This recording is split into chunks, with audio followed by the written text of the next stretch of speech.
We're live. Hello, everyone. Yay! I love going live. It's like a miracle every time. It's Hi, like everyone. the magic of the photons of the light hitting us, bouncing off the lenses, capturing it, traveling through cyberspace and reaching everybody. It's a miracle every time for me. I find it to be like just like a magical thing. Welcome to Brent Explains. Today is different because I'm in charge. Usually Brent explains things to me, but today I'm behind the control booth and Brent and Mario are in the podcast area answering the questions. Mm-hmm. These are big questions people argue about forever: human nature, money, success, society, technology, history, the future, and why people act so weird. Okay. Chat, you are part of the show. After every question, vote who gave the better answer. Brent won, Mario won, Jimmy stumped them, or chat has the answer. Okay. Okay. If Sounds you're good. new, subscribe to Brent Explains, this channel. This is the smart channel, but I'm here to make sure it doesn't get boring. Also, send a super chat I if you like have that. a big question you want Brent and Mario to answer live. That one you can send through Venmo, PayPal, Cash App, Cash App, Wise. Wise, or Wise. go to my channel. Yeah. and That's right. do a super Because chat. this channel, we need your watch hours to be able to leave super chats. Because we want things to go through YouTube as well. Because we love YouTube. So thank you, YouTube, for the platform. All right, this is cool. All right, so how do we look? Is the lighting good, guys? Do we sound all right? Hi, guys. How is it? Subscribe. If You guys don't forget to haven't. subscribe and don't forget to like the video. And so today you're asking us questions, and we're Yeah. gonna see who can answer. We can gamify it. We've got buzzers, but we could. I think it's. Do you want to put a buzzer in the middle? Let's do that. And then if we get tired of the buzzer, we can get rid of it. Yeah. We've got Thank you, 4 Andre. buzzers around here. Let's see what our sound effect is. That's a good one. All right, that's a Yeah. good sound effect. Yeah. All right, I like it. Okay. Hi, Gizmo. Hi, Hey, Leanne. Gizmo. Gizmo said, "I am here to make sure it doesn't get boring." That's Yes. he's like, that's my quote. I'm here to make Paxton. sure it doesn't get boring. That's right. That's right. You can attribute that quote to Jimmy Paxton. Hi, All right. Lee. And also, if you're new here and there are certain things that you want to see, and you're like, oh, this Huh? channel has so much potential. It can become this or it can become that. Like I would love to hear feedback. Oh, okay. Though, so then don't worry about it. Don't worry about it. It's too complicated. Yeah. Mm-hmm. All right. So Gabriel just got back. Sit with Jimmy for a little bit. We've got Gabriel here. He's here. Gabriel guys. is here. You want to text the barber and see if he can Uh-huh. come today? Yeah, we got to see if Hello, the barber guys. wants. If somebody wants to, we got this Here. barber is like, does he need a bribe to come over here? You text the Mm. What's barber? going on? I think he's got personal stuff going on, which is common. Hey, Hi, Roberto. Hey, Andre. Hey, Good David evening. Young. Hey, Lee Hamilton. Thank you, Andre. Good Okay. to see you. All right, let's go. Why do people lie? Ooh, well. People lie because the consequence of not lying is like more detrimental. So it's like, I think people lie for a variety of reasons. I think sometimes people lie because it's like they need to tell themselves like a story, like to make themselves feel better about something. But also I think people lie because in social situations, sometimes telling the truth, like there's no benefit to anyone. Mm-hmm. Mm-hmm. So I think it's like, not to be a moral relativist, but I think it's okay to say to somebody looks good in a dress, Thank you, If David they Dillon, don't. for that.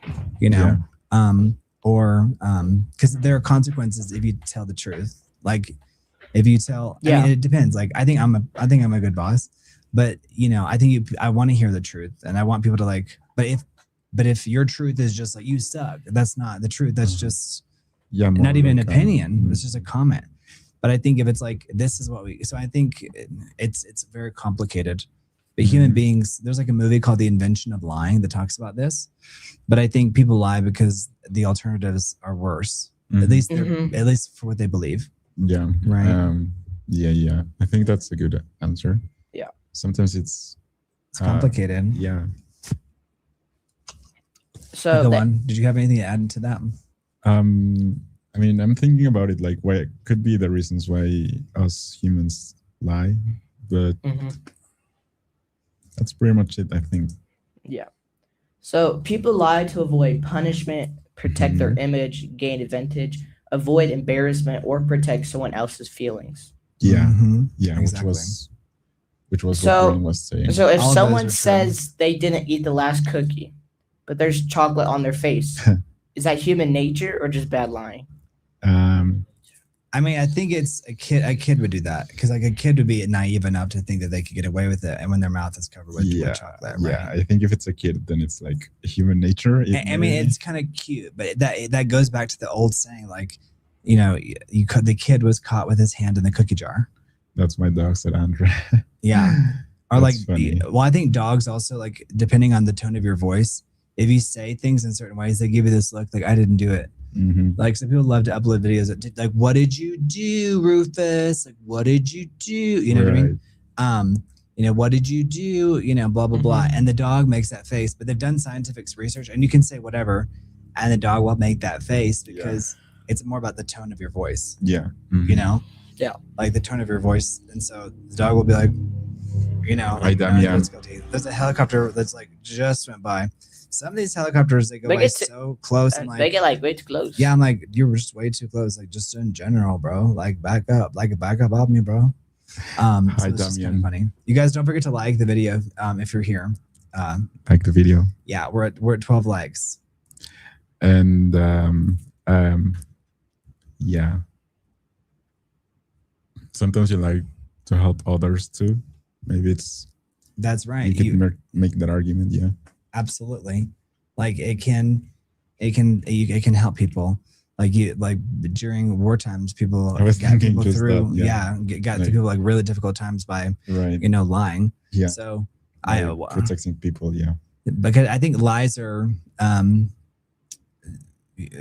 think they can be used for good, just like the truth can be used for evil. Jimmy and I were just watching like a video of him taking a lying detector test. Jimmy was taking a lie detector test? So like remember the spy museum where you put your finger on the thing? Oh, is that on one of our phones? No, it's a video. How do we upload it? No. Oh, it's from New York. Oh, so you're working on it? Not right now because I have to work on the other side. That's way before that. They just showed me that clip, and I was. That's great. I love that Jimmy's becoming like a full workhorse. Although I'm not sure how reliable are the. I know. I did. Machines. So look, I did it twice. So I did it twice, and it showed me how to lie. Yeah. And I did it, but it still said I was lying. Because it said you need to lie on these questions. Yeah. So like, machines, like as a spy, like to get through. Machines, so I think it just automatically says you lied. Mm-hmm. Yeah, machines have to still catch up on identifying lies, I think. But like, and there's another part where you have to. There's 3 people, and you have to see if there's a button. You have to see if they're telling the truth or if they're lying. Yeah. And you have to see those. You have to see those things, and the signs of lying are like hand to nose contact, or like getting nervous, or getting nervous and like fidgeting, and biting your lips. Yeah. But the more that we know about that, though, the more the tells go away. Mm-hmm. I think, and I also just think people are, and like I think if you're a kid too, like you're like a panhandler or whatever, and you're like just trying to get by, and like the parents tell the kid like, por favor, like me caben de da, da, da, or whatever, like you see this stuff whenever on the street, and they're panhandling. I never blame them because I'm just like, you're in such a desperate situation. Of course, yeah. It's mostly the parents or like it's the parents, but but even the parents are like they're like my children, but it's like I'm like. Usually, if you were in that situation, your children are usually with you because there are a lot of people on the street, like they just have their kids, in their lap. Right. Está en mi armario, Gabriel, en el último cajón debajo. Sí está abierto. Hay una cartera. La cartera. Y puedes sacarla de Mi no hable español. Y puedes devolver esa y sacarla de City. La negra. But yeah, I think it's complicated. But Gizmo made a good point. Like some people are just like, like to do it for some reasons. Hey TGJ, how are you? Hi, TGJ. And TGJ is right. It would make a great video. It'd make a great. There's one that shock you if you lie. Well, the thing is that they can't really know for sure. Yeah, no. But there's like professional ones where they put like a thing around your chest. You can never know for sure. Like there's no way to know for sure. Like even the top spies, if you watch like these interviews, are like, the reality is, unless someone is saying like, I didn't do XYZ, but even then, sometimes it was the other person's twin. You know what I mean? Otherwise, I guess they have like video evidence. Otherwise, they would use it all the time in court and everything because that would be easier. Yeah. So I don't think you can ever really know reliable, no. unless there's such a strong body of evidence, right? Because there have even been like there are cases like where somebody did something, but it was the person's twin. You know, it's like we have you on camera doing it. Well, now someone could just AI that. Yeah. Right. So that's what's so wild about it. You guys let us know how you like the framing, if it's too tight on me or what. All right. Are people born good or bad? Are people born good or bad? Yes. I don't know if the buzzer is necessary, but I don't. Because these questions are more like up to debate. Yeah, they're more like for up to debate. Yeah, I mean, it's a fun sound effect. It's a fun sound effect. Someone leave a bin now for buzzers. But I do think it's a combination of both. I do tend to believe that people born good mostly. I think people are. I think man is ultimately good. Yeah, I do. But then again, it's like we all part of a culture context. So I do think that we ultimately also depend on that. So it's just like you just develop whatever trait you are like in. And Right. so What's up, Meme Fox? and so Hey, Meme Fox, how are you? Hi. A wild child hit you. An example, a wild child hit you. So like that's a good example. It's like they are born bad and need to be taught what is good. So Meme Fox is that's a good way to put that. Also, we don't really have a moral. Is there like there's not a universal standard when we born? So like I don't what think, is good, what is bad. Right. So I don't. I think that's also kind of like based a little bit in definition and how you define good and bad. There's definitely the idea of moral relativism as well. The Meme Fox, this is good. And so Jimmy, as you know, like for new people too, let's put them on screen so we can see their opinions. And I just did. Yeah, I don't think people are born bad. I think people are born wild. Like Meme Fox said, they're not evil. Wait, no Coca? They're just wild. Okay, don't worry about it. All right, here, I know where it is. Help us with the cameras. No, don't worry. I'll order on Uber Eats. Okay. It's actually cheaper on Uber Eats. It's crazy if you can believe that. So yeah, Gabriel, we have Gabriel in the house. Gabriel, come over here and come say hi to everybody. Hi, Mom. We've got Gabriel in the house. Gabriel is part of our team. We rotate on who's on camera, and we're all doing the live stream thing, and Gabriel's learning English. Otherwise, I'd have Gabriel out here, and I'd be behind the desk. All right. So people usually need morally neutral to be morally unless into a situation. Yeah, I think. It says they will steal your treats too. It says Meme Fox. That's hilarious. My dad was a cop, and I was always embarrassing him. Yo, Gabrielle. Hey, Andre. So, I think man is basically good, and I think the reason we know that is because society overall, there tends to be this like tug of war going on between like good and evil, and then we're trying to be good as a society. I think is that a cat? What is a cat? The one? No, I think it's like horns.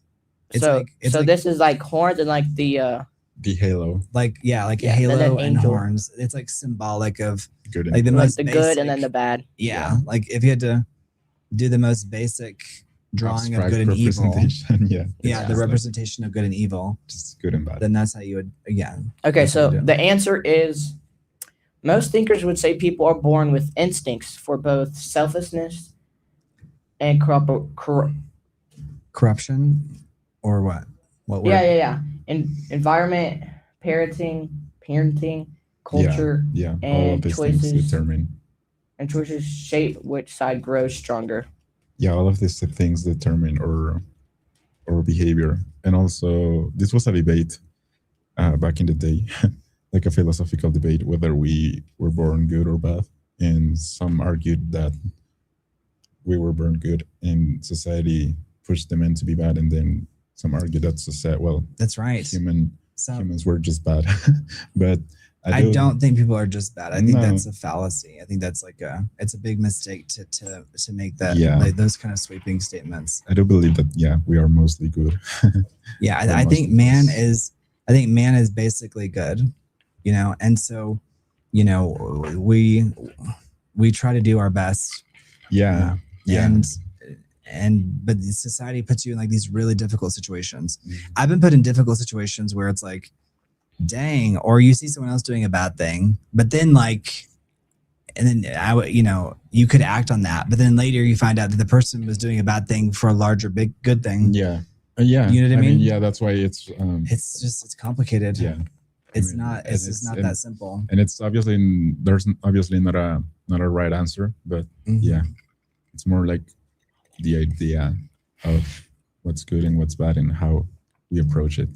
Exactly. However, we are not animals. Exactly. I mean, folks, we are not animals. We have like rationality. So that's Yeah, I mean, we are animals, you know, but we're Well, yeah, rational. we're But we rational. should, in theory, we should be more rational. yeah. And I love Meme Fox. I love TGJ adding ideas like that lie detector test. I love that idea. Yes. I think you really have And it, people Tom. could like to send us stuff too. So if you send us a Yes. message, can you add to the scroll, to the crawl or to the scroll, I'll just type the it. email? Well, okay. Morality is basically a It says situation animals of are response. animals. We know we are humans. Yeah, Meme Fox, you're right. But you get what I'm talking. You get what I mean. Like in terms of like, there's some similarities. Yeah, the biology. But you're right, Meme Fox. Human beings are like the Is that evolved. correct? Yes. That's right. That's right. No need for any capitalization in emails. I know, but Mhm. I just did it for proper grammar. It's actually not proper grammar for emails. You wouldn't need it because it can throw people off. To this day, some people still think you have to have like a capital letter in an email. No. But you When don't. I learn, it's like not important. Yeah, I was. Yeah. Like if it's the beginning of a sentence, then yes. But yeah, I think man is basically good, and like there's this like forward thrust to survive and to be the highest and best versions of ourselves. But we're put into these really difficult situations that don't allow us to fully express all of the good things that we could achieve. Yeah, sometimes it's hard to do actually, you know, all of those good things that we would probably want to do. But yeah. Yeah. Okay. All right. Yeah, the idea of like ethics, morality, all this stuff comes into play. If you guys are just not joining us, don't forget to subscribe to support Jimmy, to support our new house journey. We're looking for a new house. And so all of your contributions, liking the video, subscribing helps with that. Hi, Shreyesh. Hey, Shreyesh, how are you? Hey, Shreyesh, it's so good to see you. All right. Why do people follow the crowd? The crowd. I put up an image for you guys. People follow the crowd because it feels safer. There's this concept of herd mentality, and herd mentality. It's like it feels a lot safer. Yeah.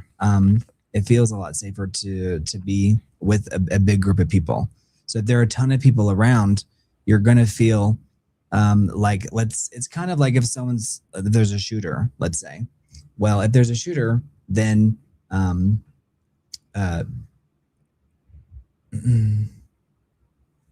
then they're less likely to hit you if there's a bunch of people around, right?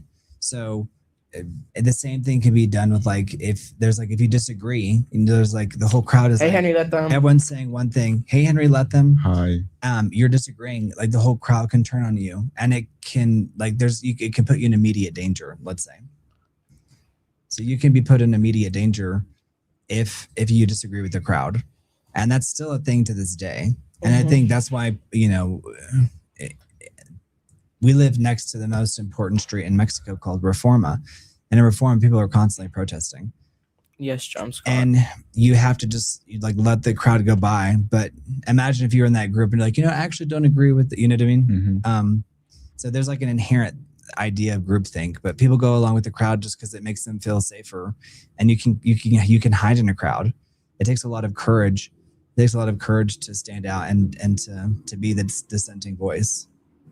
You know, Yeah, I do think it might also be a biological trait, even because absolutely. Switch more. we are not made to be on our When you're own talking, just switch. precisely, but like they've done experiments where people start queuing up for nothing, and then random people will come up and get in that queuing up, and so for basically nothing. Like it's just an experiment of how human mind tends to look up for these things, right? Like community things. So Right. I mean, I guess it's also part of our biological development, psychological, obviously, but yeah. Yeah, and it was an evolutionary thing for us to survive, and I think, and then some people are just like contrarian.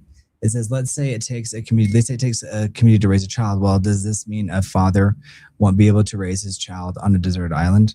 Yeah, I mean that's a good question. I don't think it requires a village to raise a child, but you're bringing up a good point, Meme Fox. If you're raised on a desert island, then it doesn't require a village to raise a child but if the villages exist, then the village does raise the child because that child ultimately has to interact with those villagers. Yeah. Otherwise, so, right. So if you're right, the rules are different if you're on a deserted island. So Meme Fox, that's a great question. But if you're raised on a deserted island, then and you know that no one's ever going to come, then you that child is going to learn an imprint onto you, as much as they can, and they're not going to have other points of references. So it's going to be highly unlikely that they're going to like choose to, learn from a warthog, right, you know what I mean, on how to be. Yeah. They're going to learn from you on how to be a man. Yeah. I would hate to be alone. It says if that desert island is, then all you need is water and fish. Yeah, exactly. Okay, so my answer is for the crowd. Humans are social creatures. Yeah. In the past, being rejected by the group could be dangerous. So people learn to copy the group to feel safe and accepted. Yeah, I mean that's right. Yeah. Ultimately, at the end of the day, it's safety. Why do people care what strangers think? Why do people care what strangers think? Well, I would say that's in large part because of an evolutionary need in the past to impress other people, because you want that person to like you and not do you harm. Let's say. So I think it has to do with some of the evolutionary, and survival techniques of our ancestors. I think that doesn't apply to everybody. I think more and more people don't care. But I think from an evolutionary standpoint, we do. Maybe and the vast majority of people still do, right? Well, Brent, the picture kind of looks like they're laughing at you when I want to like put up an image. That's funny. Oh, how did you bounce it up? Because so once you highlight it, message, since it'll pop it up. Okay, got it. That's nice. I mean, we all are also trying to portray an image, right, to others. So whenever that desire doesn't get like fulfilled, then that probably causes us to feel bad about it. And I do think that's a natural thing, right? We all are trying to be the best version of ourselves generally. So I would say it's just because of that, because but then again, you realize people don't really care that much anyway. So that's another thing, right? So how much people are really paying attention to us.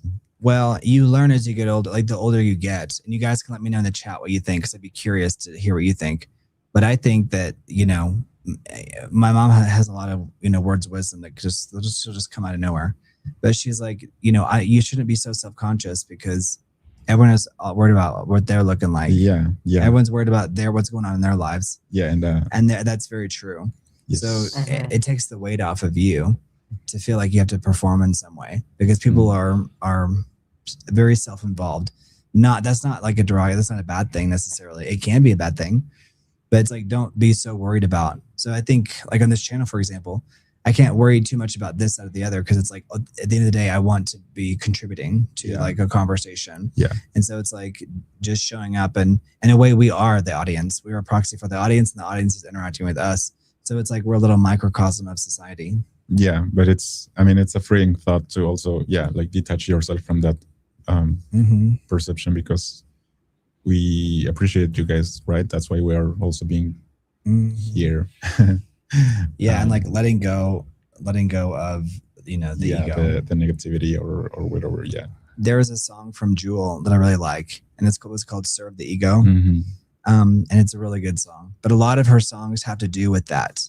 And the people in the chat, they know Jewel. Her first album was like groundbreaking, and it was called "Pieces of You."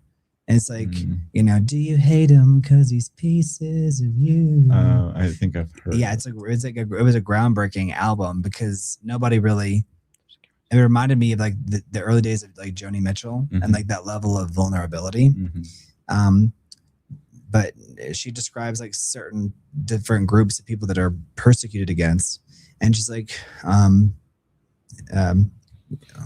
mean, some of the songs, it's like I'm afraid to even like say the lyrics because I don't want to get censored. Yeah. But it's a great song. But she's like, do you hate him because he's pieces of you? Yeah. And one of them is a girl. I'm just like, she's like, ugly girl, do you hate her?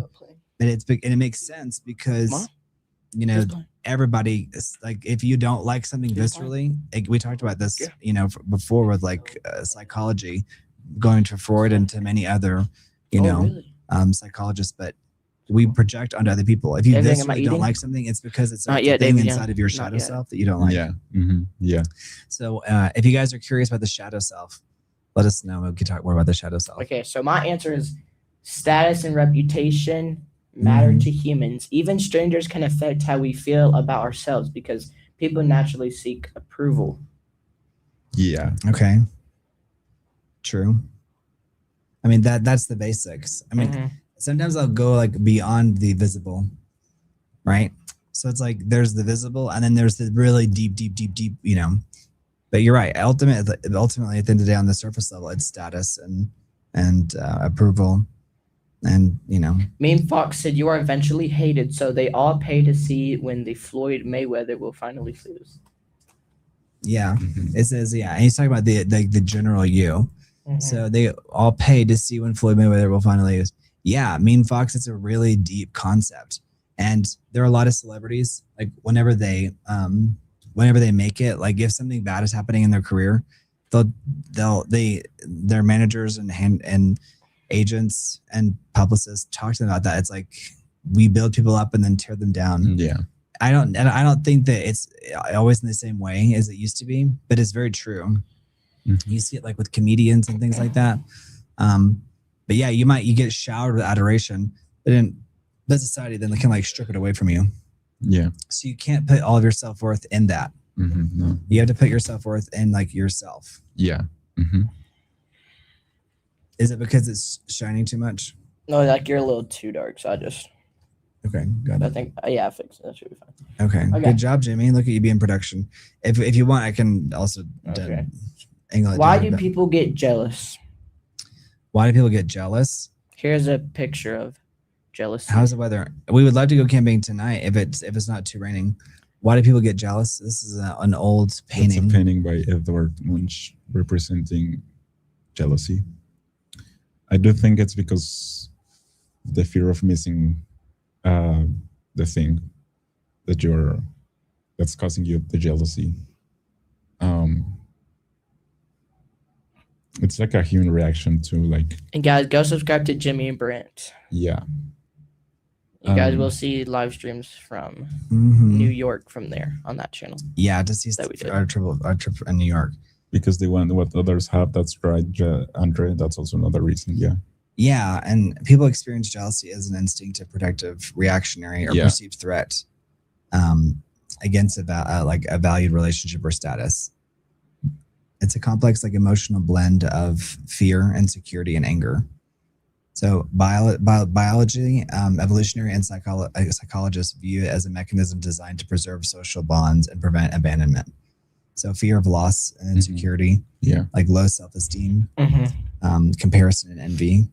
But people, I've never really been a jealous person. Yes, Fox. Which is an interesting thing because I can see the people and I can enjoy what like, if anything, it actually inspires me.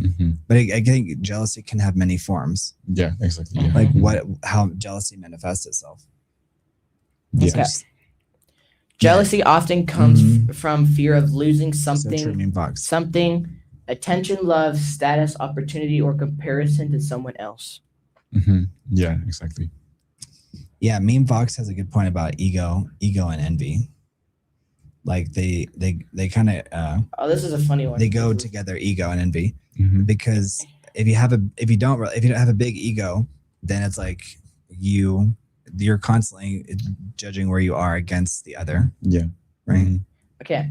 If I get jealous because Mario has better snacks than me, is that physiology or just justice? I think you're always hungry. So I would say it's not jealous. I wouldn't call it jealousy. I think you were just like, I want those snacks. Right? Because isn't there like a deeper level of jealousy? Brent never jealous. Yeah. You're from Hollywood? That is a prerequisite. I mean, Gizmo. Do I come across as a jealous type? I mean, let's be real. I feel like everybody could be jealous. You know? Same, but not to the point where you. I'm not making. I mean, I think if someone wants to, but not to the point where you like act on it. For example, let's say. Yeah. Or, I mean, it's not something that I like. I don't have flashes in my mind or the feeling of it. I'm actually inspired by people that have a lot or achieve a lot. Yeah. Okay. I mean, I'm not, and that's not a brag. It's just like I think maybe when I was a child, I had intense jealousy. So then, like I overcame that rug a lot. Because I do think even kids get like jealous of their brothers when they receive the attention or the thing, like they fight over that. So yeah, it's also like a primal thing. Yeah, you grow over Switch. it. Okay, why do adults miss the past? Why do it feel safer? It feels safer because you were like a kid, and so like in the past. You probably had less responsibility. You had less trauma. You had less things to deal with, less things that cause you to be maybe, let's say, reactionary, even though children are probably more reactionary in general. But as you get older, as you've gone through so many different things, we tend to look on the past with a sense of the word nostalgia comes up again and again, but like a sense of it being better or more. Just a simpler time when maybe things were actually very complicated, but we didn't have to deal with them because we were children. Yeah. And maybe they were complicated, but we don't remember them quite like that because we grew out of that situation and when we go back there, like in our memories, it's not as bad as it really was in the moment, I believe. Yeah. Maybe. You make a good point. Yeah. Because I think like some of my favorite movies are from the 90s and the early 2000s, but I've never made the argument that I necessarily want to go back to my situation then. Right. Like, right. Because that wasn't necessarily in the best place then. But maybe society, some people could argue that society was. But I think we're also seeing like this huge, like kind of, and in terms of, it's like not rags to riches, but it's like we're the reverse for a lot of people. Yeah. Because of the housing crisis and because of, the post 80s boom. Yeah. We have like 534 subscribers. Thank you guys for subscribing. You guys, let's keep the subscriber count going. Let's get to 600. Yes. By the end of the day, let's make it happen. I know we can.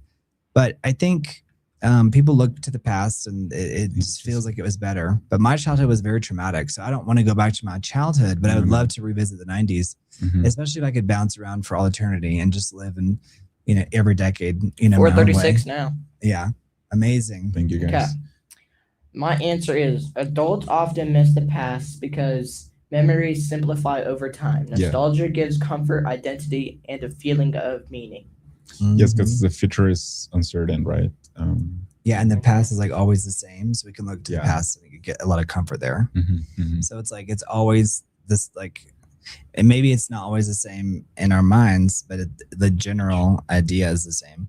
So it's like watching a movie again. Yeah, it's like the idea of what happened, and I think it's really important to revisit the past and like get over your trauma. Like Yeah, get over your I can trauma and agree like with move, you, yeah. move past it. You know, Why I'm a do big fan of that. why do people Because I believe think you can things heal your that life. are why do people believe things that are obviously wrong? Why do people believe things that are obviously wrong? Hmm. That's a tough one. Well, Maybe it's because they believe it will help them with their own self-preservation. Like maybe it's like they know it's not true, but they believe it because in their own mind it's like it helps them check a box and makes them feel better. I'd be really curious to hear what chat thinks about this. What do you guys think, chat? Like What do you guys think about this? Meme Fox Why do is people it's like believe a things that are glass full, obviously glass wrong? empty thing. Some reflect on bad times, others dwell on the negative. That's right. yeah. I mean, some reflect on good times, others dwell on the bad. Yeah. Yeah. But what is the original question again for people who are just not joining the chat? Why do people believe things that are obviously wrong? Probably because it's hard to. Some of it can be groupthink. Gizmo asked you a Questioning. question, Brent and Mario. Would you go back to being 13 years old again? With the knowledge that we have now. No. No. I mean, gosh, I think it's tempting to say that we know the answer would be no, but who knows if that's really true? Like, would it really be no? Yeah. Jimmy, does that like better? Gizmo, I think about this all the time. I think about this all the time. Like, would it actually be better? And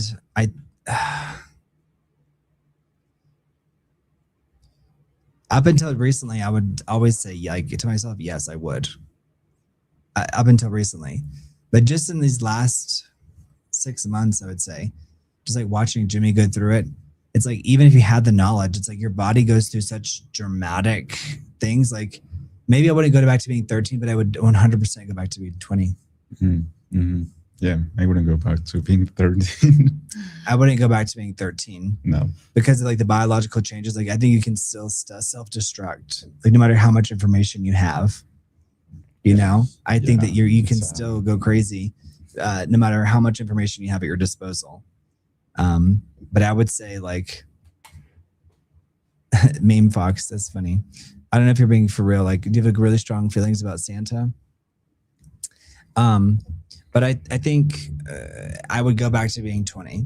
And the reason why, or even 18, is because there are so many different things that I understand, like chaos theory more, and I understand like consequences and action and reaction. And even though there's so many things outside of your control, I would. And it's not because I'm unhappy with my life choices, but it's because it's like a way of, because if I got to know, I would just having to be like being able to do it again.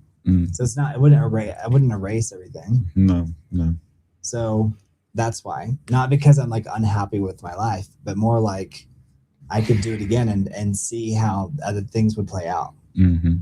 Yeah. So it's like, you know, getting to read a book again and knowing that you can change the outcome. Mm-hmm. You know, why not? Gizmo, no, I wouldn't.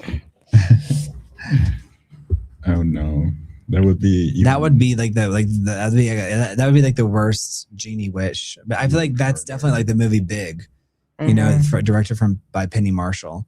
Beautiful film, a film that would never get made with that level of budget today. Those mid-level budget films that were like, you know, $30 to $45 million, that didn't have explosions or anything like that. Big is really a great film. Again, that's in my top 10. Okay, I have the answer for why do people believe things that are obviously wrong. Yeah. Because beliefs are not just facts. They are tied to identity, emotion, group, belonging, fear, and what people want to be true. Right. That's also another thing. Yeah, like what you want to be true. Right. It's like if you repeat a thing a certain number of times, it becomes true. Well, maybe. You know. Yeah, it's like advertising or propaganda or just like the observable universe. Like, and also I think that's why people are obsessed with status, because they like to buy fancy clothes, they like to buy fancy things, and they like to show that off. And it's like, look, in the physical reality, I'm better off than you. Mm-hmm. They're trying to showcase Like you can't argue that in the physical reality, I'm better off than you. And so it's like, okay, maybe that's not really a truth, but it's playing into like a societal game that we have, which is, the class system. Yeah. So I think like, why do people buy fake, luxury items? Yeah. To me, it's still quite... I actually get it, but it just seems so dumb on the surface that I get it, but simultaneously I find it hilarious. Same. But everyone's at a different level of reasoning, right? Yeah. To pose, says Andre. Avril Dalton is defending Santa Claus, saying Santa Claus is real. I loved Big growing up, but I watched it in the past year and I was a little taken aback by how they portray Elizabeth Perkins' character. Henry Latham, how do you mean about Elizabeth Perkins? Gabriel, can you highlight? Do you know how to do that? No, he doesn't know how to do that yet, right? Yeah, I know. I think I highlights the man. The comments. The comments. Yeah. Like, so for example, like Henry Latham's comment, I was actually shocked too. I recently watched this movie like 4 weeks ago, a month ago, and I was actually surprised about how they portrayed Elizabeth Perkins' character too. But I actually think at the end of the day, like they made her a sympathetic character. But Henry Latham, I love that you said that because I had the same feeling because they kind of make her a bit cynical and a bit jaded, and even though she's a young adult. Funny enough, yesterday Elizabeth Perkins was just upped to a series regular on a TV show. She was a recurring guest star, and they just upped her to a series regular. She's a really great actress. She was also in Miracle on 34th Street. But Henry Latham, let's talk about that for 1 second. If you guys have not seen the movie Big, it's about a boy who's 13 years old. You guys can correct me if he's 13 or 14. He's actually 12. He's 12, if I'm not mistaken. And he goes to the local fair and he's trying to impress a girl. And this goes into what we're talking about, like status and impressing people. And he wants to impress this girl. And she's like, have you ridden this ride? And he's like, oh yeah, tons of times. He's like, it's a piece of cake. You'll be fine. And then when he gets to the line, the person who's taking the tickets is like, you're not tall enough, which obviously gave away the fact that he had never been. It goes to our first question, like the idea of lying. But he lied to impress this girl. Well, then there's this Zoltar, which is like this box, and it's like, have you seen that famous picture of the guy, the Sultan? He's like, he like opens his mouth, and you put a coin in, and you put a coin in, and the coin shoots into his mouth, and you make a wish, and he gives you a card, and so he made a wish. But you got to watch the movie to understand. But you can only watch that movie and appreciate it with like that 30-year difference between the when we first watched it and now. Well, So I love that comment, Henry Latham, because it really was interesting. Because the way that the way we look at her character now, it was like a bit more like cynical and a bit jaded, but he softens her up, and that's actually part of the narrative. That's interesting. Yeah, I have to watch it. Yeah. While Hanks played an adult version of a 12 to 13-year-old boy, his actual age was 31. Yeah. So at the time, he was 31. Interesting. Okay. Why do people avoid the truth? Well, there's an older expression, the truth hurts. But then there's also another expression that's perhaps even older, which is the truth will set you free. I think it's like Meme Fox, is that because of you think of a typewriter because of you've got mail? You've got mails. You've heard me say this is like one of my like favorite movies. Yeah, I think it's because, again, questioning your own beliefs. It's like also questioning a part of yourself, and that's tough. Yeah. Does he type in you said and Wilson? Meme Fox, does he type? He's around a typewriter and the press or the Post with Meryl Streep. But is Tom Hanks in any other movies that have a highly visible typewriter? He says because of Wilson, but Wilson was like the ball in Castaway. When the ball floats away, he's like, Wilson. Oh yeah, I remember. You know? Yeah. You know, have you seen the full movie Castaway? Not the full movie, but You've seen the clips. Yeah. Castaway is Well, I great. think I watched it fully, but I don't remember now. Yeah, that was that came out before you were born. Yeah. Or actually, it may have been like as you were born. It was like came out in like 2000. You were born in what year? 2001. 2001. So I think it came out like around that time. Henry Latham says, Brent, I answered your question, but I'm not sure if you got it. So you said I loved Big growing up and I watched Elizabeth. I don't see your answer, Henry Latham. So leave it again. Leave your answer again. About what was the just so you can like just say a couple of words like what was it about the portrayal of Elizabeth Perkins' character that you found shocking? People avoid the truth can force people to change, apologize, grow, or admit they were wrong. Avoiding truth can feel easier in the short term. Yeah, it's because it's simpler maybe to simply avoid it than to face it. Yeah, and I think we also reframe constantly too. Yeah. So the further you get away from an event, it's like, what is the truth? Yeah. So sometimes it's like you just have to accept a thing for what it is. Here, Henry Latham gave you the answer. Elizabeth Perkins climbs the corporate ladder by knowing all of their other colleagues. Right, Henry Latham. Henry, I thought the same thing. I was like, that is wild. Like, I thought that was so interesting that they portrayed her in that way. But at the same time, like they made her like remarkably like relatable at the same time. But I think Penny Marshall is a genius because going back to that movie Big from 1987, I had to see the year, but that film, it portrays, I think, how it actually was. I don't think that Elizabeth Perkins, I don't think she was doing anything she didn't have to do. I think she had to. So it was close. 1988, yeah. Yeah. But that movie, you know, that was a real depiction on how you could get ahead at that time. So I don't think that movie, I was shocked more about like kind of like how like her cynical nature. But you're right. She had to basically sleep around to get up, you know, the corporate ladder. That's, well. Yeah.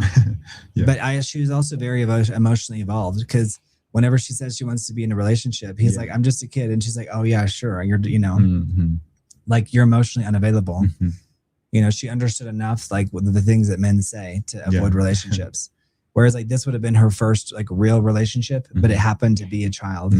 That movie would never get made today, but the movie is magical. So if you have not seen it, Henry Latham, I think it was true for the time. I think it still ages well. I still think it ages well because if you watch the movie again, you could. As I was watching it, I was analyzing this too, and I was like, she's like kind of thrown around by these men, and like the men are just as she's part of a system that she can't get out of. It's either that or get back in the kitchen type of situation. Okay, you know, because she's literally working at a toy company. Okay. But Henry, like that, I love that you pointed that out because I think that's something that so few people talk about. So thank you for that. Why do people want to be important?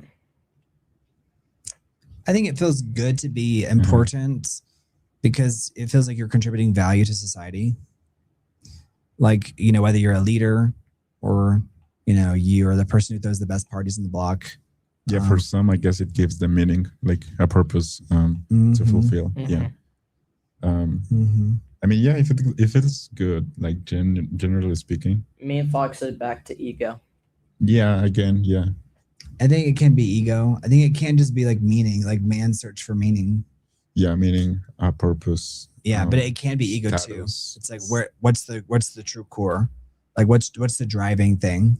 Yeah, because if it's coming from like a narcissistic place, then it would be ego, right? But if it's coming from like I want to help place. Absolutely, because you can be important by helping. Yeah, exactly. Yeah. And you don't have to be like the greatest, most known person. But yeah, just by helping, I don't know, it brings us a bit back to altruism as well. Yeah. Like some people want to be important. Some people want to be important for like the wrong reasons. But there are people that argue like, why do you save the whales, or why do you donate to save the children or whatever? And someone can say, oh, because it makes me feel good. And they're like, exactly. So Joey does that in Friends, because Phoebe says like the altruism is still alive and well, and Joey makes the argument that altruism isn't, and Joey like kind of wins the argument because she's like, you evil genius, Yeah. And it's really a funny episode. I don't know if anyone remembers that episode. If you do, let us know in the chat. But it's an episode in Friends where Phoebe tries to prove that like altruistic acts do exist. And he's like, no, you're just doing it because it makes you feel good. And he's not wrong. Right? Right. Because at the end of the day, it's like you want to help people, but you want to help people because that makes you feel good. But I still think we should be helpful and help people, help people in need. Yeah. And I love the expression, a friend in need is a friend indeed. Yeah. Humans seek status because status can bring respect, influence, security, and belonging. Yeah, I mean, yeah. Well said. Yeah, altruism is like, way to boil it down, Jimmy. Altruism is like helping others, helping causes. Can I make a comment about Castaway before we move on from it? Absolutely, Henry, let them. Yes. And Meme Fox says the group awards you by acknowledgement. You were number one, but back to everyone actually hitting the billionaire with the Bentley. Yeah, totally true. Absolutely true. Narcissism. Oh, the Andre says altruism. Did we explain? Also, altruism is like doing something for the good of it, just being like good. Like it's a good thing to do, so you do it. So it's there's no ulterior motive. You're just being good to be good. That's what altruism is. That's right, John Scott. Good, right, John Scott. Yeah, I think I've been so attuned to notice those people too, though, that like I call them out immediately, and then they shut down or. Oh, okay, yeah. Do you know what I mean? Yeah. But I also think it's relative. Like, what is that? Because I think some people I've seen someone call someone that. I'm like, you're that. You know what I mean? So yeah, I think it's that, I don't. So it's so relative in terms of like our understanding of what that is. Right. Henry, let them make your comment, please. There it is. This is how good an actor Tom Hanks is. When I was watching the movie, I thought the Wilson character was ridiculous. I would roll my eyes every time he fought with him. But, says Henry Latham. Dot. He's probably saying, as a bird watcher now, if I was Tom Hanks in that movie, I would have made friends with all the birds instead of some volleyball. Meme Fox, good point. Good point. The movie is really whenever he loses Wilson, I cried, but because it has to do with him, not to do with the ball. He says when they separate in the ocean and Tom Hanks is grieving, I start crying. I can feel his grief. Exactly. Like your comment came after I said that. Yeah. So Henry, let them.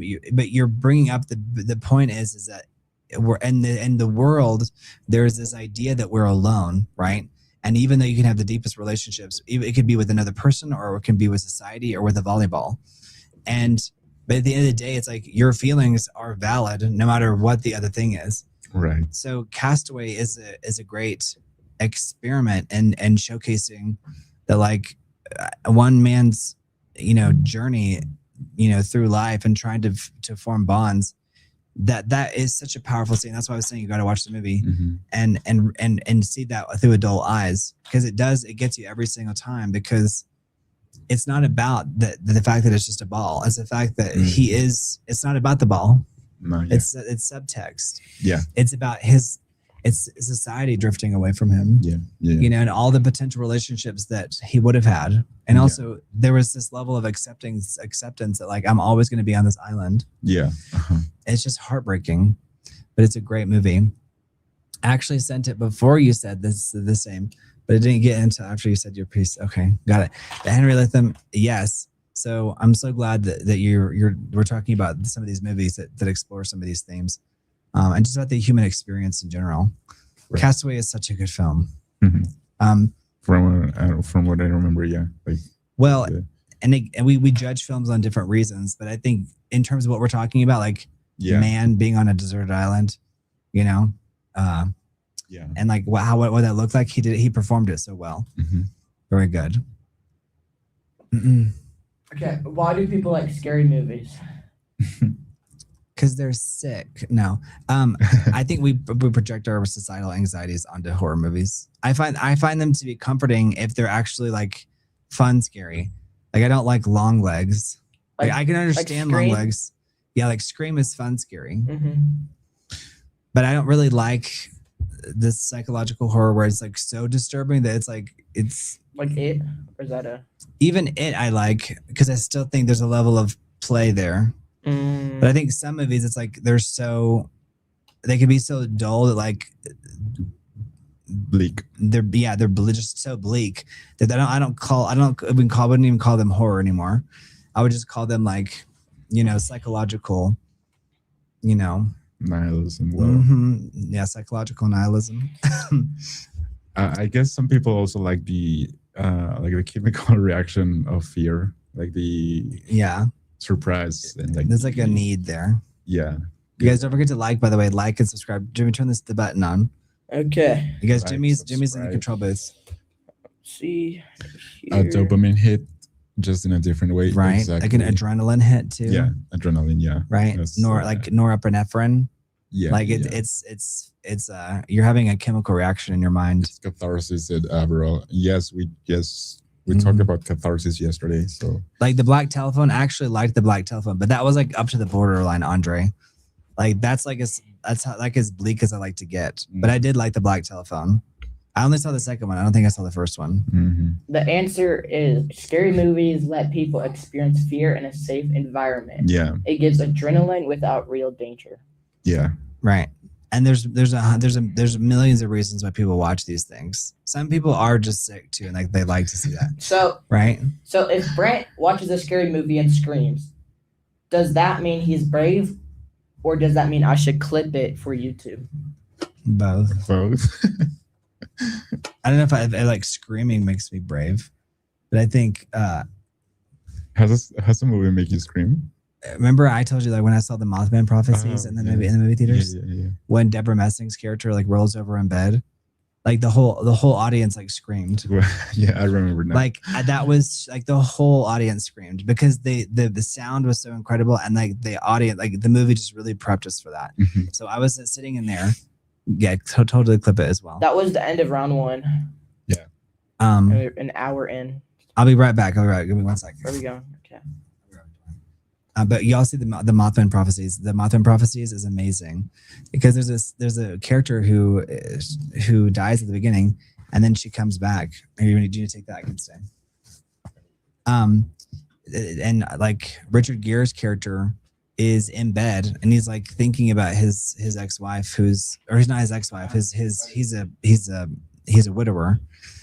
And Jimmy, do you know what a widower is? A person who got It's a thing. I can bring it up. Oh, okay, thank you. So What? there's a widow, and a widow is that when a husband dies, right? And that's more common. Yeah. But then there's a widower, and a widower is where the man is still alive but the wife has passed away. Okay. So there's that scene when Deborah Messing, who's been long dead at this point, like rolls over in bed, and it's just shocking, and the whole audience like screams because we see it coming out of nowhere because he's been through the whole movie processing the grief of losing her. Absolutely, Everell Dalton. Absolutely. TGJ says, I watched a thriller where the murderer lived in someone's attic. I refuse to go to my attic because of it, and I'm convinced there will be someone living there. He can eat my food, but he has to stay out of my way. TGJ, what movie was that? Do you remember TGJ? There was a thing with what is it called? Frogging? Frogging? It's like where like people like stay in people's houses without them noticing. Oh, that's. It's like there was a movie about that, and funnily enough, the same actress who's in Castaway was in it, which is Helen Hunt. Helen Hunt was in it, but I can't remember the name of the movie. But it's about like frogging. TGJ, maybe that movie. Couching, or something like that. That's different. Round number 2. This is about money, work, and success. Okay, let's do it. Does money buy happiness? I mean, Nana used to say money doesn't buy happiness, but it greases the wheel. Mm-hmm. And I think there's a lot of truth to that. Like, yeah, money greases the world to go around or something. Yeah, like it's like it doesn't make the world go round, but it greases the wheel. So Mhm. it's like I think it's a requirement in our capitalistic system to survive. So you can't have certain basic needs met without that.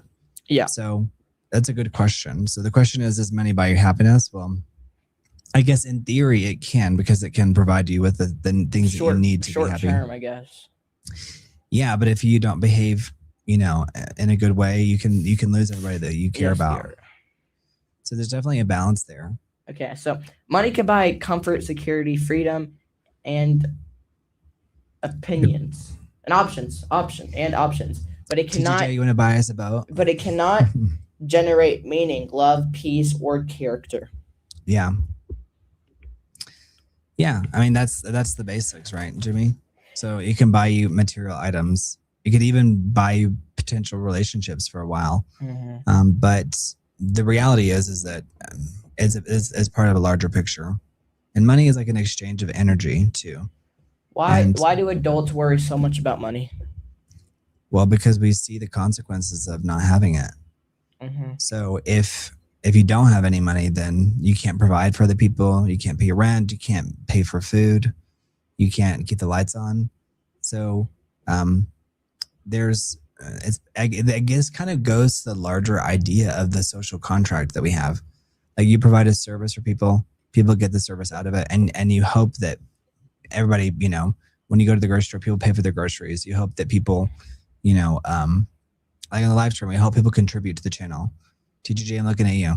And support the channel because like they're getting some value out of it, right? People like seeing you, or whatever. So, but we worry about it because without it, you can't live day to day, and we live in a capitalistic system. So you have to find ways to generate income, but also try to enjoy your life. And so I think this is like a fun way to make a living, and also express yourself, like have chat express themselves. And it can be something that you can help us pay for the day, right, to get through. Because money affects housing, food, healthcare, family, freedom, stress, and future security. Big time. Absolutely big time. All those things. Is success mostly talent, luck, or discipline? Discipline.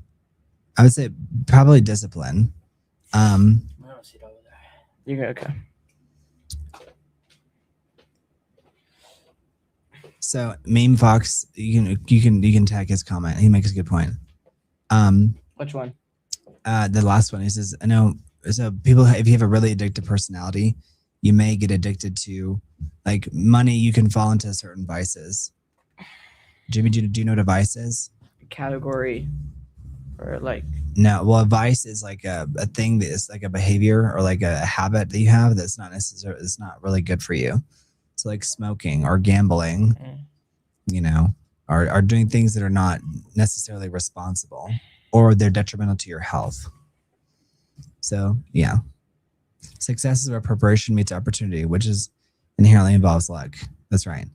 Now the question is, Henry Latham, like in today's society, is it getting harder or easier for people to find success and luck? Okay. Like with young people that are coming up now that are on their phones constantly, and their parents are having to work 2-3 jobs, like are children getting enough attention that they need to become happy, healthy, well-rounded adults? That's the question. And those are some of the things that we explore here. Meme Fox, if I win the lottery, well, that's the thing, is that do you want to, isn't that a gamble in and of itself, just waiting to win the lottery? I think that's why people play, because everybody thinks or hopes that they're going to win the lottery at some point. It is usually a mixture. Talent helps. Luck matters, but discipline is what allows people to keep going long enough to benefit from opportunities. That's right. So discipline is really key. Mm-hmm. Ira's back. Oh, okay. Do you mind bringing one in here? One of the. Hopefully they brought the right ones. You guys, super chats for for soda. We just got some soda. Yeah.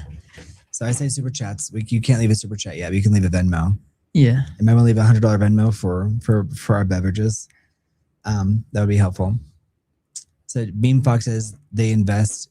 Most people have that are self-made. They are addicted to making more money, not other vices. Yeah. They invest every penny they have. That's right. So if you guys, ways to support the channel is also in the bottom scroll. So you can see that. Speaking of investment, did we set it up? I forgot. Yeah, didn't we send it to him? Also, it was very difficult because when you're not inside the US, like setting up an account, it's difficult. We set it up though, so that's a good thing. I'll ask Mario once he gets it. Hello, Yeah. Shadow.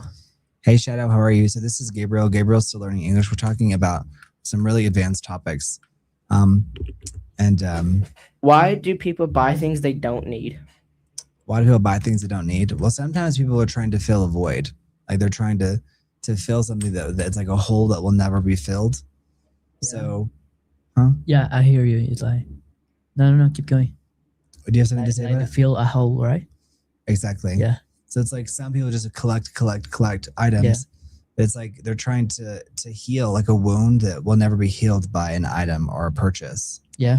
Right. So it's like some people get addicted to shopping, like a shopaholic. Yeah. Right. Because it's like they're trying to heal something, and it's part of something bigger that they need to address.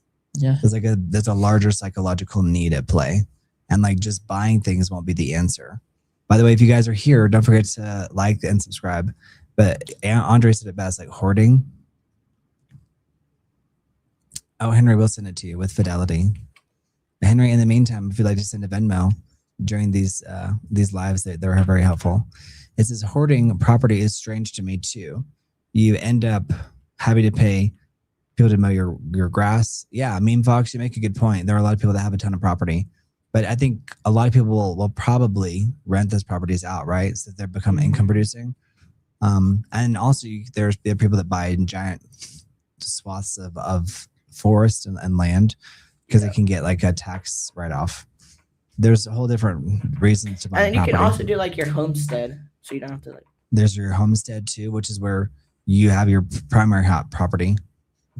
Have you let them listen? It's not us. We literally texted the haircut guy. We literally texted him just earlier, and he's not responding. Yeah. Henry, like we're trying to get the haircut guy here.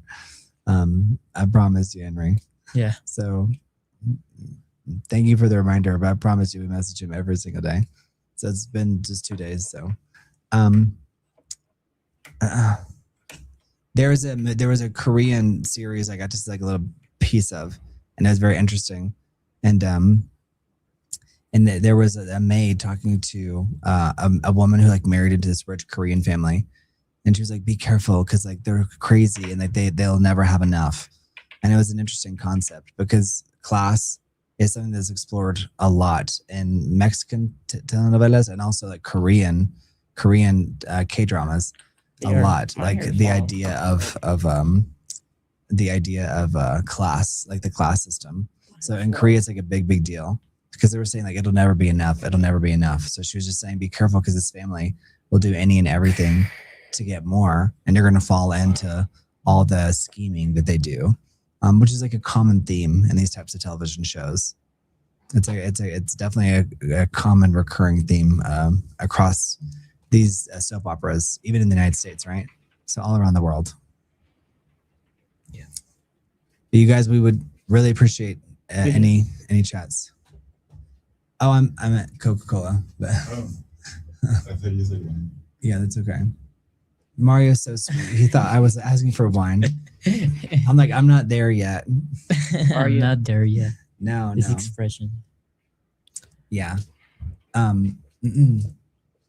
Yeah, I was just not saying the name brand, but I'll take a sip of it.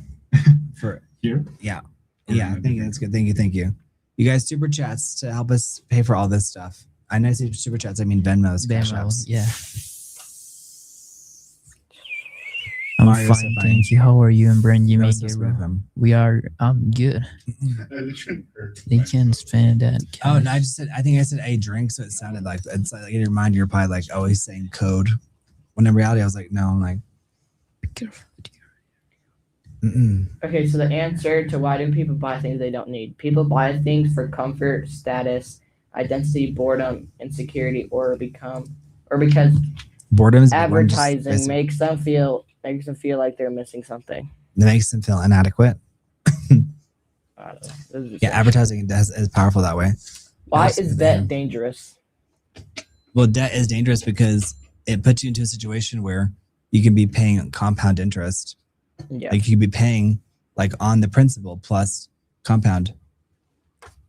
So you guys help us out with your Venmos and Cash Apps so we don't fall into that debt trap. Okay, debt can limit your freedom because future money is already promised to someone else. That's right. So if I owe Mario $5, am I in debt or am I just avoiding him professionally? If you borrowed $5 from Mario. So if I borrow $5 from Mario, am I in debt or am I just avoiding him professionally? I mean, I think it's about at that point it's like it's a small amount. Come over here. Is Dulce here? Yes. Because So- that's my food.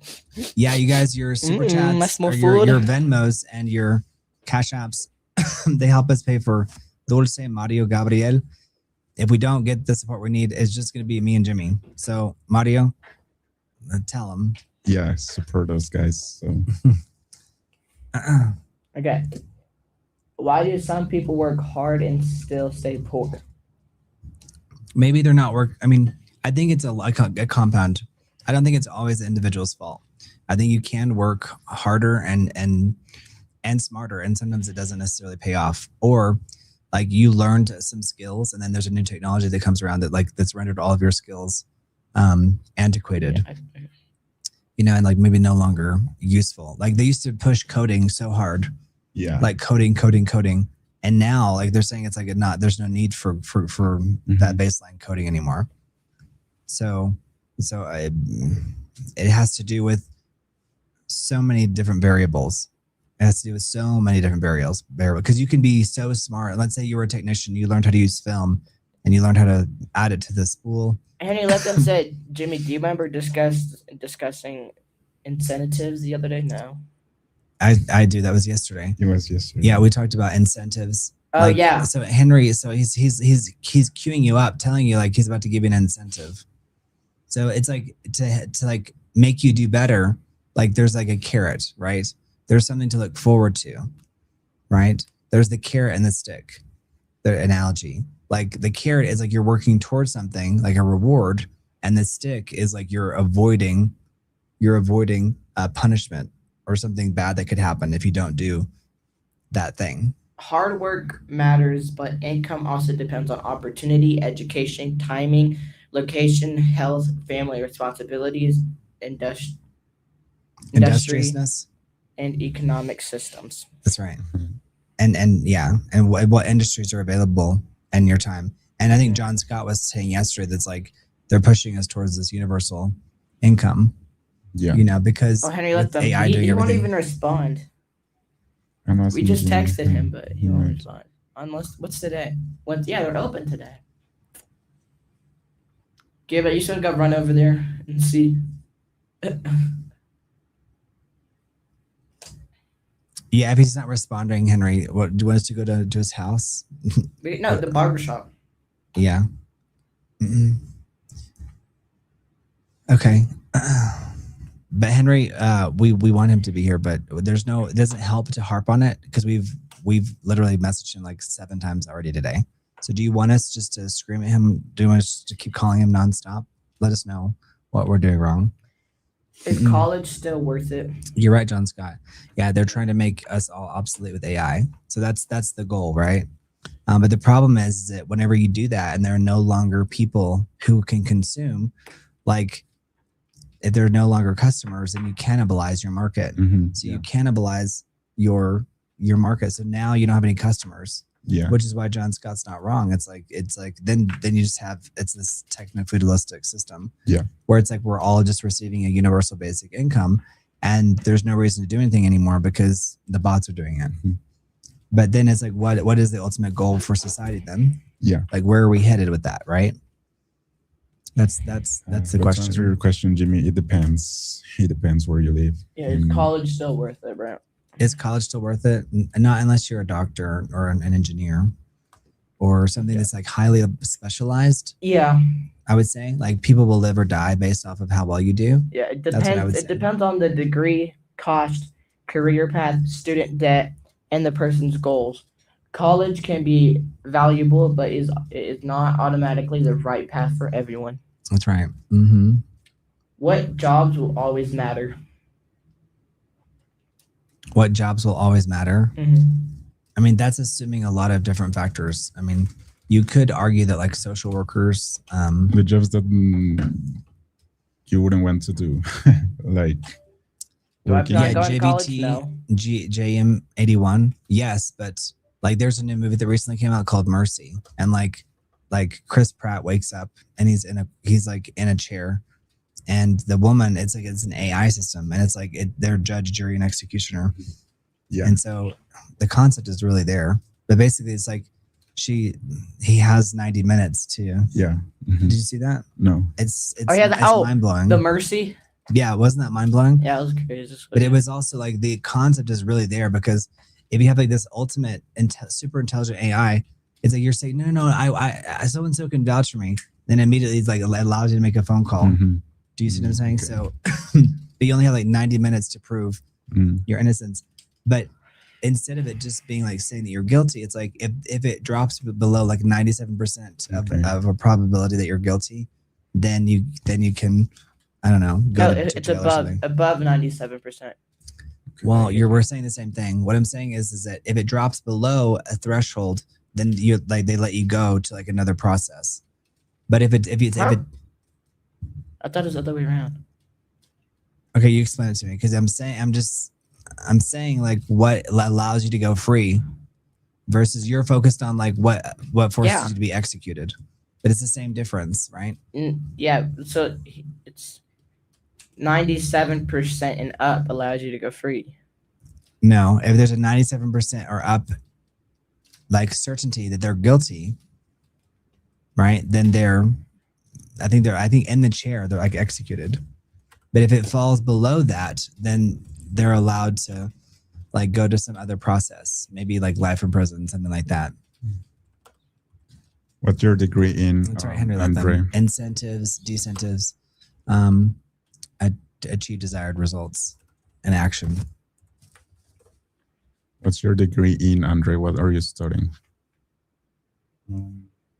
Jimmy, are you doing a good job with the camera working with the on-screen stuff? Cut to him for 1 second. I'll be right back. Okay, so it's okay, never mind. I thought it was like the percentage is how guilty you are. So, yeah. Well, the college question, right? Yeah, You gotta get in frame. I think the answer is it depends. I would also say it depends on the country. I think in Mexico is still useful. Okay, what'd you say? I think in Mexico it's still useful to go to college, for example. What jobs will always matter? Oh, right. The ones that you wouldn't want to do, like like these people that go and clean sewage and I don't know, those type of hard jobs. Yeah. And essentially every job that you wouldn't want to do, because jobs built around trust, skill, care, leadership, problem solving, and human connection will always matter, even as technology changes.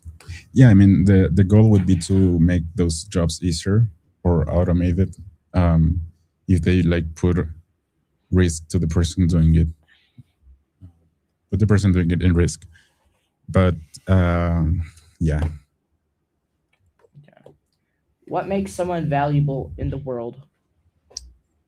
Oh, well, I think if even just a single person thinks you're worth it, then you're valuable, I would say. But again, it's just a matter of perspective and like the things that you could bring to someone else's life. I would say good things. But It's like solving problems, yeah, being reliable, developing skills, yeah, helping others, communicating well, and yeah, earning trust. yeah, exactly. Like making yourself a person who others can trust. I think that's a big one. And being nice, supportive, trying not to do harm. What is the biggest mistake young people make with money? I think, I mean, either spend it too fast, yeah, Mm-hmm. like either spending it too fast or hoarding it to the point where you're not longer enjoying the things that money can give you, right? So Yeah. but in general, I would say bad planning. I mean, I guess Mm-hmm. both ends could be described as bad planning. Yeah, it's spending to look successful before they're actually stable. Yeah, yeah. I mean, yeah, you can spend and enjoy it, right? But you also have to think in your future, maybe. So, Yeah.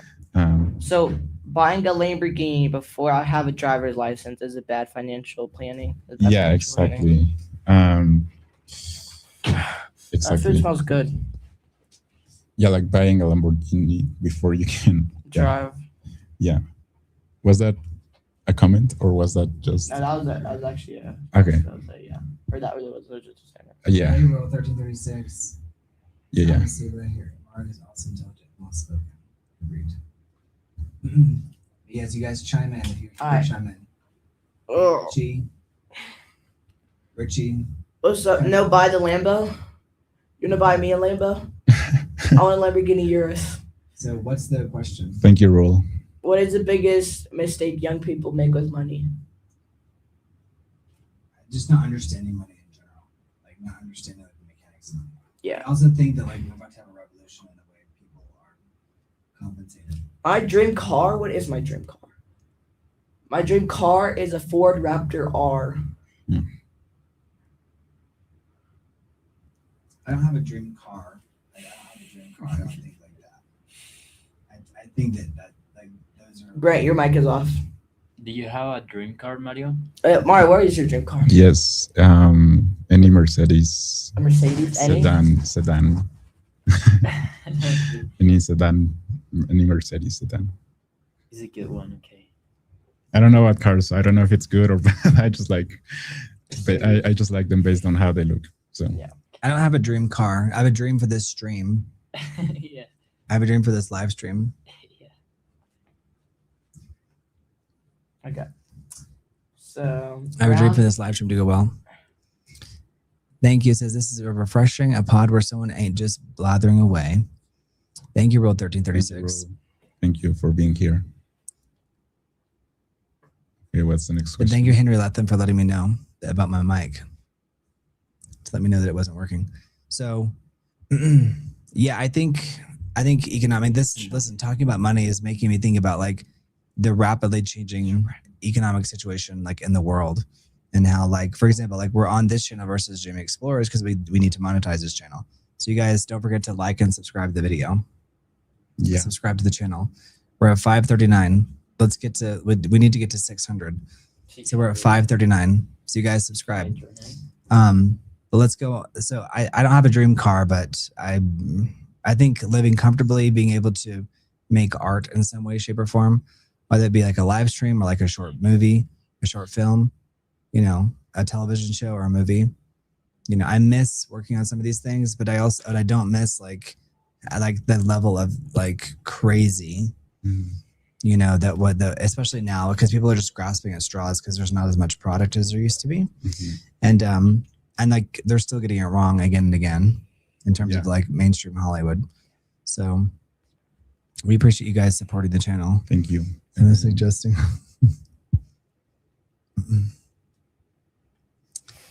All right. It went well, Andre. It went well. All right. So Mario, do you have any guys down there have a car in Mexico? No, Any guys- Hadman had one, but he sold it. It's not really. Nyberg had one that he sold. It's not Nyberg really. had one. I thought Hadman had one. Did Herman have one? Yeah, you said he had one and he sold it. Not Nyberg. That was never. But it's just because here everything is like very walkable, so I wouldn't want a car. Also, Here, traffic in Mexico City is crazy. It's so bad. There's no point. You're just sitting in traffic. Even when we travel, we get I'm like we have to let's go at midnight. It still takes like an hour and a half to like get somewhere that's like 3 miles away. I could have walked. It's wild. Jimmy always needs a snack, which also is why we need your Venmos. Do people steal cars a lot in Mexico? If Young is asking. They do. I mean, they don't even put it on the news anymore because there's a government agenda right now. Like everything is perfect. The only enemy is the weather. So if there's ever like a weather event, if a tree falls, it'll get all the attention. Yeah. There's no news anymore in Mexico. It's all propaganda. Just to be real. Do you have any aspirin? My head hurts.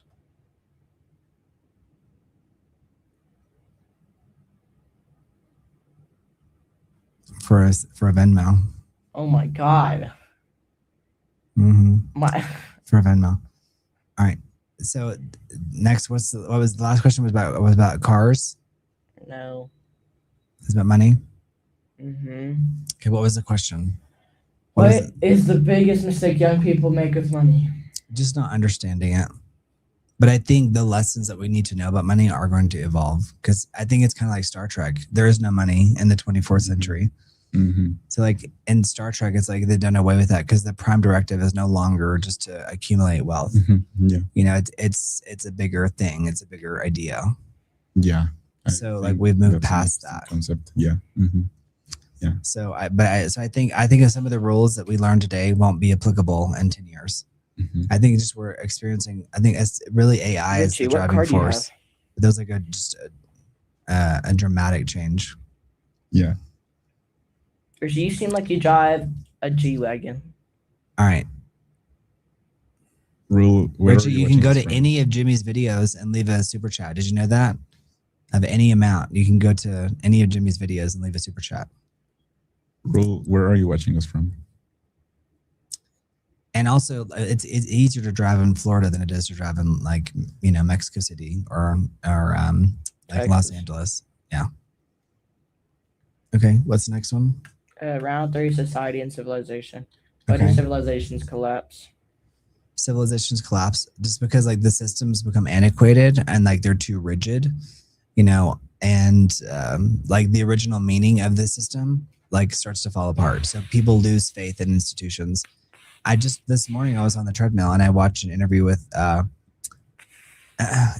was on the treadmill watching an interview with Steven Spielberg, and in the interview, the person who was giving the interview and Steven Spielberg himself said that like he said exactly what we were talking about yesterday, and it just came out today. But it was about how like trust institutions is at an all-time low. It's like we really don't trust our institutions, and so it was kind of an interesting interview. He's obviously promoting his new film. Yeah, but I love the way he speaks because he speaks like he's just like a brand new filmmaker, but also if they ask him about a previous movie that he's done, he can talk about it. Yeah. So they asked him about all, Close Encounters of the Third Kind. They asked him about, War of the Worlds. And he tried to kind of avoid the War of the Worlds thing because he's like saying, I've done that, Because like, to be honest, he was like, that was me just like, chasing ticket sales. Yeah. Because it's like, the more extreme, make them dangerous and scary. He's like, whereas this one is much more like, they wouldn't travel light years to just come kill us. Yeah. Type of thing. Thank you, Rolf, for letting me know. Interesting. Thank you. If you guys would like to support the channel, there are ways to do it on the scroll. And Jimmy, put the like and subscribe up there on screen. I think another reason is also because they get too big and bigger. Well, yeah, it's harder to control or sustain a population or even a territory that's gotten too big. It's like the Roman Empire. Yeah, it got so big, it was like too hard to administer. Yeah. So I think that's another reason why society. Yeah, because there are like intrinsically different fractions of a society. So each one of those might want to individuate from the other, and so that's another reason why they fracture sometimes. That's right.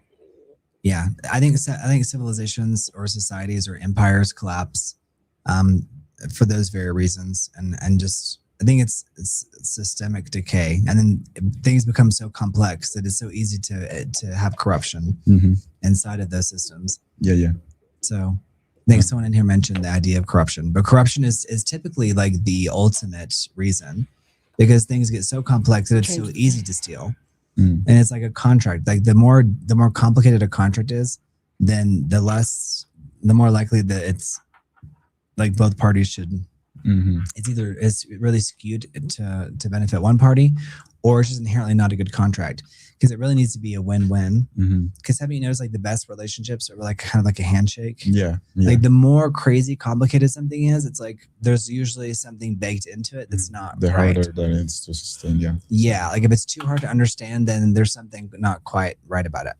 Yeah. So the simpler the agreement, the better. Yeah. But civilizations collapse for the simplest reasons of like you just can't administer these big areas anymore. And also there's different factions of people who have different an Audi R8 who have different ways of thinking and ideologies and where they think society should go. Audi R8. Yeah. High Kiss of Life. High Kiss of Life, how are you? The car RWG I was just drives. curious, Roll. I was just curious. Yeah, it drives it. Thank you for letting me know. That's the next. RWG, aren't they like high maintenance though? What's the next question? Meme Fox, you're not wrong. Okay, so the answer to society and civilization is He's so civilization. young. He's like, there's one right answer. There's not one right answer, but you have like the general boiled down answer. Yeah. I want you to know the Jimmy that like just for you to think critically that these are complex issues. These are complex issues. So it's not just one thing. So it's good that you have the answer in front of you. But I want you to know that like the reason why we talk about them openly with you is so that you can understand that these are complex issues. And Richie, leave a super chat on Jimmy's channel. You can leave it on any video. It's the same as like you were doing it during a live. Civilizations can collapse from corruption, war, debt, resource problems, bad leadership, loss of trust, internal division, or failure to adapt. Yeah, all those are reasons. We're seeing that happen around the world today. And we saw it happen with the Roman Empire. We saw it happen with empires throughout history. Yeah. Super complex. Yeah, Andre. I mean, yeah. We try to. It can be very, very complicated. A very complicated reason. Yeah, but we try to engage in a discussion that makes it simpler. And we want the chat to participate because these are the big questions. Right. What are you saying? Let's go, chat. Okay, let's do it. Yeah, you guys leave like subscribe. That way you can leave a comment and let us know where you're watching from. Some people are like, I'm watching from Pensacola, Florida, or I'm watching from Indianapolis, or I'm watching from Finland. So it's very interesting to know who our audience is. So Shadows say I'm watching. Hey, Henry, let them. Jimmy, do you understand the term objectivity and subjectivity? That's a good question, Henry Latham. So objectivity, Jimmy, is like the idea that like looking at something without like a fixed point of view. And then objectively looking at something as like trying to look at an object or a theory or an idea or a concept without having a preconceived notion. And so that way, the objective way of looking at something isn't the objective way of looking at something Audi R8 is looking at it without any like prejudice, without any like internal desire to make things happen a certain way. So looking at something objectively, and from the scientific method, it's important for us to be as objective as possible. So do you get that, Jimmy? There's objectivity and subjectivity, and I appreciate people like Henry Latham and Richie and TJJ for helping us keep going and getting us this far. And the reason why we're doing this on this channel is so that we can explore some more complex topics that are not just goofing off. So thank you, Gizmo, as well. Hi, Bruce Brown. Jimmy, if I asked you how old are you, is that objective or subjective? Subjective. All right. I mean, I guess you could argue both. It's objective in the sense because it's subjective in the sense that what if you're an alien and it's like years mean nothing to you? But I guess it's an objective question because it's not. It's it's just like a fact. That's an interesting. I've never heard anyone describe asking someone. That's a good question. That's a good way to phrase it. Henry, let them. Why do people need rules? I'm glad. Welcome from Ohio, Rules. Bruce Brown. We're glad to have you. R-U-L. Okay. Thank yes, you. like rules. Because we are unruly by nature, I think. So We need rules. Yeah. the Well, rules are like the social contracts. The social contract. Yeah. Um, Like I don't have the right to hit you, but that means that we take away your right to hit me. yeah, it's like the idea of how individual liberty becomes a collective one once you're interacting with someone else.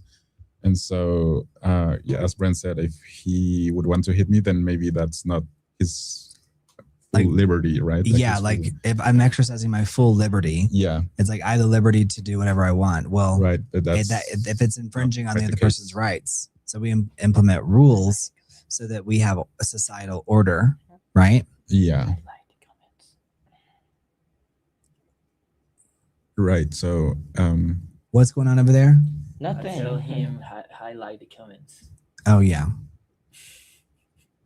Everything's like, yeah. Highlight the comments. yeah. Ew. Richie says, Jimmy, I couldn't hear you. For what? Mario, do you want to switch to Jimmy? okay. No, Jimmy is He was just asking me a question. I was keep going, bro. Yeah. I'm just telling you, we really need a third person. Okay. Like now, like tomorrow. Going, Jimmy. All right. rules can create order, fairness, safety, and trust. Without rules, stronger or louder people can dominate everyone else. That's right. Yeah, those are like the limits to Richie, leave us a super chat on Jimmy's channel. All right, we go on. Yeah, that's like the way you limit someone's like Mhm. unruly nature, right? So Right. to promote a bigger good. Yeah. Yeah. Agreed. Why do countries exist? Countries exist for like larger societal order. So like without borders, then you wouldn't have you would just have constantly battling groups within territories and like kind of the events that were leading up to World War I and World War II. There were constantly moving borderlines, dynasties. People had countries based off of marriages, alliances. Mhm. And so by having like fixed borders, for at least for now, where we are in the state of humanity, it allows us to have some level of order. But as we're seeing, even with these borders, there's not perfect order by any stretch of the imagination. I can't even get order in a room. So and that's not your fault. Quite the opposite. I just wish I had two of you. You know what I mean? Or two of me. You know what I mean? Because if you see the language issue, you see like why I'm thinking of like having to go, because it's like if we can't find a third person, then it's like this is not sustainable. Mhm. You know what I mean? Because every day it's like a battle that's not winnable, you know? So it's like we have to find that third person. And maybe we can bring in someone like Belen, you know? If she's like, let's just call her and be like, wait, like you're gonna like it is gonna be the trio. Well, I talked to her, but she didn't get back to us. So That's okay. And that's also the problem too, is that here people she probably will only do 3 or 4 little jobs being an extra, and then she's gonna wake up and be 45, and then she's like, well, probably should have done that. Who's Ballet? You know what I mean? So you can't worry about that. We just have to find someone else. It's okay if they don't get back to us because nothing's gonna happen there anyway. If you really think about it, statistically, it's impossible. Yeah. So that was her shot. So let's just find someone else. Okay, this is the answer I have. Countries organize land, laws, identity, protection, resources, Hey, citizenship, Drismans, how are and you? shared political systems. Mm-hmm. Yeah, by having those shared political systems and the shared systems, like societal systems and organizations, it allows countries to function and try to be as self sufficient as they can. But now we live in a globalized economy, and so countries trade with each other. But we also see that can also create problems if there's a trade deficit. Yeah. If there's too much of like one thing is influencing too heavily on the other. Like one country is influencing the other country too heavily. So yeah, and it's interesting to see where we are. What do you think is going to happen? Do you think the borders of the countries that we see now, like those are fixed, or do you think there's going to be like a rise in like maybe some new age colonialism? I mean, I guess it's like the idea of society is getting bigger and bigger and bigger. So I think that's also another reason why countries exist, right? Because everyone wants to have their own like shared common thing. And because we've seen like even in countries they have like their separatist movements, like in Spain and things like that. I think it's so funny in Spain. I'm like, you're so small. Like, how are you going to survive on your own? About. It's like every territory wants to be like their Gabriel, ¿me puedes traer hielo? own territory, and so so in No, that vaciar esto, pero tráeme hielo. in that way, I think it's Estoy hard. preocupado por el dinero, porque le vale. So Entonces, me está preocupando. in that way, I think it's like hard to envision like a bigger thing unless it's someone else coming in. And Like you mean bigger than the nation states that we have now? Yeah. Unless it's coming, unless someone from space is coming and colonizing us. Well, listen, there are people that theorize that like there'll be like there's three countries, like Russia, China, and the United States. Like all the United States will just like take over all the Americas. Like China may take over like the or maybe in India as well, but the Far East, and then Russia, and then maybe Europe. But that wouldn't surprise me, especially with like a lot of these countries in Latin America that are not really working on a functional level. Having lived in Ecuador, Peru, Brazil, and Mexico, it's like, thank you so much. Like they're just like not working. Anímalo a reír. The food's almost ready. Somebody called you. I don't know who it was though. She's making a Hydrismans. Someone called you. Hey, Drismans, welcome to the party. You guys don't forget to subscribe. Don't forget to like the video. chicken out of Mexico. What's the answer that you have, Jimmy? Yeah, the what's your answer is. Right. Wait, which one? Countries. I already answered that one, but I'll do it again. Oh yeah, sorry, yeah. Countries organize land, laws, identity, protection, Yeah. resources, citizenship, and shared political systems. for? Yeah.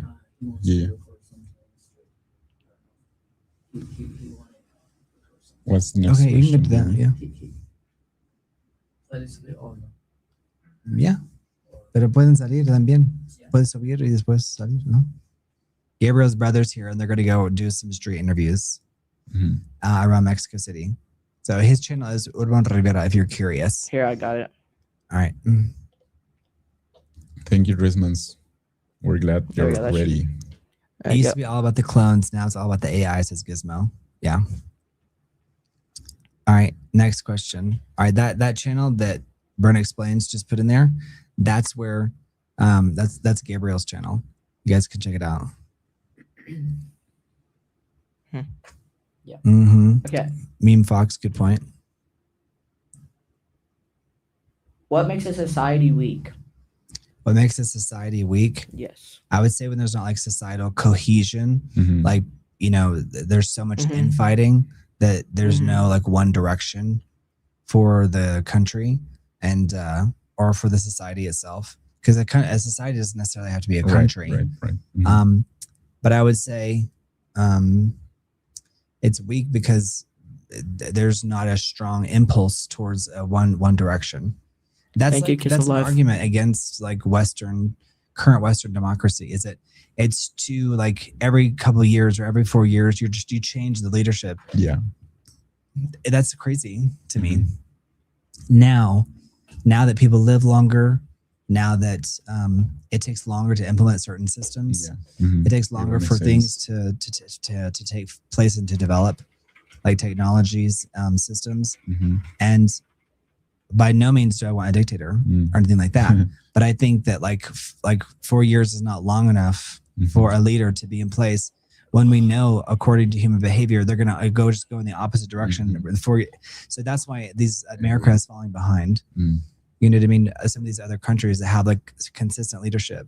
Now, obviously, we don't want to be like Russia, where it's like that's not ideal, right? You know, but I think 4 years is not long enough for us to have sustainable growth, because there's just constant bouncing back and forth. And society is like, oh yeah, this, and that, and it becomes chaotic in terms of what are our institutions, what are our true values as a society. Now, I think a society can be weak just because they don't have a clear identity as well, or a clear direction, or a clear sense of right and wrong. Yeah, I guess if you start to have so many fractions within a single society, then it can be like again. Henry Lefton has a good answer too. That want to be apart from it, and so that creates like the division. Instability, like external factors also play a factor in weakening societies. Yeah. So, such as other societies, which can be more powerful. Yeah. Yeah.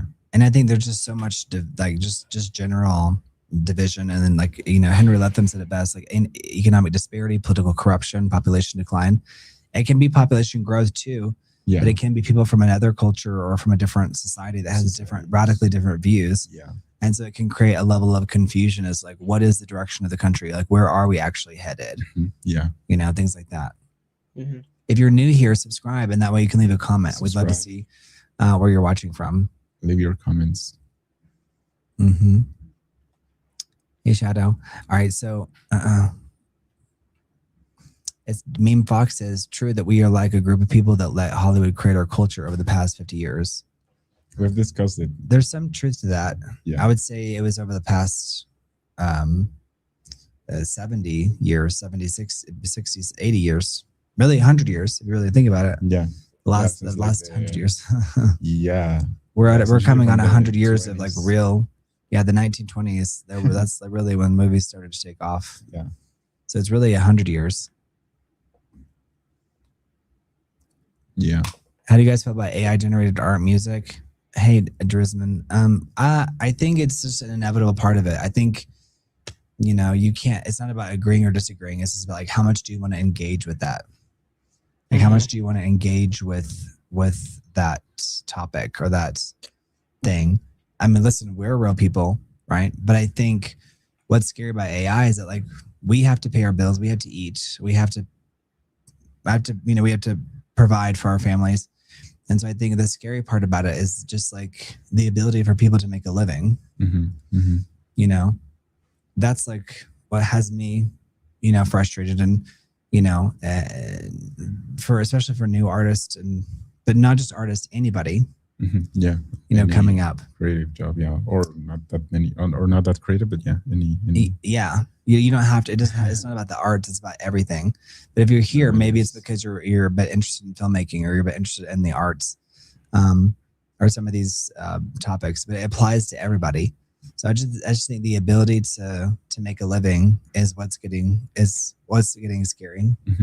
It's like, because you're seeing like these major legacy brands go bankrupt. And so it's like, you know, so that is indicative of what it's like for the small creator, right? Whether they're a musician, artist, a filmmaker, you know, photographer, things like that. Like, photography is all but dead. You have to be one of the people that's like really saying like, you know, people can pray with writing, literature. There's a famous magazine just gave out all these awards, and they realized that it was written by AI. Mm. I mean, Okay. so it's becoming scandal after scandal after scandal. So the reason why people are watching this is because it's like these are real people, and you guys can leave in the chat and we can respond to you. And if you want me Yeah, to, thank like, you guys some people are like, is it real? I'm like, yeah. They're like, touch this or move this. This is not AI. This is all real stuff. Yes, it is. Jimmy eats real food. It costs real money. YouTube AI really well. Yeah, Andre, you're not alone. All right, predictive programming was a thing. Now movies are like not sure what they are. Yeah, Meme Fox, good point. Okay. Hey, TJJ. Hey, Thank you, TJJ. AI is killing publishing, particularly self-publishing. Amazon is going to cause art to stop being produced. TJJ 97. Honestly, like that's what keeps me like up at night. Is that kind of stuff? It's like our ability to like the reason why people are not going to the movies, I think, in large part too, is because they're just making inferior versions of what was. And then you have AI coming along saying like, oh, well, let's take what was and then let's build off of that. Mm-hmm. But I think we're really craving the human experience. Yeah. And so that's hopefully what we're providing here on this channel is a piece of the human experience. Mm-hmm. Like TJJ, we can interact directly with you. So TJJ, if you would like to support the channel, we need it. We need it. Yes. I thought Jimmy was AI when I first saw him. LOL. Who said that? The art. I thought Jimmy was AI when I first saw him. Well, He's Andre, you know, that's why I was like, let's go live and let's show everybody how real we are. We're very real. We're very, very real. One thing I would like Jimmy's opinion on is has social media made people more connected or lonely? Do you try and limit your use of social media? Yeah.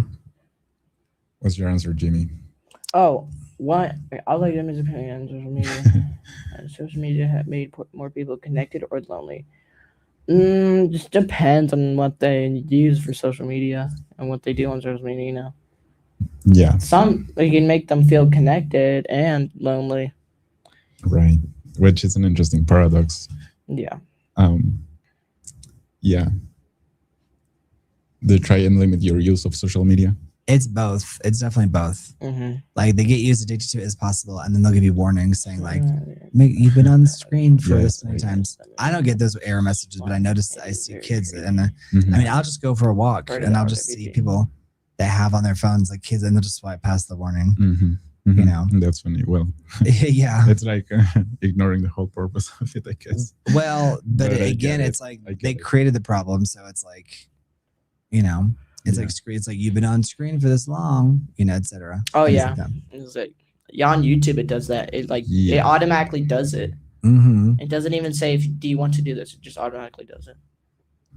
Yeah. Yeah. Thank you, TJJ. Yeah, and it's is it only on that platform or is no, it's actually sometimes it's on some games, some actual like creators will put that in there, which is interesting. Oh yeah. Like they'll say like, "Hey, take a break." Yeah, every hour, take a 15-minute break or something. Well, and again, there's this dichotomy because it's designed to be as addictive as possible, and the game is. Yeah. All right. Yeah. Mm-hmm. Okay, so the answer I have here for what makes a society weak: corruption, distrust, broken institutions, bad education, crime, division, debt, and people no longer believing in the shared future. If a society runs out of Wi-Fi, does it collapse immediately or after 5 minutes? I honestly could see. I mean, I think that's a really funny question because it's funny because it feels so real. I would rather be. So it's like if we took away the internet. If we took away the internet, I think but we rely on it so much to do so many different tasks. Like people would be running around the street just be like, Like the whole banking system is banking just like systems, on all the Wi-Fi. economy, flights, I guess. yeah. There's like so many things depend on it. Yeah. So it would be wild. How long do you think it'll be completely? How long do you think it would take for it just to collapse immediately? A day. A day. Yeah, but especially if there was like some like an electromagnetic, pulse or something like that knocked out everything, and like because I think systems go down. There are those famous websites like is this website down? Right. Yeah. Is my website down? Yeah. You know what I mean? It'll tell you if there's even just a few months ago, YouTube was down for Yeah. Yes, So- it is. Yes, it is, David Jones. You guys, someone come through for us with the Venmo for food, for our food budget. It would be so helpful. $100. Let's come through. Do you think you would survive without internet or without Wi-Fi? No. I would just take all of our camping equipment and just go. Just go into the woods. Yeah, but I think then like it's only a matter of time before like Breaches. bands like form. Mhm. Like groups of people like that like are hunting together, Yeah, and it's like a Survivor. Yeah. It would definitely turn into like the world's biggest game of Survivor. We've seen it like in movies. And Yeah, it would be like like that, I guess. it's in movies for a reason. It's real. Exactly. Yeah. So So I would have to, you have to make alliances. So you couldn't just, but maybe I could be like the leader of my band. I'd be like, listen, guys, I got a tent. But then it's like those classic scenes where someone's like making a speech and then someone just like, pew, and you're like, yeah. because to just show like the lawlessness that comes into play once we lose the systems that are in place that kind of keep everybody in check. Right? Yeah. For me, I think it's like whenever I go outside and I try to disconnect and like spend time with nature, I realize how like dependent, quote unquote. How dependent we are on Wi-Fi. I am on Wi-Fi because it's not that I'm addicted to it, but I just use it for the commodities like to. it's like turn left. Or what? What do you mean? It's more like just like finding my location in a map or like Absolutely texting someone or whatever. Yeah, but it's just like listen, wireless internet was just mind blowing, and now it's like we can't think of a world without it. Right. So and that's what's so crazy about it. Probably like 3 hours. Even my kettle is dependent on Wi-Fi now, says Drismas. Your kettle is? I believe you. Yes, I'm sorry, I cannot boil your water. I don't have Wi-Fi. This water is too dirty. You have to. I mean, I guess hospitals too, like the machinery and everything. Oh yeah. Yeah, it's crazy. Yeah. Well, I think the fact that we're able to calculate so much data so quickly now, that now we're in the throes of the information age. Yeah. And so there's this idea that that it's like it's just everywhere and it's in everything and it's just so unavoidable, Yeah.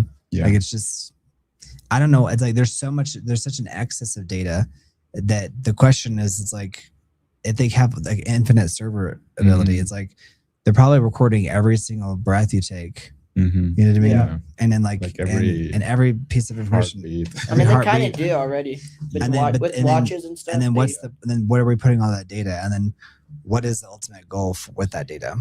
Right. So yeah. But I think it's these again, like a lot of people are making the argument. I think John Scott makes it a lot like about techno-feudalism. Hey, Texas Ranger fan. Hey, Texas Rangers fan. I remember my internet going out and I couldn't even do my laundry. How can I do your laundry without internet? I mean, what? That's. Unless you have like a smart dryer and washer. No, because I wash socks in the sink all the time just to remind me of like the old days. So like I'll take a pair of socks and I'll put this up and I'll wash them and I'll hang them out. Some printers require you to have like a subscription. It's like. Do you remember that when BMW tried to put subscriptions on the warming seats? Yeah. I was like, what? I was like, no. I mean, no shade, but that's. Yeah. We should not be that wild. That's crazy. Yeah. The internet just to wash your clothes. Makes a good point. Listen, I wash clothes in a bucket to this day. Like if I can, I'll wash it in a bucket because I prefer to, because I know how I like to rain the clothes. You spend less water. You use less water. Yeah, like you can use your eye-hand coordination. You can understand like what you're actually getting out, of the grime out of the thing. I watch Jimmy Socks all the time. Yeah, That's funny TG2 you did 907. that. It says something about the connection was not being found, so it wouldn't turn on. What? Wow. What kind of washer do you have, Texas Yeah, Ranger good fan? job for using no shade properly. Good Yeah. use of no shade. No shade. Thank you, Henry. Is that not his generation? Is it the previous generation? I think Like when you it's, say no shade, but blah blah blah. It means Huh? like it means like I think it's more like my generation. yes, mine too. Mhm. But it means like you're not criticizing something. What are you taking with you? Yeah. Are you taking the camera? Yeah. Okay. Yeah, and mine's Okay. All Yeah. right, sounds good. Have fun. I don't drop it. no. Thank you. Thank All right, you, have fun. Henry. Yeah, it's like I don't want to criticize this, but I'm gonna do it. So that's essentially what it is, Jimmy. Are you able to wash your clothes in a bucket? Wait, what does no shade mean? No shade means like no disrespect towards a certain thing or an Mhm. idea or a concept or a person or a country or a culture or whatever. So it's like, for example, like we mentioned a brand and he said no shade, but like for real. So it's like no shade, but bro, why do you smell like that?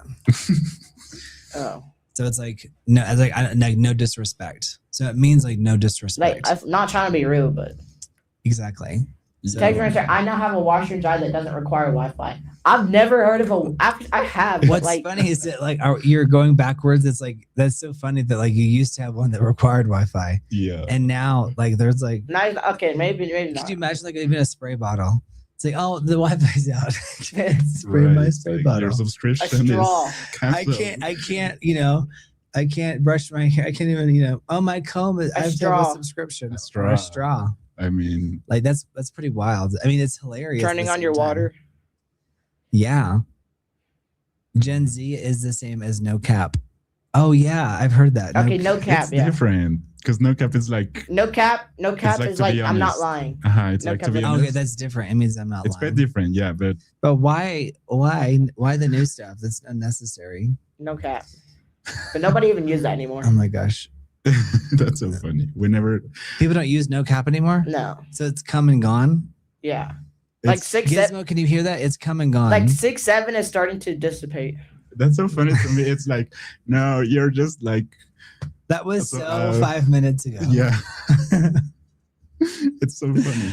That's like that. That's definitely a clueless thing. Like that was so 5 minutes ago, but now that's like a legitimate. That could be a legitimate statement. Yeah. Like with the speed of people like consuming stuff, like swipe. Kids will let you know if you are like Yeah. not up to date. So I mean, I remember people still saying like, "Don't be a square." Have you heard of that? no. It means like, don't be like so like conforming to society's standards. It was like a 1950s term. Do you guys remember square? Like, don't be such a square. It means like, don't be so like rigid. Yeah, Mhm. David Young Rigid. said 6, 7's already disappeared. I mean, how do you trace that? Like, Mario, Well, do you 'cause, know like- the slang of the phrase "killed it"? yes, it's Yeah, like when he you killed do it. something so Let, well. let Mario answer because Henry let them answer. Let's see. Yeah, it's like when you do something so well that it's like It's like you killed did it, it. You did it. Killed which it. is funny because it might seem counterintuitive, Mhm. right? Mhm. You guys don't forget to like the video, by the way, and don't forget to like it. It helps us out a ton. Don't forget to I'll subscribe. play Jeopardy with Sarah. If you're new to the channel, make sure you subscribe. Subscribe, guys. What's up, Mark Sands? Hi, Mark Sands. Hey, Mark Sands. Low-key need a show where Jimmy teaches these guys new slang. Low key. Low key, people still do that. Low-key. I love that. Low It's like key. Whoa. low-key and genuinely. Yeah, I catch that. Mm-hmm. Thank you, Henry. So someone's what are people dropping slang? Someone said low Look key. at that, Brent. You're Low key using nearly. for real. FR. But for real has been For real. around since before you were born. I know, but Like for real, it has. Like for real. Okay, so what's the next question? So we've been talking a little bit about slang. That's not like the overall topic, but why do it's an people interesting lose topic. trust in industry? What? In institutions? Yeah, institutions. Mm. Why do people lose trust in institutions? Well, if you see that they are not fulfilling the promise, Yeah, like what they set out to do. yeah, then it's like you I'll start be back. I'm questioning. gonna go grab a drink. Well, we also lose trust like in like the entertainment industry whenever you go out and pay it for a ticket, Mhm. and like the trailer or the premise of the movie doesn't deliver, you know, on the movie itself doesn't deliver on what was promised, Mhm. right? Yeah. Mhm. So it's like there's a certain expectation if you're going to spend, you know, going to the movies now requires a lot of money Mhm. Yeah. because you've got to pay for gasoline, you've got to pay for the maintenance of your car, you've got to drive on those roads, you know. There's a potential of getting into an accident. There's If you wrangling the buy- kids, convincing the wife or the husband to go. If you buy any snacks, The snacks. yeah, It's easily $120 to take a family of 4 yeah, to go see a movie. Like it's very easily over $120. Yeah. And so, and if you go, you know, that's why people are going to movies that can feel are like more of a surefire hit to entertain their kids. Mhm.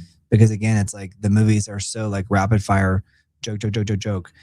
For an example, it would be like the Super Mario movie. Mhm. Like actually understand fully why that movie made so much money. But then there are other movies. It's like people, they need this, you know, people want Zootopia. But then there's these other movies. It's like they don't really understand who their audience is. Yeah. Which you could argue with the Supergirl. They're experiencing that. Mhm. Yeah. I mean, I would say it's like I would argue that that's the main reason, like not fulfilling the promise that you were like expected to do, and that's kind of what makes you think, oh, maybe this is making me feel like not trustful of this thing because it's not saying the thing it would do. So, and again, it can be because of corruption or because of other issues, but yeah. What's shocking about like corruption in a lot of these developing countries is like how like open it is. Yeah. And like, oh yeah, you know, like, and there are certain countries that are that's the son of the previous president, Mm-hmm. and like everyone knew the previous president was like a criminal. Yeah. I think that's like in Indonesia right now. Oh, So it's thank pretty you, wild. everyone. Maybe it's because I mentioned Supergirl. Everyone's bandwagoning on that. And like everyone is like so like not disliking that right now. I haven't seen You guys, thank you for being here. If you're new to the channel, make sure you subscribe and don't Thank forget to like the you. video. Yeah, subscribe, like the video. And Jimmy, give us your charisma, uniqueness, nerve, and talent. Showcase your like your personality. All right, and you guys, No, fun fact: we're broadcasting to you from Mexico City. Yes, so that's why we were also asking you guys, where are you watching us from? So let us know. Yeah, let us know where you're watching from. Subscribe, that way you can comment. Yeah. So what's your answer, Jimmy? What do you have? People lose trust when institutions lie, fail, become corrupt, act unfairly, or stop serving the people. Yeah, The that's people another. they were meant to help. That's another right. thing, and that's also corruption in a way. Mhm. Will you guys be back in Texas by the World Cup? I might. If someone pays for our tickets, Right. our The tickets, tickets, they're so expensive. Just $800 just to get a parking spot, just to have like a you mean at that World Cup? tailgate. Yeah. Yeah, they work. Yeah, no, but are tickets going up for you to go home, like, or for you to go back to Texas? No, Our it's tickets for the price- World Cup. No, I know that. Like, I'm not interested in going to the World Cup. I'm nothing against the World Cup. I just no shade, but I think that it's just a big giant money making endeavor, and it's all rigged. I guess yeah. There's so much like gambling involved. I'm not pro gambling.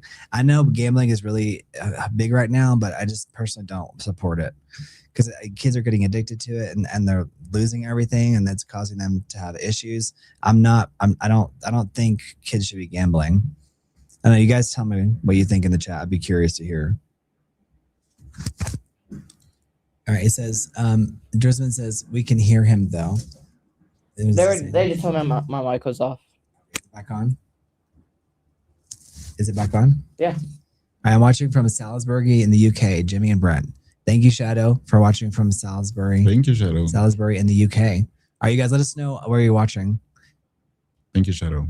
Hi, Shadow. The art. Andre, you got to be careful about saying that stuff because you got to realize the art that the USA is a very diverse country. There's no other country that's more diverse than the USA. There's no one's even close in terms of the level of diversity. You can go. There's so many different communities. Oh my gosh, David Young is watching from his room. Amazing! Oh my gosh, amazing! That's so cool. Every gambler quits before they win big. Drisman, that sounds like counterintuitive. LOL, Drisman. That sounds really. That sounds like. Is that a joke? No, but read his previous comment. Oh, he said, "I think kids should be gambling from as young as possible. It builds good." LOL. Drisman, no. Drisman. No, that's hilarious though. Okay, Mario, how about this one? I'll tell you, I'm riding shotgun. Oh, what does that mean? This is easy. I'm riding a shotgun. Let's see. No way. Mario knows this. I love this. This is a good topic here. No, wait, you don't know that? I mean, I've heard it, but I think, I don't. No way. I'm riding a shotgun. It's like when two people want to drive. And No. Well, it has more to do with like who's riding in the passenger seat in the front. Okay. Yeah, I missed that, Henry. So now you know. Now I know. If someone says I'm riding shotgun, like oftentimes when we get into a car, people just let me ride shotgun because I'm so tall. Okay, yeah. But sometimes if you're around the same height, even sometimes people might say like I'm riding shotgun, but that it wouldn't be fair to me if we're getting into this tiny little smart car, smart car. You got me there, Henry. Yeah, but riding shotgun means like it's like I want to ride in the passenger seat because you're gonna have inherently more foot space. You fight against your siblings and stuff. Like I call shotgun. Yeah. And I call shotgun. You see it in movies sometimes. Like I call shotgun. I think I've heard it in music, but I mean in songs. Yeah, they could be referring to that or the real thing. Who knows? Yeah. But there must be some. I think maybe it's because it could fit. Like someone who had one, it could fit in the front. Maybe that's the original. I don't, if someone knows, let us know in the chat if you know the where that term originated from, or if you want to ride in the front seat. But that was a good one, Henry Latham. When people call shotgun, it means that they're claiming the right to ride in front of. Yeah. Claiming the right. Okay. Now, if you don't call anything and you end up in the back seat, middle, you're riding what? Ooh. You're in the middle back seat. I don't know. Well, that's the worst seat. But I guess he's referring to a term to it. Maybe you're sandwiched. Back seat. I don't know. I forgot. I've heard of it. Henry. Henry. What's the next question? Did we answer your last question fully? Stage code starts with a B. Starts with the boat. I don't know. Backstage. Backseat. Backseat. Come on, Meredith Brooks song. What? Oh my gosh. You're riding Oh. That word? That's interesting. That word? Is it Henry? Is that it, Henry? Okay, yeah, it is. It is. What's it called? It's the B word. Okay. The B word. All right. So next one. Interesting. Why do people? I've seen that one. Why do people fight wars? Oh, I mean, I've heard of it. I just forgot it. I hadn't, Henry. But people fight wars because they're defending or they're on the offense. Typically, people are fighting over ways of life, over resources, over ideologies, over political systems, economic systems. Some people are trying to expand. Some people are just defending. So it depends on if you're. Sometimes there's no clear aggressor. Like I think in World War I, maybe in Serbia, the Balkans was the powder keg of Europe, but it doesn't necessarily mean that they were the overt aggressors. Like one individual can spark, like a wildfire. But I think right now it's primarily over economic systems and ideologies. And I think at the end of the day, sometimes it's literally money. I mean, I do think the main cause is always like some sort of material interest, but money. Ideology. like a natural resource of some kind. Yeah, or territory. So you guys, thank you for subscribing to Make Love and Not War. Yes, guys, subscribe. Okay, we're gonna have some Like- wild, fun content on this channel. It's Like gonna the be really video. cool. Y'all are gonna love it. like the video. Yeah, yeah, a good one, Andre, was over families, right? Because there was Archduke Franz Ferdinand, and then there was even the conflict over Teresa. Was it Teresa? Teresa. Receiving her, Teresa. It was over Teresa. No, but like Down on 34th Street. yeah, but she was supposed to receive she was supposed to inherit the Habsburg dynasty or something like that. Mm-hmm. Like before. Oh yeah, I remember. I think it was Teresa, or it could have been another name. But Yeah, it's escaping. I guess I would say Teresa. But Teresa, for some reason, the word Teresa in English sounds funny. Like to the American, Teresa, get over here, Teresa. It's like Randy, things like that. All right. Oh, got it, Andre. You're good. He's talking about ticket prices. Okay. We love you, Andre. All right. Meme Okay. Frog says, I may want to remake this song Nookie. Okay. Absolutely. Okay. Next. The answer is the answer I have: wars happen because of power, land, resources, via revenge, ideology, security, pride, or leaders making dangerous decisions. Why do people need heroes? Well, it allows us to put all of our hopes and dreams into an individual, and then we can kind of see ourselves in them. It's like celebrities. It's like we kind of need celebrities because if we don't have any, then there's no one for us to look up to that we could potentially be. Yeah, I think it's because of guidance. We need some guidance, Mhm. and we tend to look up to people that are like a model to ourselves. Mm-hmm. So that we would call them heroes, right? Not necessarily like a superhero, but the idea of someone that's like a model to us, to our behavior, to what we would like to be in the future.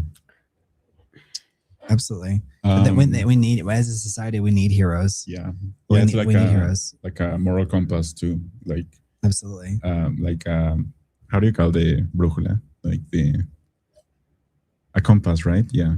Yeah, moral compass. Mm-hmm. Henry, okay, another Mario. What does the phrase "I've got dips" mean? Wait, who said that? Henry, you gotta tie this to a Venmo. What So, is? Oh, I've got you gotta this. tie this. You gotta gamify this because Henry, you don't realize how much we're struggling. So Henry, because we're on Jimmy Explores, is Henry want to put some to the test? Oh, I think. Henry, he's already gotten all of them right. Let's do another one. Henry, we appreciate your support so much, but we need it too. So Henry, are you in the USA? Yes, he's been doing Venmos. That's right. So if you would like to support us through Venmo, please do. Well, let's go for it. So you said it was a question. I've got this. I've got dibs. Dibs. Oh, I've got dibs. That's a good No, one, Henry. no way. Put that on screen. Put it on screen, Jimmy. You gotta be a I good can't producer. find it. It's at the top right. Comments. Well, there's a lot more. There you go. It's on top of the hearts.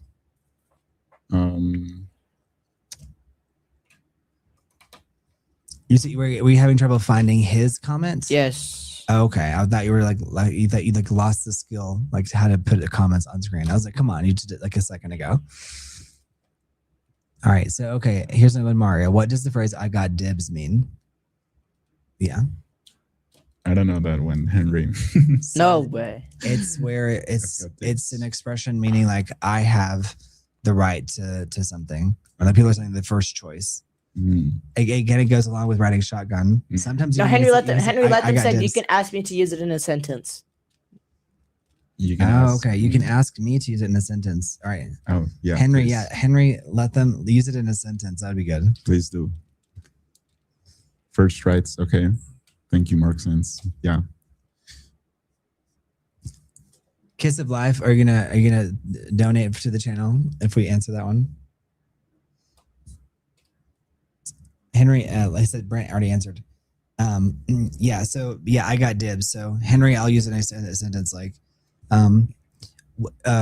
Mario wanted to ride shotgun, but I already called dibs. Oh, okay. Okay. Mhm. I already called it. the- Like I already called the- dibs. Like the I already. right to it, right? Yeah. okay. But again, it kind of goes again. It's like a little microscopic example of the social contract. Mhm, Because like just because you're saying something first means you have dibs, mhm, mhm. right? Yeah. But there's David Young, there's a social that's contract there. I've actually I mean, it's from like a video game, isn't it? I don't even know what it means. It's a LOL, David Young. character from a video game or I don't something even like that. I don't even It's like a head. I did not even pay attention to that one because that one was just so Some of these things just diabolical. should not. Yeah, they're like should not be in their brain. Yeah. It's well, like it's So- like we have to be careful what we expose our children to. I didn't even pay So you attention guys to that. So Help us I didn't even with know. your support on the channel so that we can Mario Karts Henry. Well, let's say we're doing the Avengers for Halloween as a group, and I say I got dibs on Iron Man. I'm basically saying I claim that character. That's right, Henry. Let them. Okay, that's interesting, Henry. Drisman, he knows it doesn't mean that 6-7 means nothing. We've talked about that ad nauseum. Although it took me a while to get it. But there's nothing to get. Christmas, yeah. That's the thing. Wait for 6-7. Yeah. Yeah. So I actually met the kid online that started it. That's so. It was cool. I He mean, should be taken to the public square. that's so funny. Yeah. Yeah, I saw him online. It was cool. That's so I funny. met him online. We were talking. Mark Sands, thank you for being here. You're still here. Mark Sands, are you still here? No, not Christmas. I knew that one. Yeah, it's like Jimmy was the one who taught me that one. So well, who explained it to me, like I think I learned it in front of you. I was like, Mhm. what? And he was like, it means nothing. I'm like, okay. Yeah, sure. no, I'm yeah, like, yeah. that would be that's a Gen Z thing for real. yeah. It's just a good combination. Like 6-7. Well, and people love to call, And then like, call out whatever 8, their phone 9. is. All right, so next, what's your next question? I didn't Nine. even 8-9 is a stretch. Did we answer your last question? know. What's the question? Why do people need heroes? Oh, well, we did answer that. We I actually just got back from snorkeling, trying to catch up. Same question. I was trying to- What is 6-7? Hi, Keep it out. kid. Don't worry about it. Hi, 6-7 kid. doesn't even mean anything. 6-7 actually does mean nothing. It's just like a thing that Gen Z came out with to confuse. David Young, no, I other did not play generations. games with him. I just Add the like and subscribe button. Hi, kid. Well, like, okay, what? I can't. Okay, Is there not a way for you to like put it in the top right, or is it always have to be in the bottom left? bottom left. Well, put it up there anyway for a second. Hey, Keith PV House, how are you? Hi, kid. Give it a vouch and leave a super Keith chat. PV House, do you have any ideas for the stream? Keith PV House is really good with your auditions. Remember how he's Mhm. very good at calling your best takes. I'm hungry. But Keith PV House, Jimmy's hungry. But you guys, we're growing this channel. So if you're new here, don't forget to subscribe. Don't forget to subscribe and don't forget to like the video. We've been hovering at 539 subscribers. If you're new here, subscribe, and then you can participate in the chat. Yes. All right. So we were asking the last thing, Keith PV House was like, why do we need heroes as a society? Why do we need heroes? And heroes bring us together. They unite us.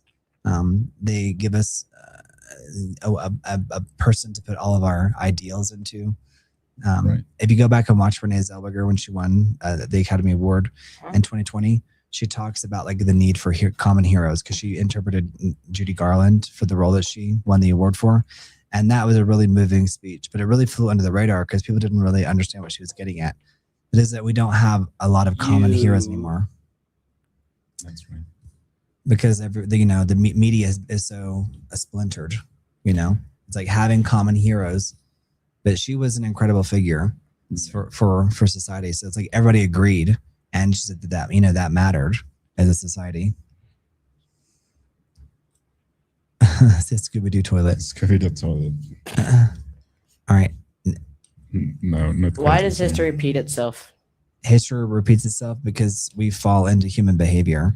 Yep. Like It's like when they say there's nothing new under the sun. It's like there's no ways. I mean, there's not many ways in which humans can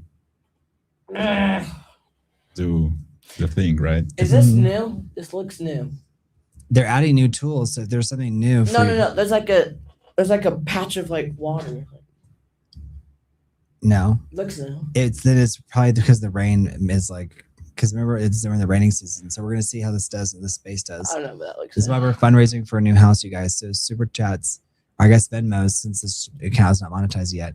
because the rain comes in. So Jimmy's noticing patches on the ceiling, but it's actually because water is seeping in. No, I know.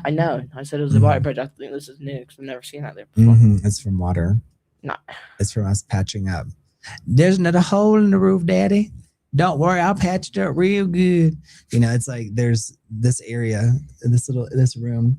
There's there's just. That's how I stay hydrated during the night.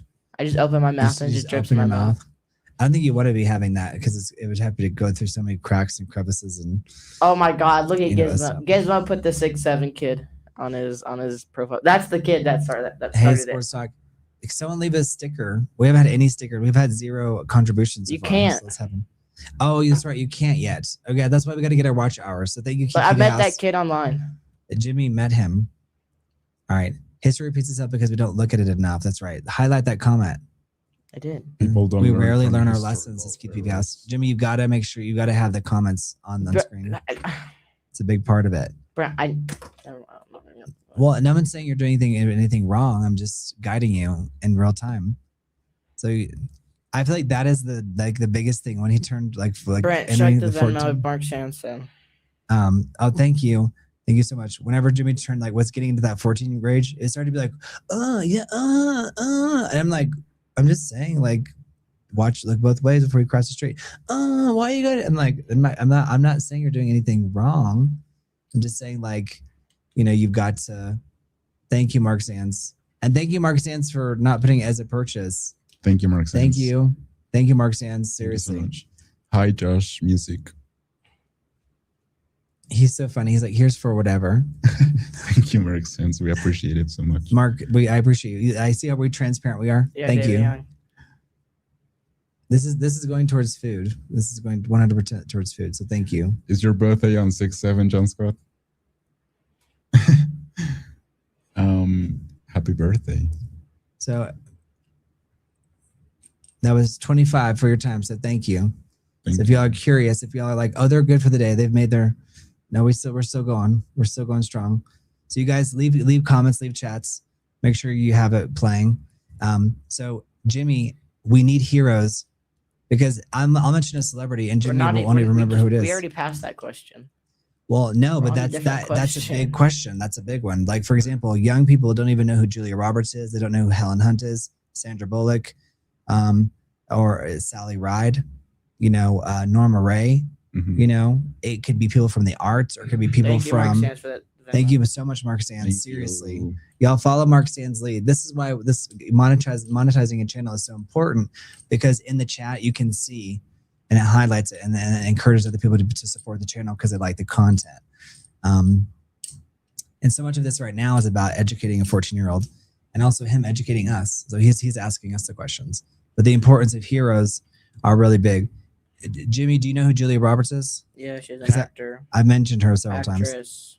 Okay. Name another actress that's around her age. Helen Hunt. Okay. Who else? He's tapping into that short-term memory that I just mentioned. Sandra Bullock. Mm-hmm. Hi, Josh. Nicole Kidman. Mm-hmm. Yeah. Who do people commonly say is the best actress who's alive? Is it Julia Roberts? I mean, some may make that argument for sure, but it's commonly referred to. People say it's Meryl Streep. Yeah. It doesn't mean that there's one right answer. Yeah. They were in a movie together. It was really good. It was called August Osage County. Really good. There's a great scene. You can just look up Julia Roberts, Meryl Streep scene. Oh yeah. I'm running things now. I remember. She says, I love these babies and they never let me down. You remember that scene? Yeah. I mean, you can relate, right? And she says, give me those pills, but I love that scene because I have some of that in reverse. I'm like, sometimes some of my family, whenever I'm like, you need to be on something, Anybody know that scene from August Osage County? Henry, great scene. Got it. Henry. And the Devil Wears Prada is Everett Dalton. So Uma Thurman's amazing too. Absolutely. Yeah. Love me some Uma Thurman. I love the people dropping. But you see, Jimmy, people are in here dropping these names because it's a big deal. I'm back. Where's the food? LOL. Hey, Richie, we're waiting for you to sponsor it. Come on, Richie. You can go to Jimmy's channel. So what's the next question? I already asked the next question. Why does history repeat itself? Oh well, we covered that. We covered it. What's one thing modern society gets wrong? What is one thing modern society gets wrong? Yeah. Seeing like the past like the same lens, like seeing the past and like thinking that the past is like one thing, or we have one vision of ancient Greece or one vision of like Rome or even like the 1950s when there were so many different events taking place simultaneously and so many different versions of reality because everybody's always been living in their own bubble. And so I would make the argument that like we paint history with broad brushes. And so like we tend to think like everything in this age was like this when there was a lot more diversity in terms of like looks, behaviors, what society agreed on, things like that. You know, it's like the winners write history, right? I agree. So I just think like painting history with a broad brush. Yeah, I was gonna say like that. I would say that that's oversimplification. Make sure you're putting some comments on screen. Oh, Halle Berry, that's a good one. Mark Sands as well. Just one LOL. You can judge history by ourselves. Audrey Hepburn is for sure. Audrey Hepburn, love Audrey Hepburn. You gotta love. One of my favorite movies with her is Charade. Have you seen Charade? No. Keith Peaveyhouse, have you seen Charade? I'll be back. Obviously, she's great. And I was just about to say, I'm about to run to the restroom real quick. And as soon as I'm about to, you can bring your food, and I'll go over there. But Charade is a great movie. Katharine Hepburn, oh, amazing. Katharine Hepburn. So they're answering like who are the greatest actors. I think at this point they're talking about of all time, right? Katharine Hepburn was huge. Humphrey Bogart, very big actor. Greta Garbo, some of these amazing. Vivian Leigh, amazing actress. Is there an actor that you like consistently, like whenever you watch older stuff, you're like, they really are amazing? Ooh. And there was a transition, right? There's like pre and post, like the way people acted. Yeah. There was the marker was Marlon Brando. Like many people like point out that Marlon Brando was like whenever the way he acted was so dramatically different, it was like it leaned more into like realism. Whereas like Sunset Boulevard is like more like the overacting, like da-da-da-da-da. Yeah, like and now it's like more naturalistic. A lot of people use Marlon Brando as like a as the marker. And I'm sure there's some other examples as well. Yeah, because everything is just a trend. Well, but people love Marlon Brando and like how he changed like the way we approach acting and in a really big way. Hey, Snag Pony, how are you? Gene Kelly, very iconic. Gene Kelly is very, very iconic. Hilary Swank and Boys Don't Cry is incredible. Kiss of Life, I agree. I don't have a real. Hey, Mark Sands, Michelle Pfeiffer is really good. I am always looking to Michelle Pfeiffer gives me a lot of hope too, because she's aging so gracefully that she gives me a lot of inspiration in the way that she handles herself. So I like her a lot, and she's married to a big TV producer and movie producer, David E. Kelly. Yeah. So that helps. To answer your question, I was thinking like what actress or actor is like I'm always impressed by it. I think Kate Blanchett. Yeah. Oh yeah. Yeah. She's gosh. we talk about her a lot. Yeah. Like because she's just constantly blowing us away. Yeah. Sandra Bullock. Yeah. She's Kate Blanchett is amazing. Yeah. Growing up, Julia Roberts is my favorite actress. Oh, look, there's food. Do you want to show the camera? Put it in front of the camera. You guys, we've got food here. Venmo's for food. My thumb is about to slip. Bro, I called you Kiss of Death. OMG, my bad. I meant Kiss of Life. Richie, I was wondering what you were talking about. You guys, here's food. If anyone thinks that we're AI, we're real people. YouTube, you hear that? Please promote real people content. Human being content. There. You can show them on the camera. And I'm going to run to the restroom. Hey, Lynx, how are you? Hi, Links. Hi, Links. I'm gonna take over chat as soon as we get back for a second. No, you can sit over here.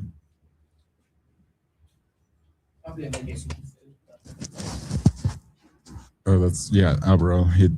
I mean, she I'm did. gonna help Jimmy so we can maybe pin this to. There you go. Take that off. Mario, you gotta double fist this. So Let's come back. Let me come back to it then, Venmo, you guys. Keep me surprised. Keep me on my toes. hi, Links. We're glad you're here. Dang. It was just Jimmy in the hammock. I thought that it was AI. Oh, okay, Andre. No, yeah, he is real. He is very real.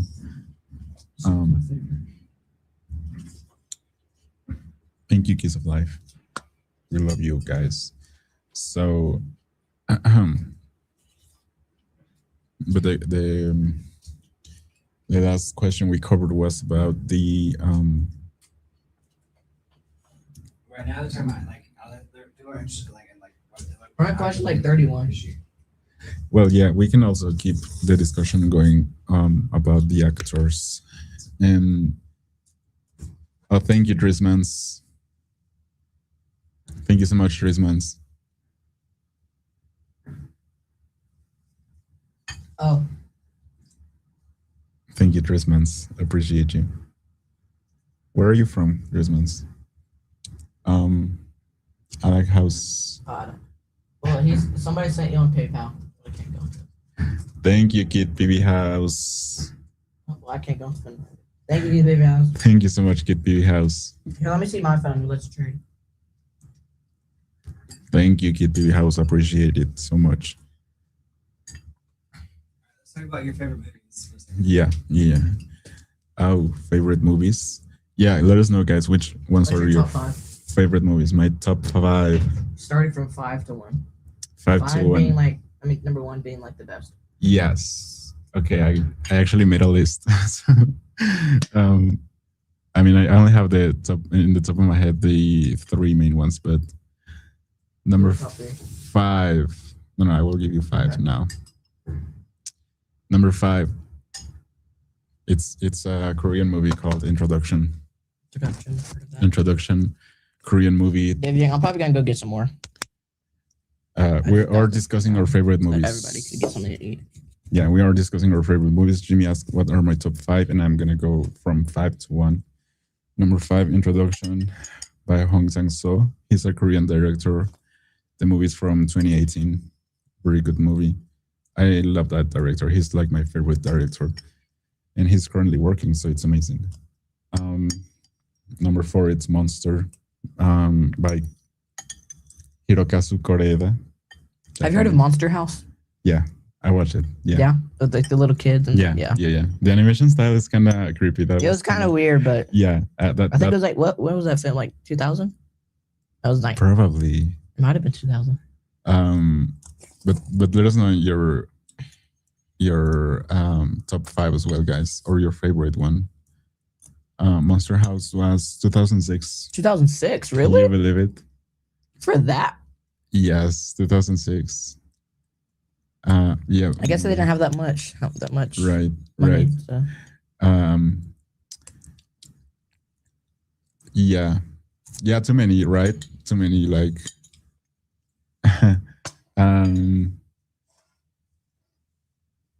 Now, yeah, Monster by Hirokazu Koreeda. It's a Japanese film. Oh, really? Oh, yeah, it is. It's crazy. 2023. Mhm. Great movie. Then no, not Monster House. Oh yeah, Monster House by Kenan. Yeah, but that's not the movie I was referring to in my list.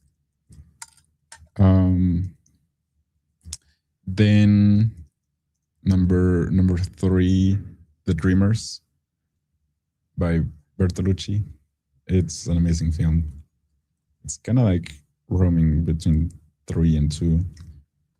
Number 2, another Japanese one, all about Lady Chushu. And number 1, it's hard, but I like The Night by Antonioni, Michelangelo Antonioni. He's an Italian director. Okay. Do you have a top 5? Yeah, but they're gonna be like more modern. Yeah, I mean, Number 5, Craven. There's a movie called Craven the Hunter. A 5. Number 4. Number 4. I'll do F1. oh, I like that one. Yeah. It's good. I watched it in the theaters. Yeah. Mm, Do you want cheese? You're asking cheese. cheese for what? Like that cheese that goes on bread. Oh, Parmesan cheese. No.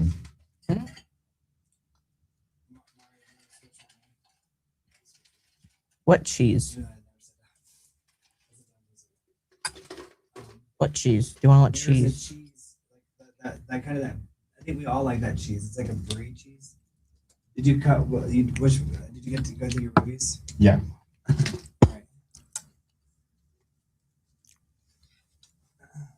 All right, do we switch swap? What? Because I've got some of my screen there.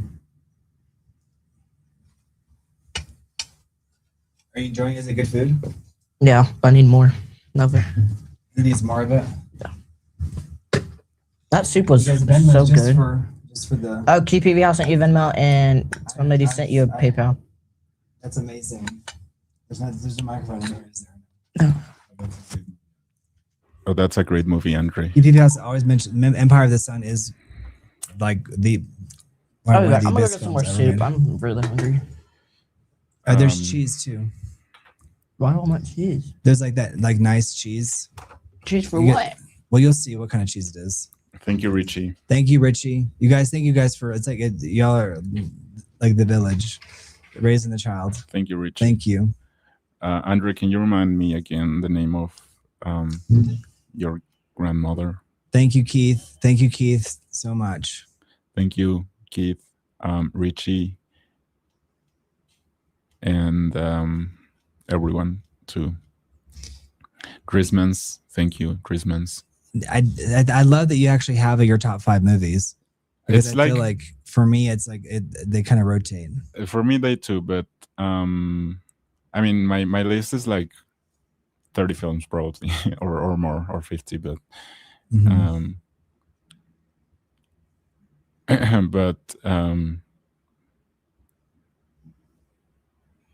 I feel like I've got my key things that I really like, but I feel like they may rotate a little bit. But in general, oh yeah, Andre, yes, her, thank you. this is the first time I've seen this type of gift where it's like a gift card. Like it plays there's like a turtle with like packages on its back. So thank you, Keith.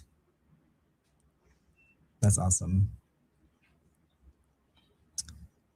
But I think people know my favorite movies at this point, like Contact, Empire of the Sun. Empire of the Sun. Yeah. Dead Poet Society. Dead Poet Society is up there for sure. Where's my phone's over there. Switch. Yes. I haven't, Chrisman, but I know that the kid is like really talented. Also that cheese. I could use some cheese. I like that quesadilla cheese. Thank you guys so much. Yeah, Chrisman. So Thank I've you. heard. So I think Shawshank Redemption is up there too. Not just because people love it, but I really genuinely love that movie. The Shawshank Redemption is up there. Like it's just undeniably good. And gosh, one of the movies. I think the movies you have to ask yourself, like, what movies do you turn to again and again? It's funny because The Devil Wears Prada, I love it so much. That's why, like, you know, I hold it in such high regard.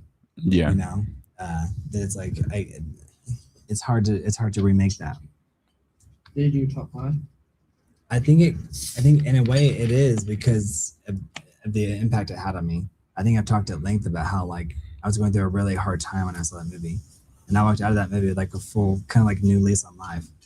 So there was like it was like having lightning in a bottle, that first one in 2005. Yeah. I was working on a lot of stuff during that time, and it was just very busy, and it was just that movie was a breath of fresh air for me. I haven't watched that one, Henry. Traffic. I haven't. What's the movie? Traffic? Oh my gosh, that was my stepmother's favorite movie. Traffic. Traffic is has Michael Douglas and Catherine Zeta-Jones. I think it may have been where they met because they're married, right? So that's a good movie. Traffic is a good movie. It's about like the big the war on drugs. They like the issues with them. There's a famous scene in there with Catherine Zeta-Jones, and there she shows these dolls because she's like getting involved in the trafficking, and they're like, oh yeah, big whoop, we've been hiding it in dolls for years, and she's like, no, the doll is the drug. And so it's like, what? So it's pretty wild. Yeah. Traffic is about the relationship between Mexico and the US. Oh, okay. Yeah, it's a US Mexico thing. Got it. Yeah. So yeah, well, the last question we covered was why does history repeat itself? And we saw that human nature stays similar even when technology changes. And Lord of Flies is intense. Fear, ambition, greed, love, pride, and power keep returning in new forms. So that's essentially the reason. Thank you, David Young. Donations for one wine for Love to Life. Some other reasons too, but yeah. What is one thing modern society is getting wrong? What is one thing modern society is getting wrong? Yeah. Life.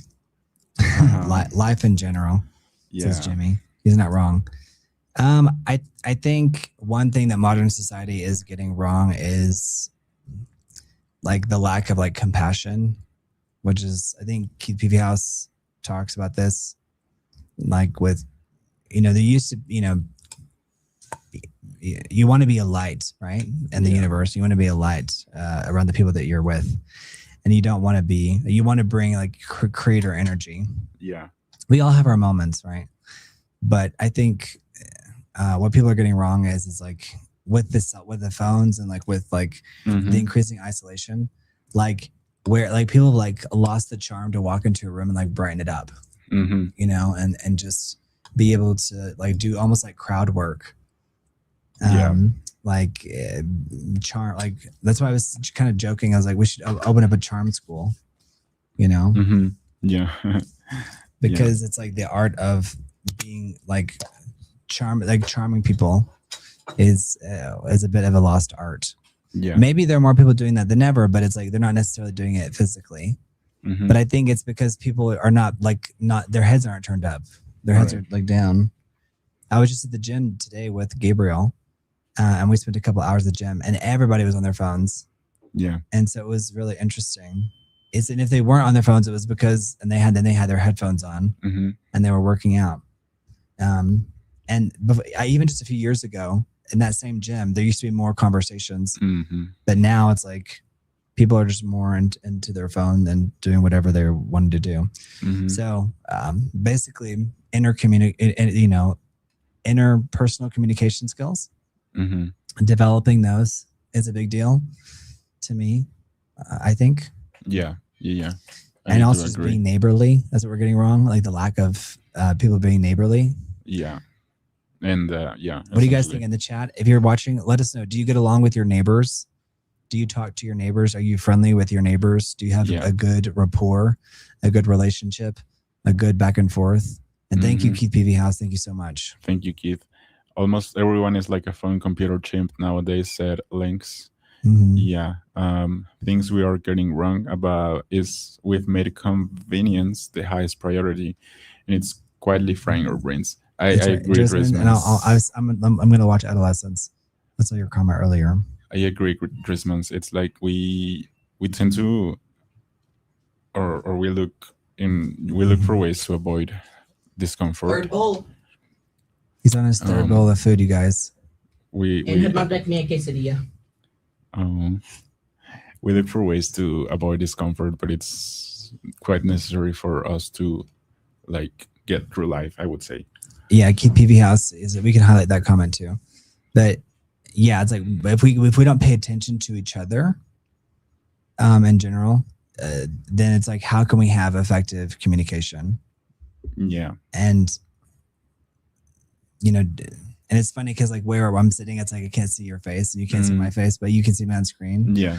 And so it's kind of funny. Yeah, it's like the but like for example, in Hidalgo, so his family is from Hidalgo, so which is a state in Mexico. But in your small town, yeah. do you think people have lost some of the interpersonal relationships that come with that small town nature? Yeah, I mean it's not like a small town. It's more like a small city, but it has like 300K so it's population. huge. What? That's huge. What's huge? So, Well, because we're from a town of 12,000 people. yeah, 20. yeah. That's not really true. You're including the whole like a surrounding area, but it's really more like 11 or 12. Okay, then the actual town, yeah, but I'm talking about Yeah, city. like the greater city. Yeah. But it's interesting because every time we walk into a grocery store from where I'm from, like I literally know everybody. Like, isn't that crazy? And now I'll be gone for 10 years, and then I'll know everyone in the grocery store. Yeah. But anyway, interesting. But I will say yes because but yeah, I think people. I mean, how do you eat at restaurants since you only get one plate? You go to buffets. Jimmy, he's banned from every buffet in Mexico. Because he's they said we There's not even any buffets near us. There actually is a buffet near us. Yes. Okay, let's go. You want to go right after eating that? Yeah. Oh, that's it. It's my quesadilla. Yep, I got my special delivery. Oh my gosh. Uh, you're not supposed to help. What? I'm joking. He's just eating. He's eating everything. Yeah. Herman's like, yeah, we know. And dip it into there. salió a grabar. Yeah. That's so sweet. He eats so much. It's unreal. Like it's unreal. Like so much goes in. Ooh, I will check it out, Henry. All right. I will check it out. Mario, I think you'd be good. You'd also like traffic. You would like traffic. It's also really interestingly lit, but it also has that Mexican filter on it. Like What? Like overexposure. Like, but it's Yellow not the hues. orange haze. It's more of like a. Okay, yeah. It's more of like an overexposed tungsten almost. Okay. More like a I green. will I check should it out. say. Yeah. Be careful because you're dripping. I know, that's why I'm putting it on the plate. Yeah, just so, remember, lift the plate while you're eating, just so I that know. Okay, just making sure. I think I've never eaten before. Rob, of course we do. Yeah, Hi, Rob, there's a lot of money that goes to that too. We don't talk about the other aspect of it, but yes, we do, Rob. Rob, I'm glad you're here. Thank you for being here. I hope everyone is subscribed. If you're watching, make sure you're subscribed to the channel and don't forget to like the video. But we're talking about big issues and we're also kind of having some fun and interjecting here. So it's very interactive. I know the names of the cashiers at my grocery store and I say their names when I speak to them. Kid That's PV House, nice. that's powerful. You are an When you example to us, Kid PV House. Yeah, it's powerful to say people's name. Because it gives people it gives people dignity and honor outside of just their function of just like the person who gives you your groceries or checks you out. But you're like, thank you, Sandra. That's why whenever we get massages, I like learn their names. Like it was Sandra and Minerva, and I'm like, I remember that, and it's just something that I learned along the way. Like that, there's a lot of power in that.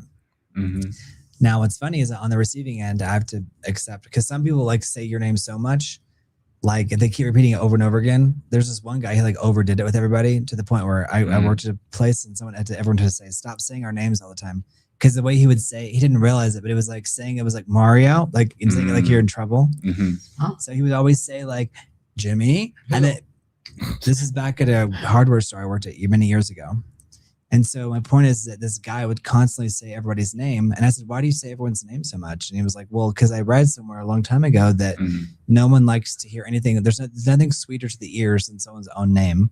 I don't know if that's exactly true. Well, if you don't like your name, maybe if you don't like your name. But I think if people are tortillas. constantly repeating it, it can feel like it's lost any power. You know what I mean? Yeah. So it would just be like, Mario, Mario, Mario, Mario. It's like, come on, dude.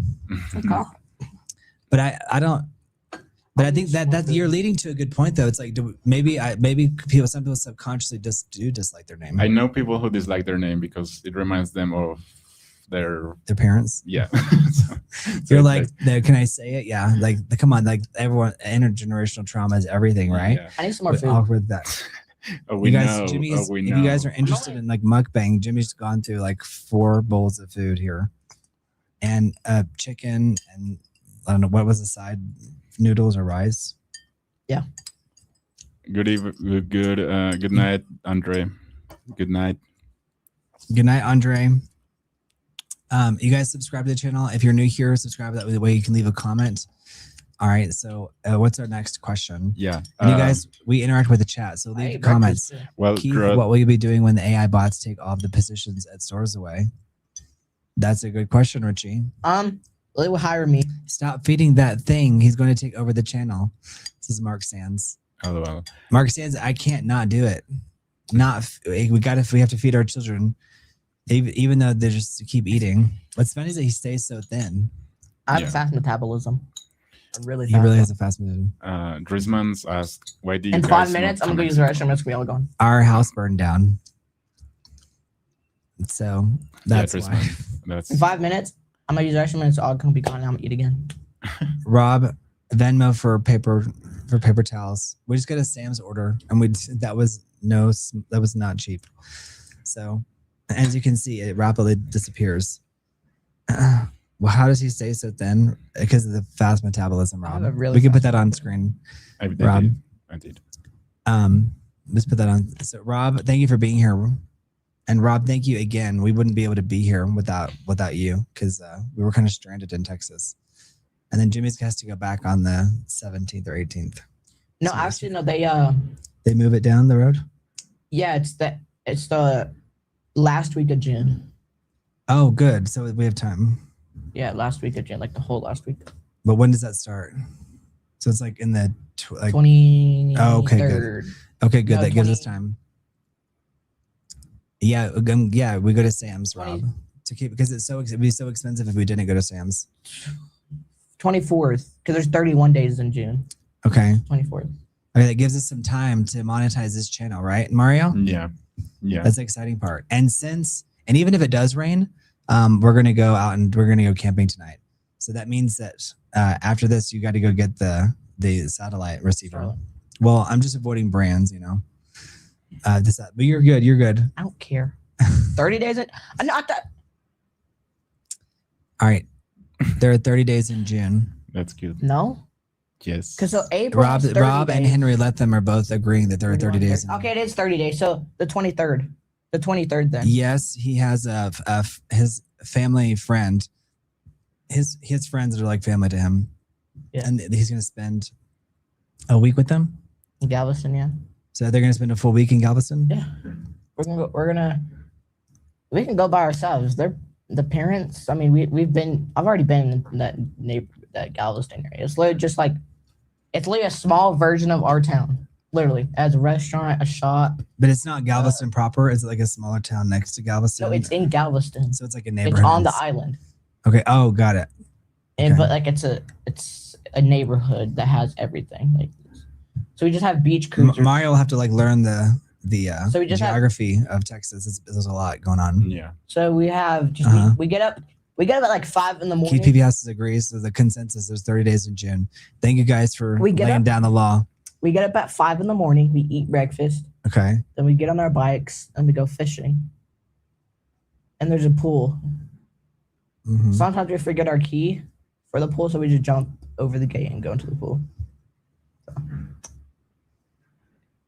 Our other friend Ethan, he's not been to Galveston yet, so we're bringing him too.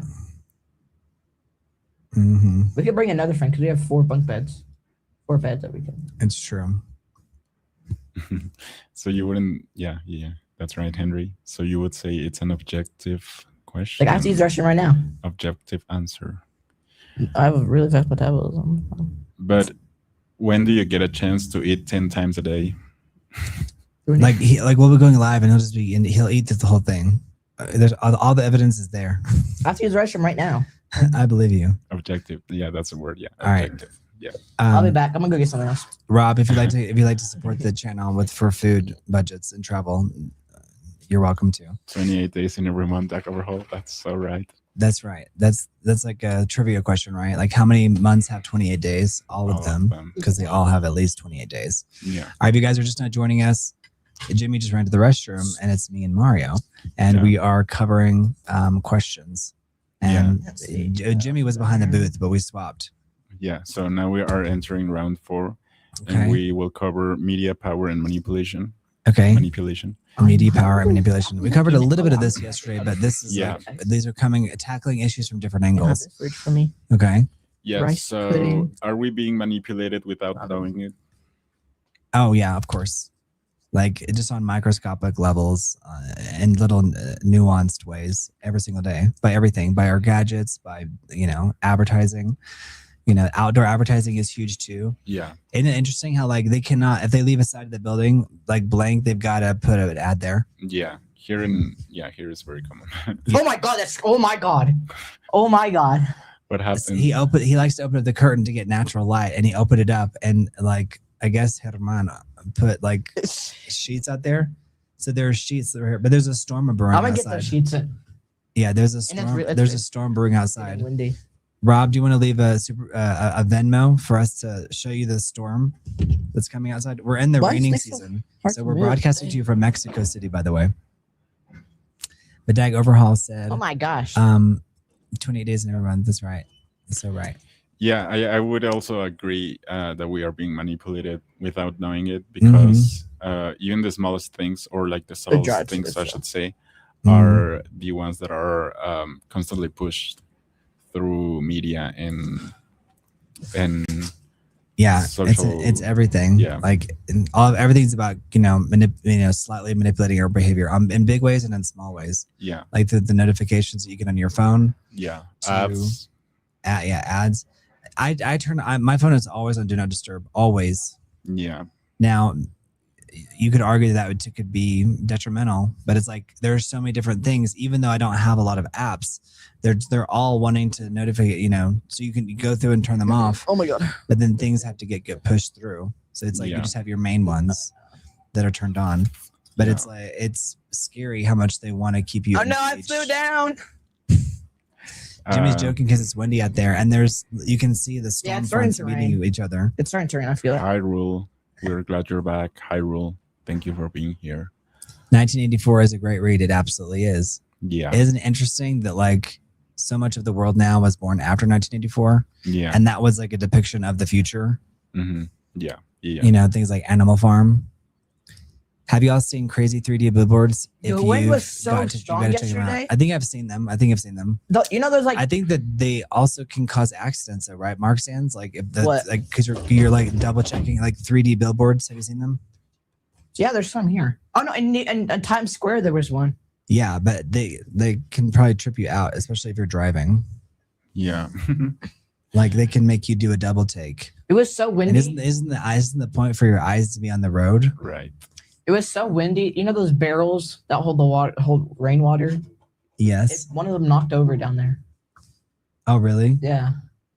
There's a thing that's like on top of every roof, like in all of Latin America, really. And they're like these giant black vats, and they collect water. Is that what they are, Mario? They're for water, right? Silos. Yeah. Mm-hmm. Silos. But some of them don't necessarily collect rainwater. Sometimes they just like pump the water into there so that you have water pressure. Mm-hmm. Maybe. So it's not to collect rainwater. Some of them do. So. But a lot of them have these metal tubes, and that's how they heat their water. They use sunlight to heat the water. But there's a storm front coming, so we might put up a storm cam. Yeah, Dave Young, I ran out of food. Those brilliant billboards where make people slow down unexpectedly and cause crashes. That's right, Keith Peavy House. You're not wrong. Henry Latham. The agencies that create them are called creative agencies. That's right, Henry Latham. Like they're creative ad agencies. Mm-hmm. Yeah, and that's kind of like what they explored in Mad Men. Did you ever see any episodes of Mad Men, Mario? No. Mad Men was like at the height of like the golden age of or the platinum age of television. Some people might argue, and that's when there was so much money being poured into cable television. Mm-hmm. And so Mad Men is where you had John Hamm, and he was an ad executive, and it was just showcasing like how in the 1950s and 60s they were figuring out all these different ways to influence our behavior through advertising. Yeah. So, did you look it up, Madman? Yeah, Did it say what year it's supposed to be taking place in? It was from the 2000s. Oh my gosh. And the 2010s. 1960s. So it's the 1960s.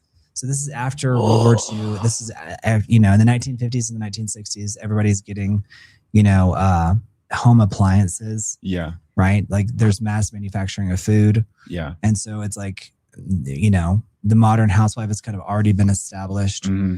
And so this is like doubling down on like advertising efforts in the 1960s. Have you guys ever seen Mad Men? One of Mom's friends moved to Canada and they were in the Canadian Housewives. Oh.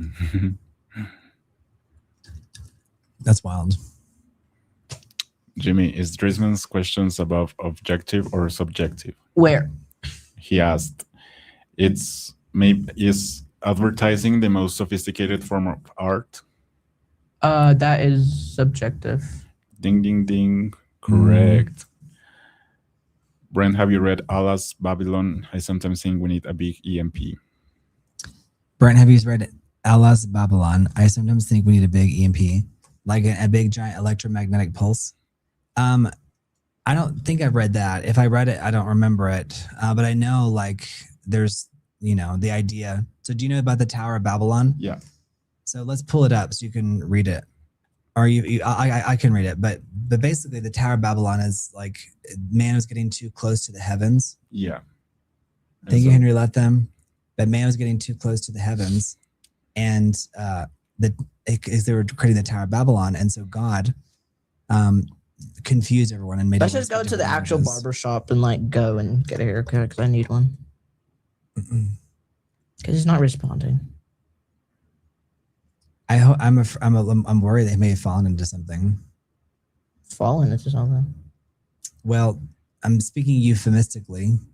Like there's Mario, you know what I'm talking about? Mm-hmm. He has that kind of personality, right? Mm-hmm. There's two different types of things I was wondering, and I got it. So I don't mean like he fell in a hole. No, I know. I'm saying that he. No. Okay. I get it. I mean, like this just shows you that how fragile society is my point, right? Just the fact that I could even say that, and it's like, yeah, that sounds very plausible. Mm-hmm. So, because of some of the things, Keith P.P. House knows what I'm getting at. But this is why, like, Keith P.P. House supports the channel because he knows like how people are and out there are struggling, and so it's like we're finding new and inventive ways to make a living. But if he's not coming to how he makes a living, I'm concerned that he's doing something else. But the Tower of not Babylon, but Babel, I should say, because there's Babylon, but I'll have to watch Allah's Babylon. But the Tower of Babel is a famous biblical story, and the reason why I think this is relevant to today is because everyone is on their own little digital. The only reason we do that is when we're live. When we do it. What did he ask? He said, "Bruh, y'all actually have them come to your house to get you here," and then he said, "I thought I was bougie." It's not really bougie. It's not you. It's not anymore. And he happens to be right across the street. Yeah. So his salon is right across the street. So it kind of makes the lives more fun because, it's like nothing. It's kind of like we're moving closer to like the full on reality experience, right? Like there's nothing that's off limits. But the Tower of Babel it's actually, guess what book of the Bible it's from? Let's see if the chat knows. What book of the Bible? This isn't a biblical channel or anything like that, but this is a really big one.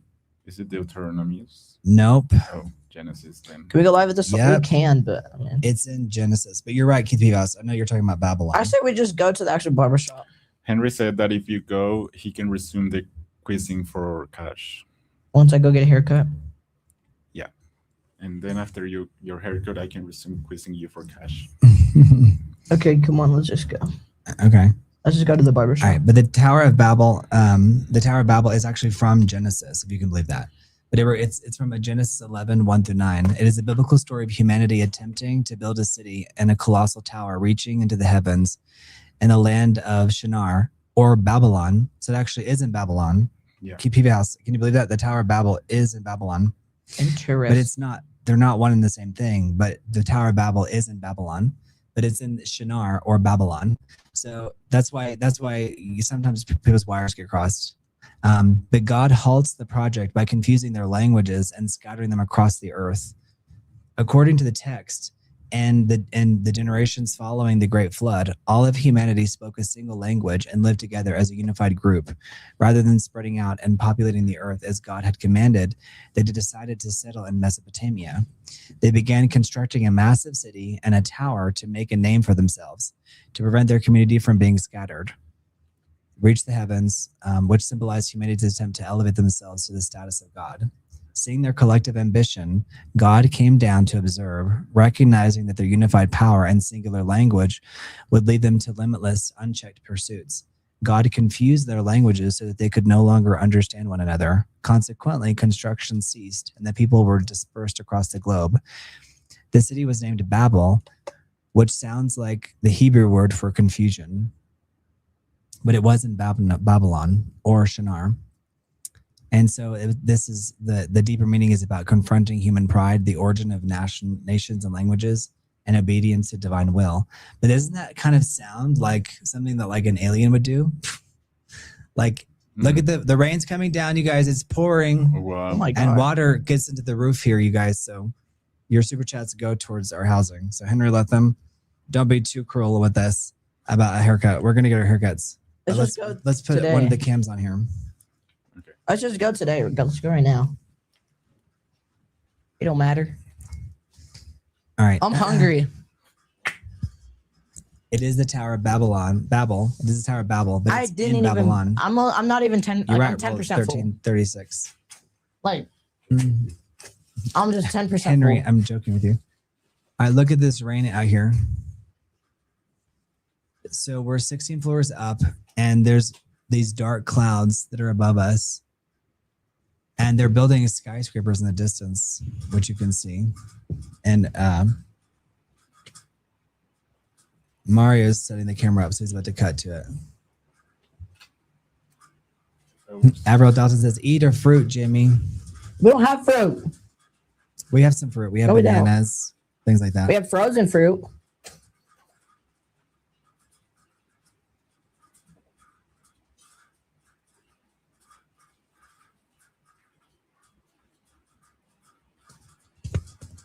Darkness, my old friends. When you talk like that, it reminds me of the little video. It's so funny how when you make a product, whether it's a short or whatever, he was just walking funny, and then I put like the song, Itsy Bitsy Spider crawled up the water spout. It goes along with rain, Came though. the rain and washed the spider out. All right. Let's, Henry, you're not wrong, but we don't want to go because it's literally, it looks like it's hailing. It's about to start hailing. All right. So I own this place now. And this place that we go to is not usually busy. That's why it's kind of odd this guy's not available. Rob says, Jimmy, when we get to see your mom, when you go back to Texas? This is, will you? Yeah. Yes.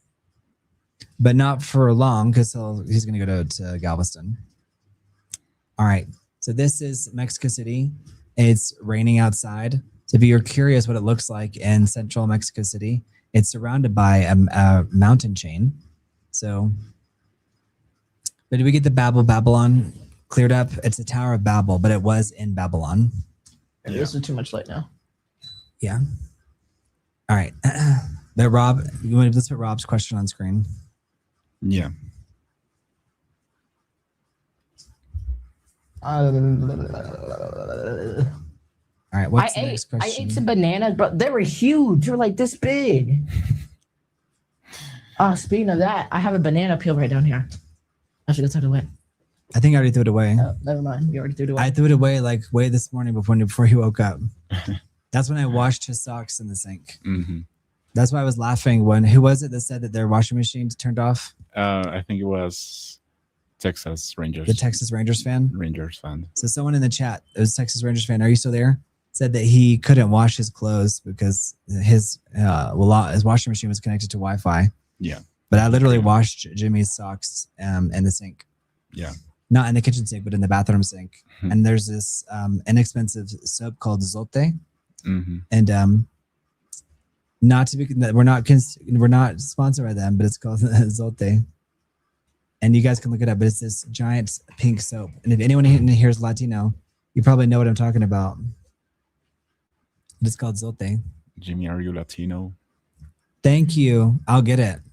Keith PBS, I'll get it on Audible because I listen to books because we move so much that I can't have any more physical items. But I'll get it. I'm gonna bring a camera to go to Galveston. The Galveston is so like. Are you gonna do a good job filming? What do you think, Mario? Can we trust Jimmy? Henry Lethem says my washing machine is connected to Wi-Fi, but it doesn't have to be controlled via Wi-Fi. Yeah. Texas Rangers fan, I'm still here. Thankfully, my faucet doesn't run on Wi-Fi. That's hilarious. What? And you guys, isn't Mario a pro? Like Mario, you were such a pro. Thank you. Mario gets thrown just like I'm like he's such a great like producer. Like I was telling him like we're doing like media training. Yeah. But I was saying like for like the news outlets, but it's like at the same time the news outlets are all going into business. Yeah. So it's like we're the news outlet. Thank you so much. Thank you so much, Keith. Thank you, Keith. Thank you, Keith. Thank you, Rob. Thank you so much, Rob. How old is Mario? 25. Oh, I was gonna tell him guess. Guess.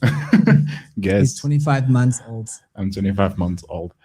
He's approximately 4,321 days, 6 months, and 36 weeks, and That's right. 2 seconds old. Yes. Thank you for the precision there. How many days is a 25-year-old? Thank you. 9,125 days. Oh my gosh. He's been alive for 9,125 days. Isn't that wild? Probably longer. Thank you so much, Keith. You are Him the or best. me? Him. Yeah. Don't you, calculate Keith. me. I don't want to hear it, Jimmy. Jimmy, I really don't want to hear it. Don't. I'm not. Okay. Thank I'm you, saying Keith. I don't because I've been through so much. You have no idea. Like I don't necessarily want to like count the days. Mhm. I have nothing against it, but just right this very second. Yeah. You know what I mean? Yeah. I know. You know what I mean? All right. You can legally rent a car in the U.S., Mario. That's Thank you, right. You got to Henry. be 25. 21. But he 21. 20 is, and I think it's 25 actually. 21. It's 25. Unless they put it It's up. 25. It's been 25 for a while. And the reason why is because young drivers are so reckless that they just stopped allowing people a long time ago to rent cars under 25.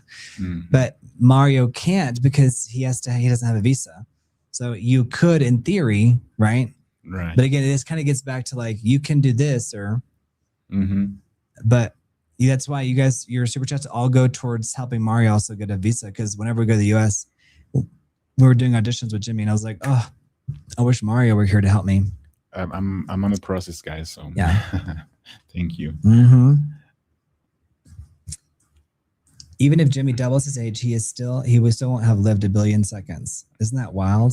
Ooh. That's so wild. 28. Thank you for that, Henry Lethem. Drismans, we don't think people are old. At least I don't. But- That's awesome. So Richie has a robot in his house called Neo. Oh, wow. They say that there are new robots that are going to be coming out in the What? next year or so. Neo robot. No. Oh no. my gosh. Richie, you've got them all Googling like crazy. We're all old since we were continually approaching the great. Yeah, that's right. Goofy Ghost. Dang, son. You got a cooking robot. You got a. How many of those seconds was eating? Yeah. That's funny, Rob. Rob, to answer your question, Gabriel is 9,999,900. Gabriel is 20. He is 20. I'm put this here right now. Mm-hmm.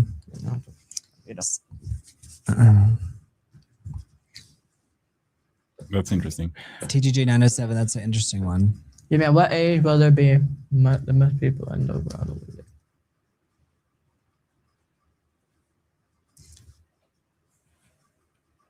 I think it depends on how many people are living on Earth at the time and if what's happened, if there are any major events that take place, like, what will health look like at that point in history? Which is, there's a bird that just flew right behind you. Oh, Like this giant bird just flew. maybe I told them to fly. No, it was like, did you see that? And they No. there's no. this giant I black didn't catch bird, it. like just like it was looked like a hawk that was like diving, but I'm sure it was Ooh. like a pigeon that was just really close. I missed it. Yeah. All right, so what's the next question? Or are we still on So the something? question is, why do headlines make people angry? Well, there's an old expression in publishing, and Well, now it just and stopped it's raining. called you say that when it's still raining. Okay, well, It's still raining. You just want me to agree with everything you say? Oh, you're right. It's not raining. If it bleeds, it leads. Have you ever heard that, Mario? Yeah. I've mentioned it to you before. But if it bleeds, it leads. So Sprinkling, there's how an about expression called no, it's still coming down. No, it's not. Cut to the cam. It's still coming down. Let's let the audience decide. That's sprinkling. Sprinkling. I think the people on the ground would disagree with you. Oh my god, bro! You don't know the like. It's not pouring. It's not pouring. Gotcha, Henry. Yes. If it bleeds, it leads. They're designed to make people angry. They're designed. It's like clickbait. It's designed. It's like the original clickbait. So it's designed to get people to react and to feel a certain way. Yeah. And so I always try to do my best to like, if there's like a thumbnail and there's a title, like what you're watching is in alignment with that. Yeah. Right. So it's like there's a, you're getting something, and if not, not only that, but more. You're getting what was promised in that, but more. And so like, yeah. You live 1 million seconds when you are 11 days old. You live 1 billion seconds when you're 31 years Brent, old. can you make me a That's moderator? crazy. that's wild. That's I'm gonna crazy. say hey. He'll have to make you a moderator. No, you're on your account, so you can do it. But you can't do it on there. I don't think. Can you, Mario? No, from the Yeah. software. No. We're basically That's Atlantis funny. right now. That's interesting. Are you saying that we're about to be sunk like Atlantis? But you're right. That's right. Brent. PV House, you will never be as young as you are right now. Right, give it. But you're right, Brent. Yes, it's because anger gets attention. Media platforms know people click, comment, and share when they feel outraged. So it's like clickbait or rage bait. It's even just to create this reaction sometimes. Mm-hmm. But yes, your answer is also like very on the point there. You guys don't forget to subscribe to the channel if you're new here. So if you're new Like, here, subscribe to the channel. Subscribe. Leave your thoughts in the comment section. It's sprinkling. So That's right, Henry Lethem. But it's not always, you don't have to look at it that way always. Cause like there could be events like where you had a near death experience. And so you could say, Henry Lethem, that you were closer to death at that near death experience where something almost happened to you. Like you almost got hit by a car, or you were falling and then you grabbed onto something. So it's like, but it does, you could look at it that way, but that's like assuming that there probably been near death experiences that we don't even know about, right? mm-hmm. Like you were on your phone, and like even though you might consider yourself a conscientious pedestrian, you were walking and you almost got hit by a car, Mm-hmm. But you like, I've seen that. I've been out and walking, and I'm like, I see people. I'm like, you almost got hit by a car, and that they don't even, you'll never know it. Mm-hmm. That person. Yeah, and like, sometimes I'm like, what the heck? Mm-hmm. It blows my mind. Is there such thing as an anti-moderator? Can I be one? I can be the contrary. Keith PV House, you're funny. Get your house. All right, there's a lot of natural light flooding in right now because we're on So why does fear sell? Why does fear sell? Why does fear sell? Yeah. Well, because it plays into our basic biological needs. Yeah. Fear like plays into our basic biological imperative. Like imagine, Jimmy, if you had children. Okay, you've got a wife and you've got 5 kids. Okay, and the newspaper says like, this is what they used to do back in the 90s and the early 2000s. They would say, there's something that's killing families around the country, and it's probably in your pantry tonight at 10. And you'd be like, wait, what is it? And there was no internet to search it up. Does anybody in the chat remember that? They would do that all the time. And it'd be like, crap, now I gotta watch, because it's like, it could be killing you, and it's likely in your bathroom right now. And you're like, wait, what? And so you're going through this mental checklist. Mm-hmm. And that was the mainly the local news would do that. And the local news is all but just evaporated. But you guys let me know in the chat if you guys remember when they would do that. They would do stuff like that all the time. It's like, it's slowly killing you, and it's in your room right now. We'll cover it tonight at 10. And so you're like, why not just tell if it's that urgent? Well, it's because the economy of news. Yeah. But yeah, if it bleeds, it leads. Fear leads to the dark side. Mm-hmm. Fear sells because it's a survival mechanism, said Christmas, and I agree. Mm-hmm. Fear is greater than hatred, which is greater than love. Do you think? Well, they say everything is fear and love, and I think, I think it depends because, like, Do you think hatred is greater than love? I don't think hatred is greater than love. That's maybe what he's saying. Don't break it to me that way, Keith.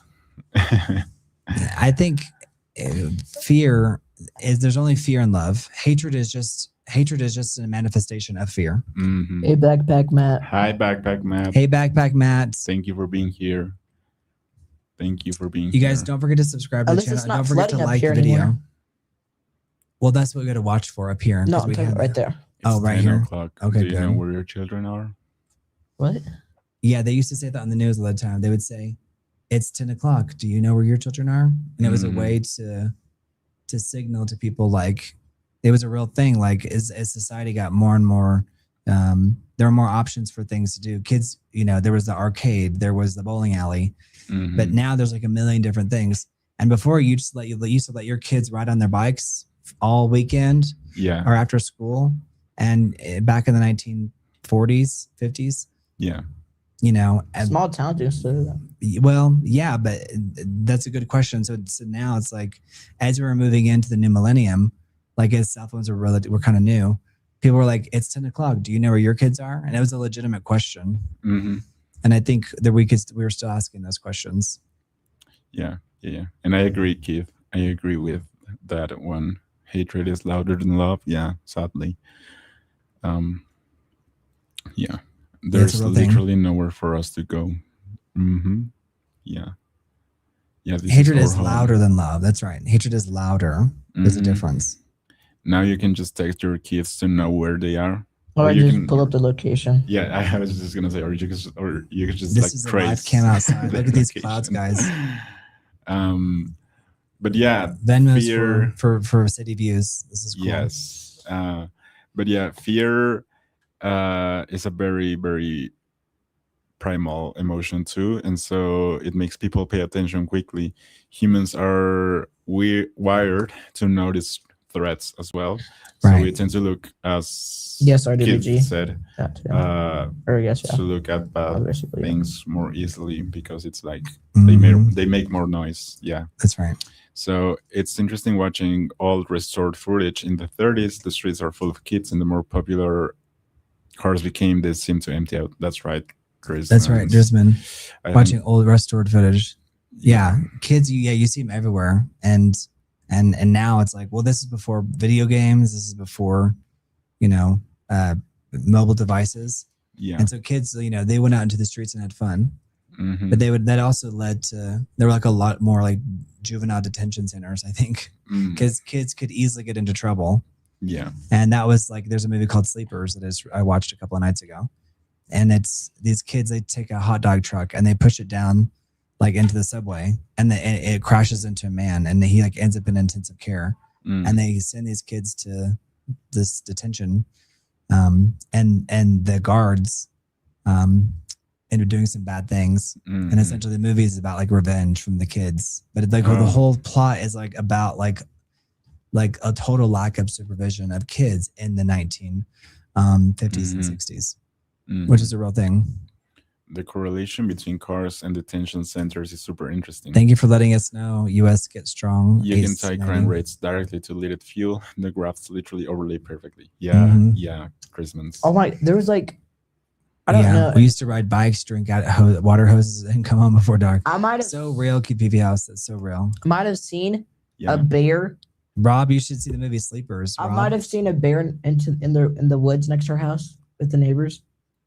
Like we were coming down the street on our bikes. I know we went this way, and then we were like just gonna go look in there, and we saw just a big black. I don't even know what it was. Just start running across the woods, Whoa. and I had no time to get on my bike, Mhm. so I just ran super fast down the street. I didn't even have any time to go on my bike. Whoa. Because I just ran as fast as I could inside the house. I never got out. I got my bike the next morning. I love how kids say, I never got out. Obviously, you got out. Like I never like went outside the house for the rest of the day, night. for the rest of that night. Yeah. I think, as a kid, there's a lot of climbing trees. I used to like make mud piles. I would take, dirt and sand and like just like make piles, see how high you can make it. And just there's a lot of that horseplay, that was really big back then. Yeah. But yeah, if it bleeds, it leads. So the news is not going to come out and say like, everyone gave each other hugs today. It's like, oh yay, they're gonna come out with the stuff that's gonna get the most headlines. Yeah. Here's the funny thing, Henry Latham. Look right there. Hand me that. This thing? From the last time he was here, he left this, and we literally have this waiting for him to come pick back up. So whenever we got our haircuts here, he left this piece of his. It's a 1.5 guard. Yeah, it's a 1.5 guard for Clippers for hair clippers, or a razor, whatever you call it in your country. Isn't that funny? It's right here. Yeah. So we have it right here waiting for him. So Henry Latham, we've been waiting for him to come. Maybe if you message him again, maybe if you message him in English. In English. Well, just because you don't speak Spanish, so why put like here? Well, Gabriel texted him today too. So yeah, Sleepers was from 1996. Rob, yeah. Being outside was the core of childhood. Yeah. I'm asking him if he's okay. Anthony Pineda, are you watching? Are you okay, Anthony? So we're making sure our hairdresser is okay. I'm actually concerned for his well-being. Yeah, being outside was the core of childhood for a long time. Yes. Absolutely. It still so why do people join tribes? Why do people join tribes? Yeah. They join tribes out of like safety in numbers, and tribes help you have a sense of identity, because like you yourself, you have your own identity, but until you've really reached full self, actualization, a tribe can provide you with a lot of some basic human needs that you otherwise wouldn't get. Now there's tribe, and then there's associations, clubs, groups. We have like a really old Masonic temple. That's right. There was right by the library. There's an old Masonic temple in our little town. They concreted the windows so you couldn't. Yeah. Yeah, because we go back to the idea of being part of a community, and the idea of joining a tribe is like that.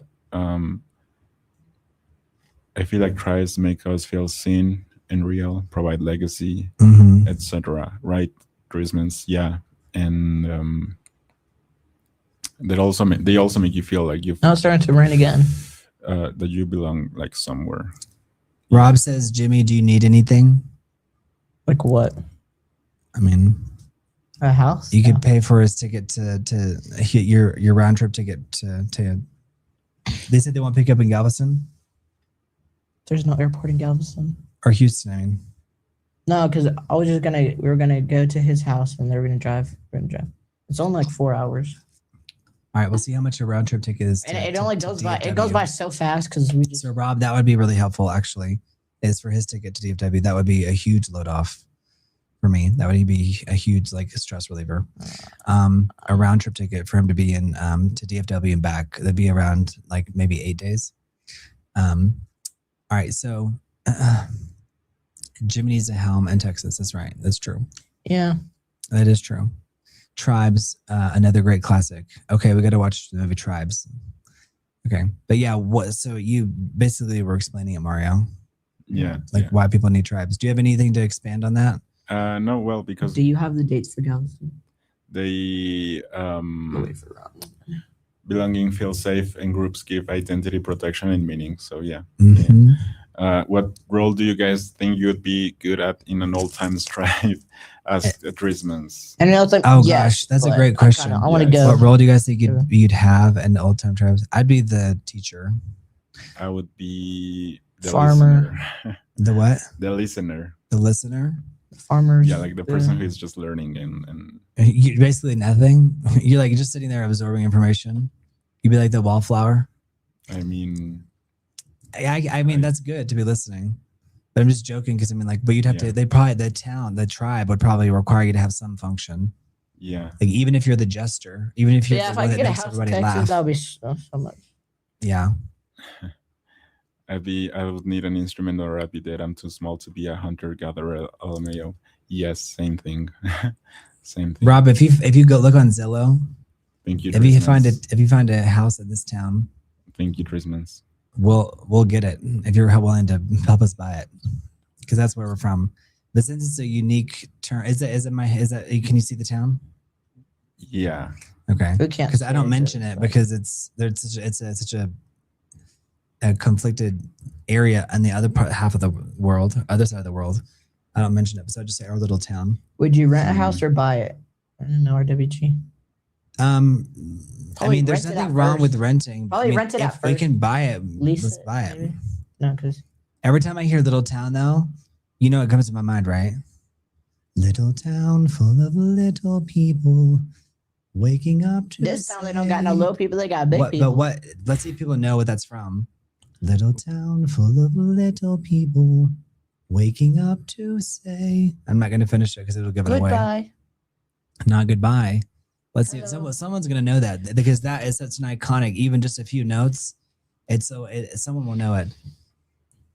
It's an animated film. Someone's going to know that. But Richie, we'd love to buy a house, but just to make it easy. Thank you, John Scott. We appreciate that so much. Really And the do. good thing is, Thank You have to live. You have to invite me to a barbecue. Absolutely, Texas Rangers Go fan. You on. know it. That's right, Henry. Let them got it. Little town full of little people waking up to say bonjour, bonjour, bonjour, bonjour, bonjour. There goes the baker with his tray like always. The same old bread and rolls to sell. You know, now is it ringing a bell, Mario? Yeah. But I just wanted to do the first, After, yeah. literally like less than a second to show you like how universal music is. Yeah. But Henry let them got it. You're right. It's Bell. thank you, Rob.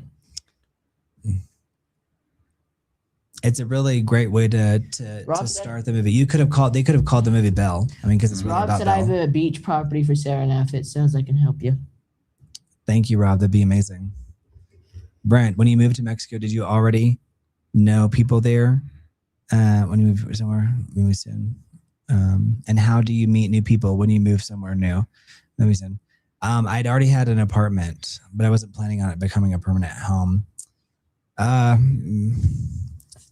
Gosh, I think we stay so busy. Like we don't like. There's not a whole lot of socializing outside of our core group. And just because of like time constraints and like all the different things that we're doing. But I would say like if you're an English speaker, then everybody goes to Condesa and Roma. Oh yeah.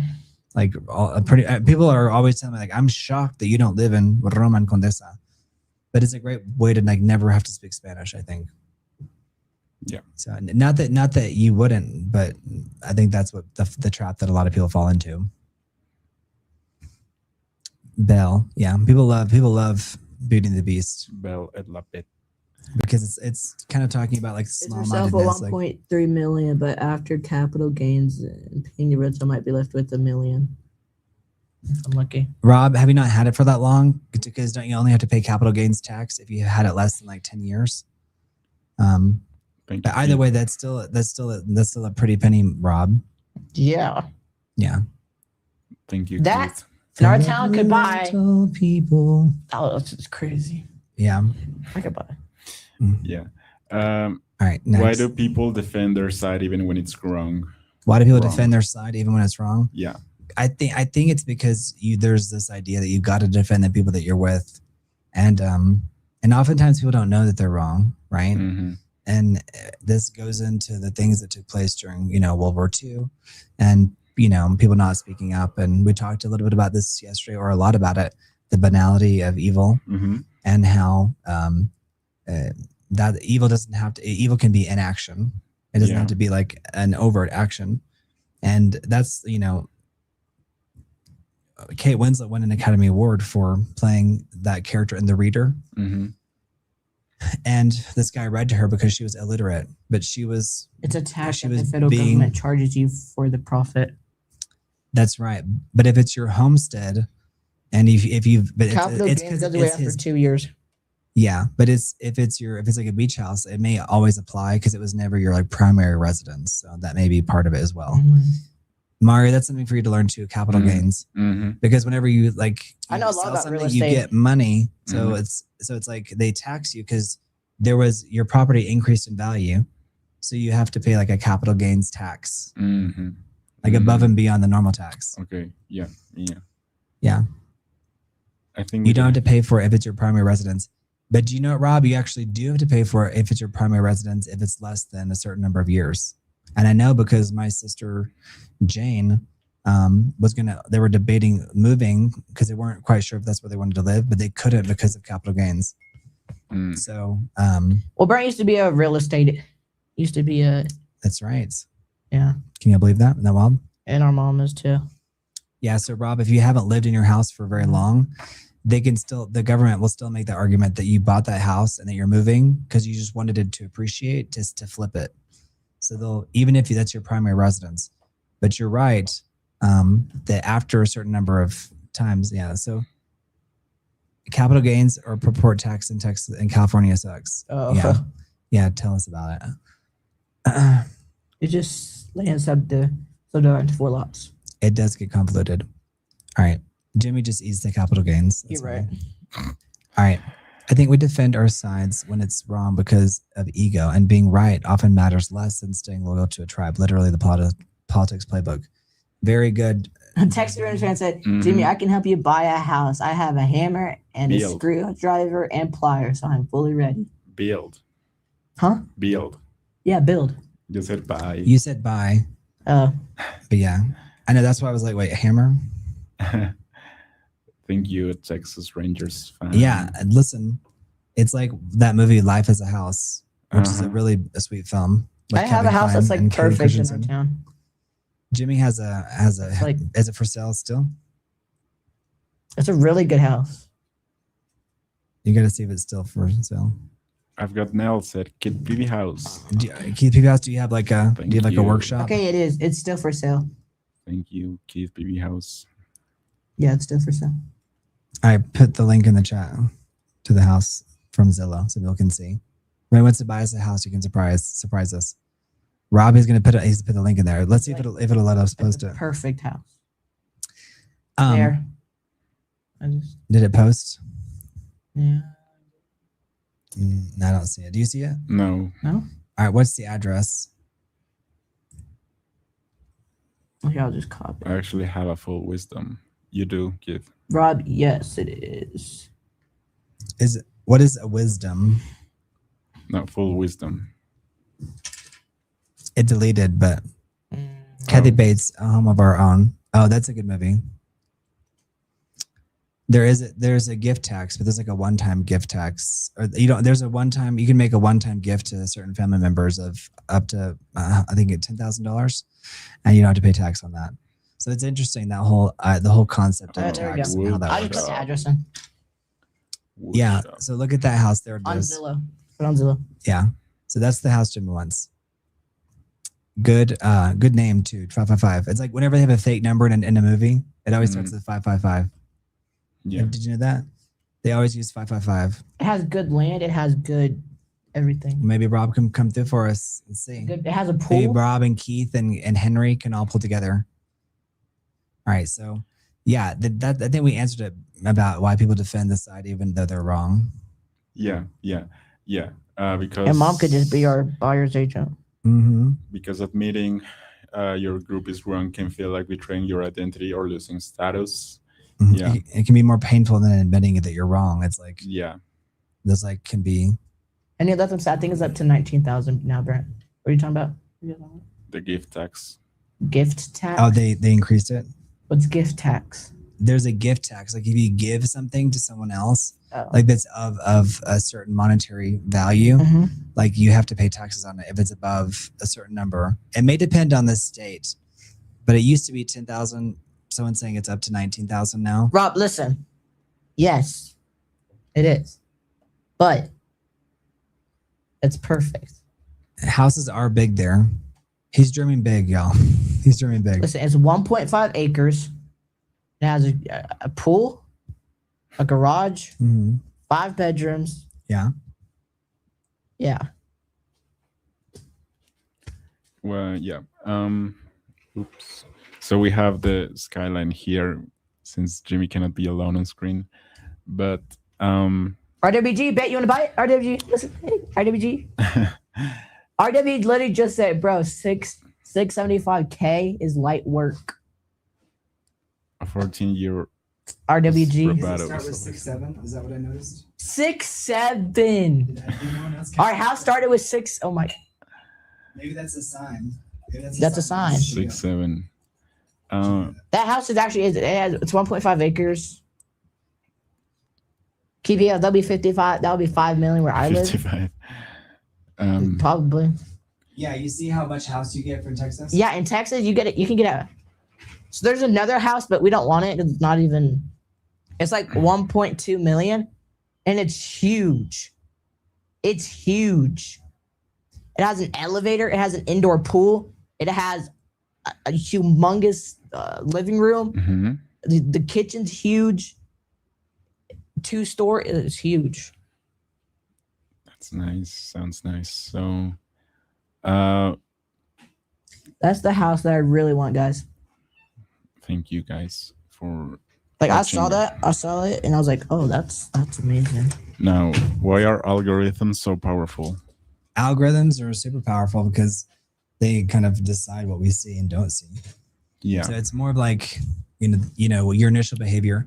Like, what if you change, right? Like, Mhm. let's say that you start with, the algorithm starts feeding you what it thinks you want to see. Yeah, KBS, come move to What Texas. if you dramatically You can get change? so much It's like house. the algorithm is kind of trying to keep you into the box that they've said that you've established for you. Yeah, Texas, you can get so much house for like remember that house was like 1.3. I think they're probably shocked that that the house is like how big it is for what you can get compared to like depending on where they live. Like it's a 5'6". Hi, Danny Morales. Crazy. Hey, Danny Morales.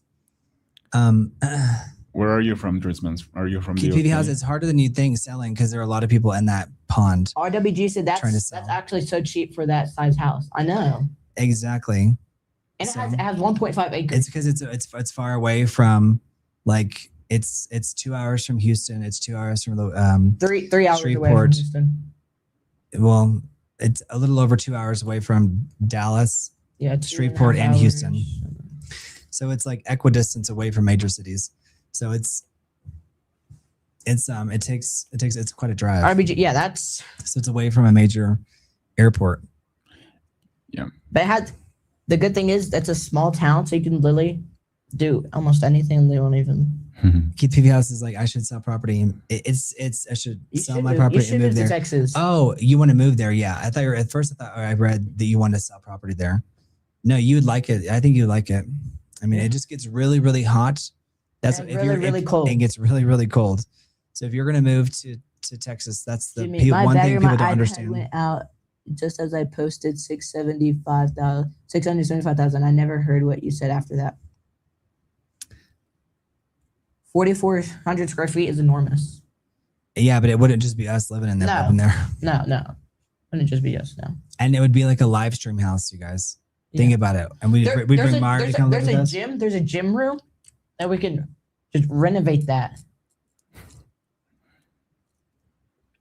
And Grismans, where are you moving to, if you don't mind me asking? Like they just, it's like. But if you don't want to sell, if you don't want to tell, Oh, I it's don't okay. think Brent ever saw this house. Here, look. This one, Brent. Look at it. Brent, Rob, he look was at just saying that yes, it's 675. Yeah, Okay. this is like your classic ranch style house. I love ranch. It's a single. That's a single floor, right? Or is it? Yeah, Singapore. But look at like the. It's like a sprawling house. But look at like the. Just keep on looking. Hmm. Yeah. But yeah, But you guys, I think it's cool that people are pulling up the house. I love that. It's built in 75. But now they're all the realtors are going to think that like there's like a huge like, international interest in the house because they're going to be like, oh, people are looking at it from all we these have different places. clicks. No. Right. If there's like a billionaire watching or a multimillionaire, then feel free. Yeah. Rowan could come over. We could just go jump in the pool. We could go. We can get four-wheelers and just drive on the property. It's big. It's 1.5 acres. 1.42 acres. Jones got that's still pretty big though. 2,500 square Yeah, feet. that's still big. Some people live in like 500 square feet. I could almost get $3 million for my house here and move to Texas. Can I bring a sailboat? Yeah. For $3 million, you can get. There's a lot of coastline in Texas. It's the Gulf. And Rob, it is enormous. It's enormous, but it's also that's how houses are in Texas. keep you guys for a house for $3 million. Like half the price, you get nothing. So it's like $3 million. Dream big, right? In Texas could buy you like something huge, like a 3-story house. Mhm. I'm not kidding. And then you could buy a house for $3 million in Dallas and get a mansion. Ooh. Mhm.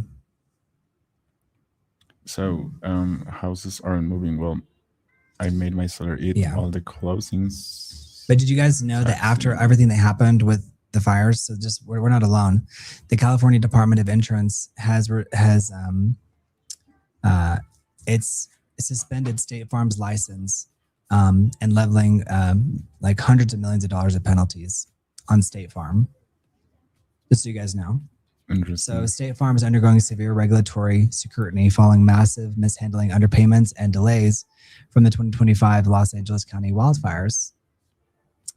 So just so you guys know. So They could turn. I'll leave it at that. You can read between the lines.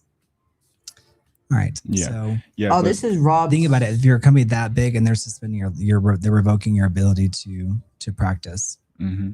Yeah. All right. So there's the house. If you guys want to help, that's the house. I will work for free Monday to Thursday for you. Let's go, Texas Rangers fan. Let's make it happen. Hey, Sharkboard Royalty, how are you? You guys don't forget to subscribe. Don't forget to like the video. Hi, guys. Yeah, the houses are like. Okay. Well, yeah, algorithms are so powerful because they decide what people see repeatedly. What people see repeatedly shapes what they think is normal, important, or true. So it's like the echo chamber that we were just talking about yesterday. Yeah. It's like similar to that idea. And I think you have to like actively search for things too to change your algorithm. Yeah. Because otherwise it's gonna keep you in your box. Yeah. But what is happening is it's hardening belief systems. Mm-hmm. It's like hardening it. Mm-hmm. Yeah. Drisman said, I think algos are powerful because they turn decision making into a repeatable process instead of vibes. Mm-hmm. I work in AI, so that question is my wheelhouse. Haha. Interesting. Rob, Chris. you want to help us get that house? Thank you for RWG, you want to help us get that contribution. Yeah, algorithms are very like subtle, I would say too. RWG, you said that's light work. So it's funny because we used to worship algos in data science as a repeatable machine, but then AI took over, and now it's a bit of a black box. We don't fully understand. Oh, that's so interesting. That's right. It's definitely like a black box, That's especially because it's like bots are running the bots. Mm-hmm. So there's not. It's like whenever I was trying to change a username for something, it was like that was talking to a bot who's pretending to be a person, telling me that was he like, was a person. It was so wild. Yeah. Mark Sands, what are you saying wow to? Because I really am curious. He's probably referring to housing. There's no state income tax in Texas. You're right. There's no state income tax, but there's property tax. There's property tax, but no state income tax. Yeah. Imagine having a house that you put every single penny you've ever earned into, and then poof. RWC like in Orlando, Florida, would be $5 million, that house. I mean, a lot of places would be $7-8 million. Yeah, this is less than. Like in the Palisades, that house would be $10 million. RWG is in Florida. Yeah. All right. Yeah. So RWG. So if it's 5 in Florida, it'd be 10 because most people are leaving California for places like Texas and Florida. Those are like two top destination states. We had a surge of people just like move to Texas. Yeah. And I was with mom, and she was like, "Oh my God, there's so many." Henry Lethem is asking, what's another state with no income tax? Florida. Yep. And what's another one? Alaska. Well, where's Vegas? Nevada. That's right. Yeah. That's right. Henry Lethem, was that a quiz question? Because he got 2. No, he was just saying Florida's another. Oh, okay. I mean, if you get that house, 30 people from the chat, We'll know your address. Drisman is good.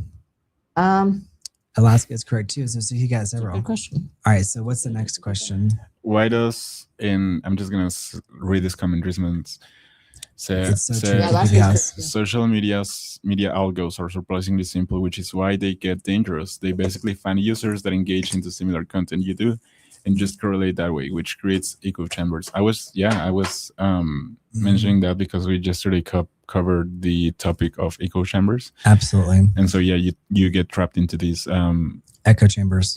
like idea of Mhm. truth that it's not really the truth, right? It's just like what you are inclined to see. To One of the benefits of it, if there's any benefit at all, is that like mainstream media like no longer controls the narrative, right? Rob said, if we get together in 'Cause- October and I already made settlement, I will help you. Like I said, I would first, if it was you, move here, but I know Texas is your home. Thank you, Rob. That's so sweet of you. Thank you. Seriously. But like you're seeing this with like movies that like maybe people don't necessarily want. It's like before, like there were not as many options. And so now people are like more skeptical about where they want to spend their money in terms of like going to the movie theater. So like we're seeing this with like movies just that are not working, like He-Man, Supergirl. I don't know. Have you seen any of the marketing for Supergirl? No, just posters. Yeah. What do y'all think about Supergirl? I'm not planning to see it. God, listen, if we get that house, stuff would be so much better because all of our friends could come over. We could go play in the yard. We could go jump into the pool. If you move to Sweden, 10 million people know your address because you're required to make it public. That's funny. That's wild. Let us know what's going on with Sweden. I've heard like they're changing the immigration laws. Is that true? Mark Sands, you got to help us. RWG and Jimmy's so I love when Jimmy starts getting really real. He's like, for real, like for real. If anybody moves here, I'll let them buy me lunch. I'll let you. Thank you, KPP House. We would love your company. No, if everybody moves here, I'll let you buy me lunch. No, I know. I know his humor, but it's funny. He's like, I'll let you buy me lunch, but it means we'll get to his attention. We'll get to spend an hour or two with him. RWG, listen, if you want to help us. So, why do RWG, people Rob? believe conspiracy theories? Oh gosh, I mean, this is like there's so many people that are believing these things. Yeah, RWG. I'm not even worried about. Listen, I think whenever when I was working more actively in like the casting stuff, and people were like constantly, oh well, so and so didn't get the role because of this or because of that. There are reasons, but it's usually not necessarily a large conspiracy. There are conspiracy theories that are real, for sure. But I don't know. I think more and more conspiracy theories are like turning out to be true, right? Like Steven Spielberg this morning in the interview that I watched, he said like science fiction is now just science. Like a lot of the science fiction back in the day when he was younger is now just science. Yeah. And it became science. It was science fiction, and then it turned into science speculation, and now it's just like science. Rob, you're more than a friend. You got a friend in me. You got a friend in me. You're more than a friend. But I do think that conspiracy theories are very dangerous because some of them are just so like detrimental to your mental well-being, right? Yeah. So we don't like promote conspiracy theories, but I think that a lot of them just end up becoming true because there is that's the whole idea of like this new Steven Spielberg film Disclosure Day, which is that like they're finally forced to disclose the information. Emily Blunt's character is something's happening to her. She's like transforming. Yeah. Not to get like that. This is nothing that's like not out there in the public. But something's happening with Emily Blunt's character. Something's changing within her, and then the government is coming after her because she finds out information, and so it's like it's a chase movie. Yeah. Yeah, conspiracy theories can also give simple explanations for confusing events and make people feel like they know hidden truth. Right. Jimmy, what's your favorite conspiracy theory? Yeah. Do you have a favorite conspiracy theory? If I you think have one of my any- favorite conspiracy theories is that Jimmy is AI. Like there are people on the How? internet. if you have any, I don't know. There's just I'm people over on the here internet who begging for say AI that because I want to go back to Texas. because people just pick whatever they want to believe. if you have any, if you don't, Ghosts, aliens. yeah, But I wouldn't call that a conspiracy theory. I would call that like a core belief. Like a conspiracy theory, like Well, has to but do still, with though, you. a conspiracy theory has to do with like something that you believe, and then there's like a cover up aspect to it. well, yeah. You know, so Jimmy is an alien. I have photographic proof. that's right. Dag Overhaul's image is Jimmy as an alien. All right, so Sharkboard royalty. Why are people leaving Spotify? We need a new music app, Jimmy. What's the next answer to the question? I never used Spotify. Did you know that? Isn't that interesting? I never used it. Yeah. Is it? Have you heard of that? Are people actually leaving Spotify? I haven't heard. I never used Spotify. I've always used YouTube Music. Yeah. Before YouTube Music, I used iTunes, but I never used Spotify. Like never. But I have nothing against Spotify. I think I have nothing negative to say about Spotify at all. But I never used Spotify. But I remember people would always ask me like, "What do you use? Apple Music or Spotify?" And they'd be like, "YouTube Music," and they'd be like, "Fair, that's fair." I'm like, "Why does that have to be like?" Do you remember me telling you that? Like, yeah. And it was just kind of like it just showed me like how ingrained it was. But I didn't know anything about Spotify losing subscribers. I didn't know if that was a thing. Mark Sand says lunch can be done. See, all right. By the way, I loved the cat in your profile. Lance picture. DeHaven Smith argued that every conspiracy theory hides political scandals. Yeah, Avril Dalton, there's a lot of truth to that. Literally has a playroom and it's huge. One of my favorite movies from the 90s is Conspiracy Theory with Julia Roberts and Mel Gibson. It's a very fun movie. It's a very fun film because Mel Gibson plays this unhinged cab driver who's like believes everything is a conspiracy. And it turns out that the big one turns out to be real. Another conspiracy theory film from the 90s is what the about Pelican Mario and Brief. Gabriel? They seem like great guys. Wouldn't you miss them? We'll still come back here. We'll go back and forth. Yeah, absolutely. So Mario's working his visa. Yeah, and Gabriel's out with his brother and they're out filming. I'm assuming in the rain.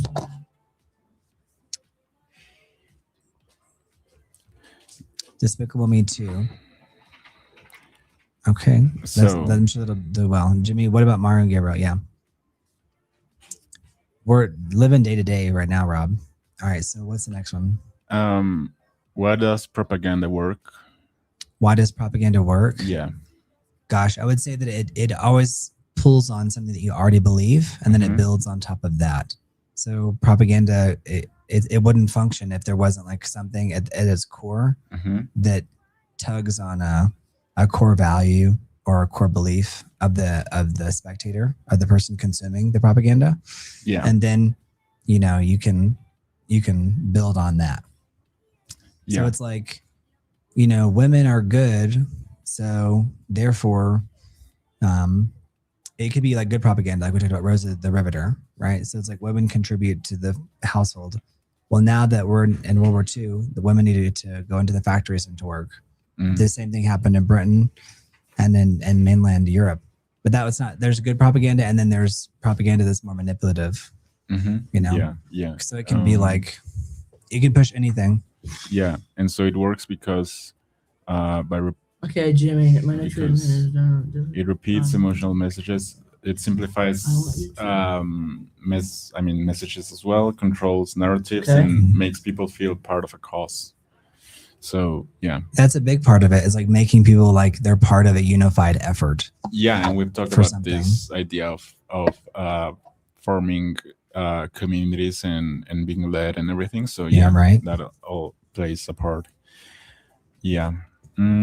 I think I see somebody watching who isn't subscribed. What are you waiting for? I That's agree. right. Keep PV I'm telling you, keep PV House. If you're here, subscribe. But keep PV House gets it. Rob gets it. they get it. Mark Sands gets it. RWG.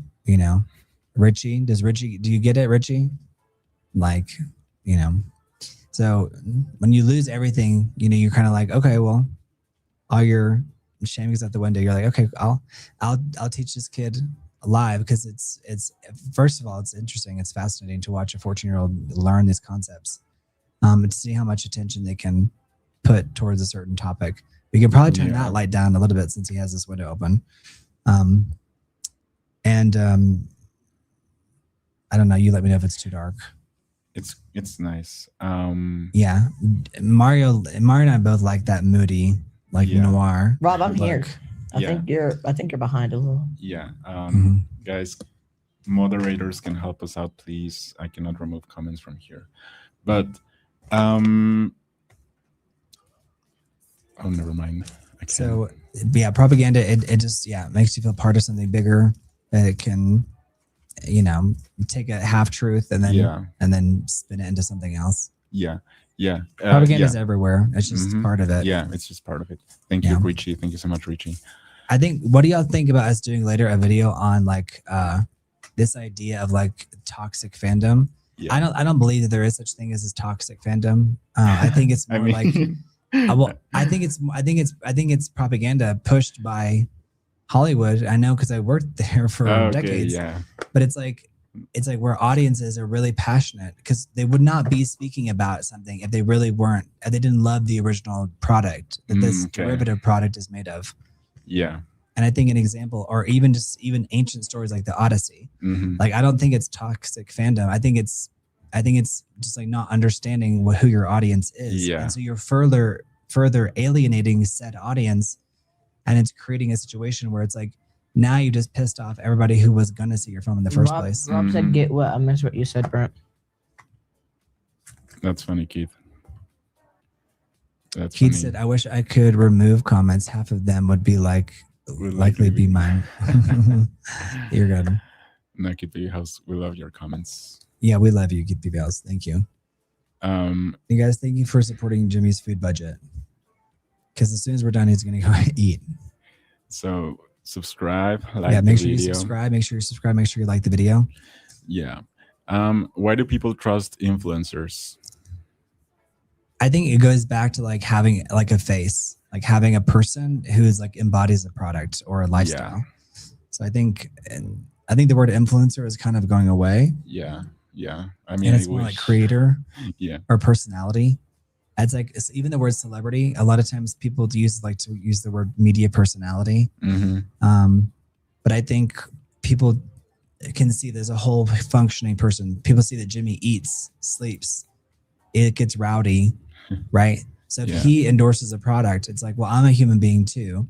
So it's I can identify with him liking that product versus just something existing in a void and it just being on a poster in isolation. When you see it in a setting, and that's why they pay so much for advertising and for these big marketing budgets, is because having a person being an avatar for the audience or for the person who's viewing, anybody can be a quote unquote spokesperson or but influencers in particular, it's because we feel like we know them. And I think here y'all pretty much do, because we go live on here so much, we can't help but show our personalities, right? Right. So if we're saying that we like something, then people are going to believe you, Now I think there was a time, and I think there are still people who push products that they don't really believe in, right? But then I think audiences can tell. That's why I'm always trying to hide brands, because Jimmy is still a little bit too young to understand the idea that it's not that I'm saying that I have anything against the brand. It's that I don't want people to think that I'm trying to promote a brand, particularly because I'm actually not. You know what I mean? Sometimes you just use a product because it's the only thing available to you. Yeah.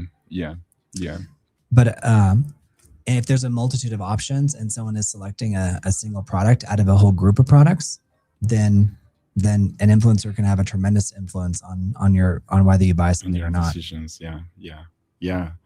That's the main thing, and they feel relatable and familiar, entertaining. authentic, even if they are still trying to portray an image or sell you something at the end of the day. So yeah, Mhm. yeah. But yeah, guys. Thank you, KPV House. Yeah. What is the difference between information and wisdom? And I think we also, talked about this yesterday. Like the difference between information and wisdom. I think KPV House asked this question. Yeah. But yeah, what's the difference there? Jimmy, do you remember what we talked about yesterday? That the difference between information and wisdom. Like how would you separate those two things? Like there's information and then there's wisdom. What's the difference between the two? Well, I think information, it can just be like a whole bunch of information, right? It's just it's like intelligence. It's like, is that what the question was? Intelligence or information? Information and wisdom. Well, so information, I think yesterday where the question was intelligence versus wisdom. And so there's you can form that question in a multitude of ways. Information is just information. It doesn't do anything. It's just there. And then wisdom is all about the application. Yeah. So wisdom is about the application of the information. Yeah. And like the use of intelligence, like to problem solve, let's say. Yeah. And it requires experience to have wisdom. Like wisdom cannot just exist out of nowhere. Yeah. And when we think we see wisdom in the young children, we'll say like, oh, so and so has an old soul. Yeah. And maybe there's truth to that, but it may just be because they're mimicking behavior that they saw early on. Yeah, and wisdom is key. That's right, Mark says. Yes, wisdom is key. I mean, information is knowing facts, but wisdom is more about knowing how to use knowledge well and how to act in general in life. And but yeah, information has replaced curiosity. That's a really fascinating way to look at it. Keep PV House. Oh yeah. It's like they, the key to staying young, I would say, is to stay curious. Yeah. Because every single day, it's like if you're constantly curious about what's going on in the universe, what's going on around you, then you'll constantly be searching for answers. It'll give your life an abundance of meaning. Yeah. But if there's just a bunch of information, like, it can drain the curiosity. But I think even if you have immediate access to information, you still have to approach that information with the level of curiosity versus just reading it. Like the answer is blah, blah, blah, blah, blah. Right. Well, when in reality, it's like, it's a complex answer here, but here's what like my chatbot said or whatever. Yeah. Which, think about that, just like a couple of years, 1 or 2 years ago, nobody was using that. And now everybody's using it. Yeah. And we're all like feeding into it, and we're all, giving it this, giving it the information that it needs to feed back to us. Yeah. Right. Yeah. I have 14-year-olds living all around me, and Jimmy outshines them all. Rob, I agree. That's why I see so much light in this kid. I'm gonna run to the restroom. I'll be right back. Yeah. And then we'll do the final round, Jimmy. So keep y'all leave a Venmo to cheer up Jimmy, so we have a better housing situation. Our housing situation is we need your help. I don't want to use the word bleak or grim or dark or anything like that. It's just that we need your support. But I'll be right back. Mario, can you and Jimmy handle it? Yeah. All right. I'll be right back. Yeah. And thank you guys for your support towards Jimmy. Yeah, he's amazing. Is the next round is gonna be covering technology and the future. So the first question we have is AI good or bad? I mean, it's I will let you guys chime in the chat, but AI is a tool, right? So it's just not inherently good or bad. It can be used both ways, but the idea is that you can use it either for good things or bad things, and that's true to every tool, right? So I'm gonna do something. And what? Wait, show me. Yeah. So yeah.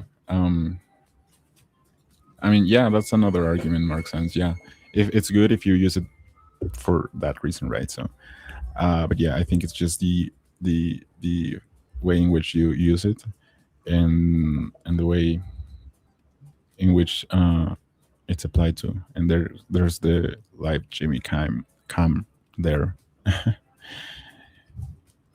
That's very cute. So AI is gonna have so many benefits, right, Richie? We typically he's spraying the down the neighborhood with a water bottle. Um, yeah, I mean, AI is not only the generative AI, right? So there are many models of AI, and it's used in many. I mean, it's applied in many fields of knowledge. So it's not just like, oh, it's good, or oh, it's bad. It's just like, I mean, it's helped humans develop new knowledge too. So yeah, if AI turns on my lights and locks my door, I'm okay with it. But life decisions, no way. Right, John Scott. Yeah. I mean, yeah. You also need to know where you apply AI and where you use it, so you don't fall into the trap of it, right? Why is it so dark? Oh, because he adjusted the aperture or ISO to. Oh, Because it's f-stop. yeah. It's the future. Get on or lose out. Yeah, Kiss of Life, kinda. Kinda, yeah. Bless you. Will robots take everyone's jobs? Chad, do you think that robots are gonna take everyone's jobs? I mean, no. I don't know, but no, unless robots start to take care of themselves too. But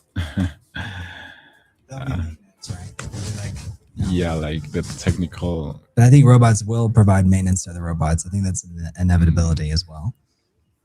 Well, yeah. All right, you guys, let's get a big Venmo to help us so we can give Jimmy a break here. So let's go to the next. Are we on a question? No. Is social media making people dumber? Dumber. Yeah, it's dumber, Mario. I mean, I would say probably a bit of both, depending on how you use it. Like, what is social media at the end of the day? Like, what is social media? Yeah, it can make people more distracted and reactive, but it can also teach people if used intentionally. The problem is how it trains attention. Right. So, like here, it's like an exercise in like how long can people pay attention over extended periods of time. Whereas the majority of it's like 30 seconds or less. That's the only house that's big enough in the town, the whole town. Mm-hmm. Well, let's finish this section. What section are we in? 5. 5 out of 10? Yeah. Okay. Yeah. So, yeah, I mean, it depends on how you use it and how... I think it depends on what platform you're on, what your behavior is when you initially get onto it. Mm-hmm. Yeah, it depends on what they watch. People evidently like them. And how passive you are. Like you have to actively search for information because you can learn an infinite amount of information through social media. The problem is that it's like instead of us climbing up, we're like scaling down. Yeah. Not me, but I think maybe the average person. Yeah. I think we see it with our neighbors. We see it with people that we know in society. We see it with our family members, our siblings, our parents, our children. People have to like pry phones out of their kids' hands.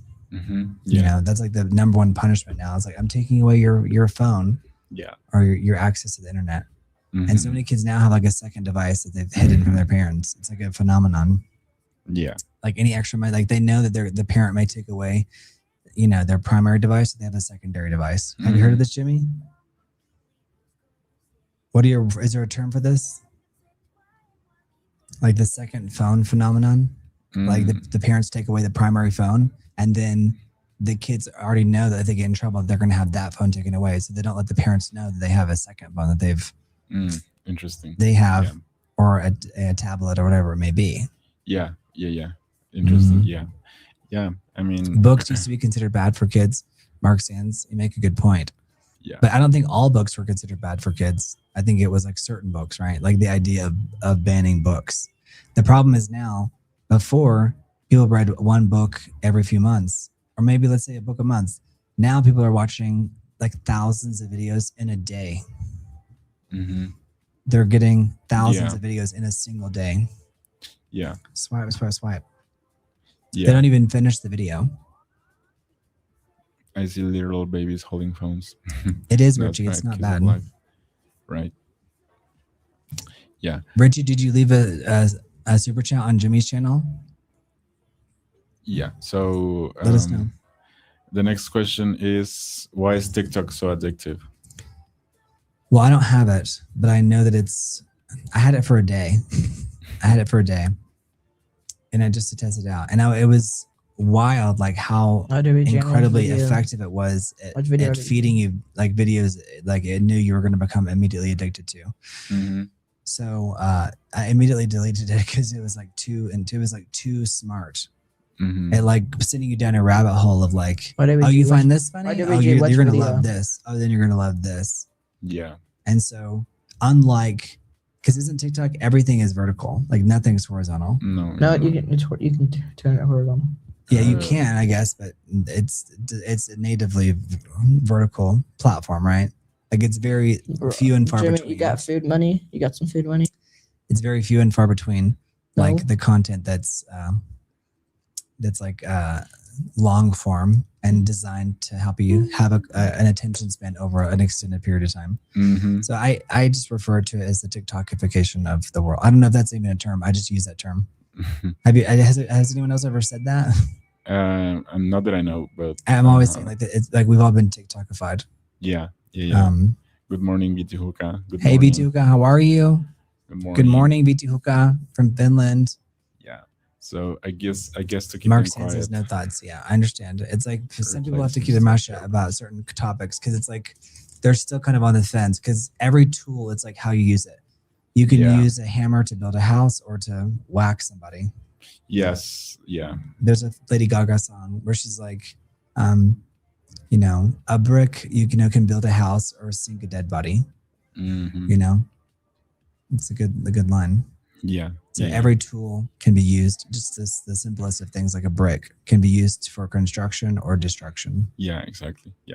Yeah. And it's because, well, the answer I have here is because short videos, endless scrolling, unpredictable rewards, music, emotion, and algorithms all train the brain to keep watching. Yeah, which is, the mechanism of TikTok.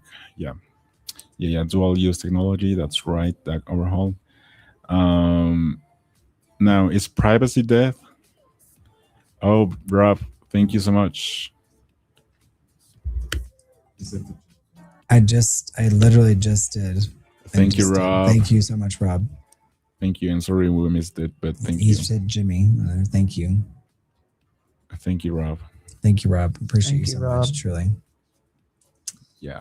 Is privacy dead? I think that's like debatable. I would say in the larger sense, yes. You're right, Davian.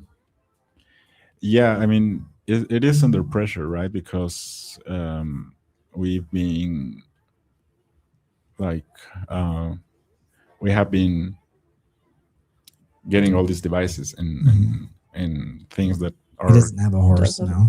Yeah, I do. Okay. Did it sound like one of a family friend said that you have a horse? We have a horse. Okay, explain. One of Mom's clients, they gave us a horse. His name is Bob. Mm-hmm. So, but the reality is that I think it's more of like a symbolic giving you of a horse because you're not looking after the horse. You don't own the stable. Have you ridden the horse? Do you see what I'm saying? I'm not saying that. I'm not trying to take away your metaphorical horse. I'm just saying that like you might give people the wrong idea if you tell people that you have a horse. Does that make sense? But he has a horse in terms of like one of my mom's clients gave him a horse. Mm. But I think it's more like symbolic. No, Yeah. privacy is dead. In the Mhm. US, it's in the hands of corporations via tracking. In the European Union, it's in the hands of the states via surveillance. In the US and the EU, it's in the hands of the state via surveillance. Or DAG overhaul, or is it all the same? Is it just about semantics? You know? Yeah. I don't know. But yeah, I think the like whole world's we're under a surveillance state. And I think it's just kind of privacy. like one of those things you just have to like accept.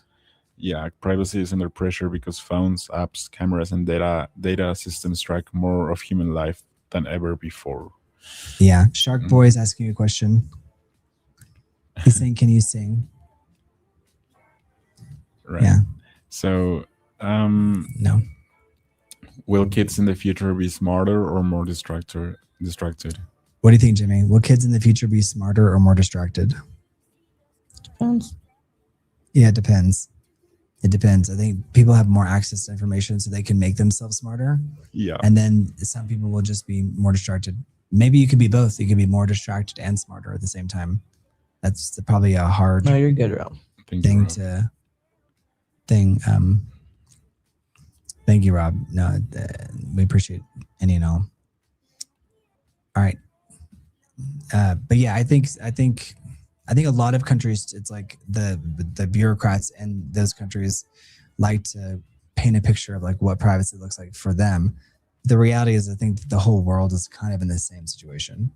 Mm-hmm. You know, Yeah. especially like the developed world. Like if the consumers have access to like coin, you know, to some money, then like the higher the surveillance, because it's like they need those people to drive those consumers to purchase product A, B, or C.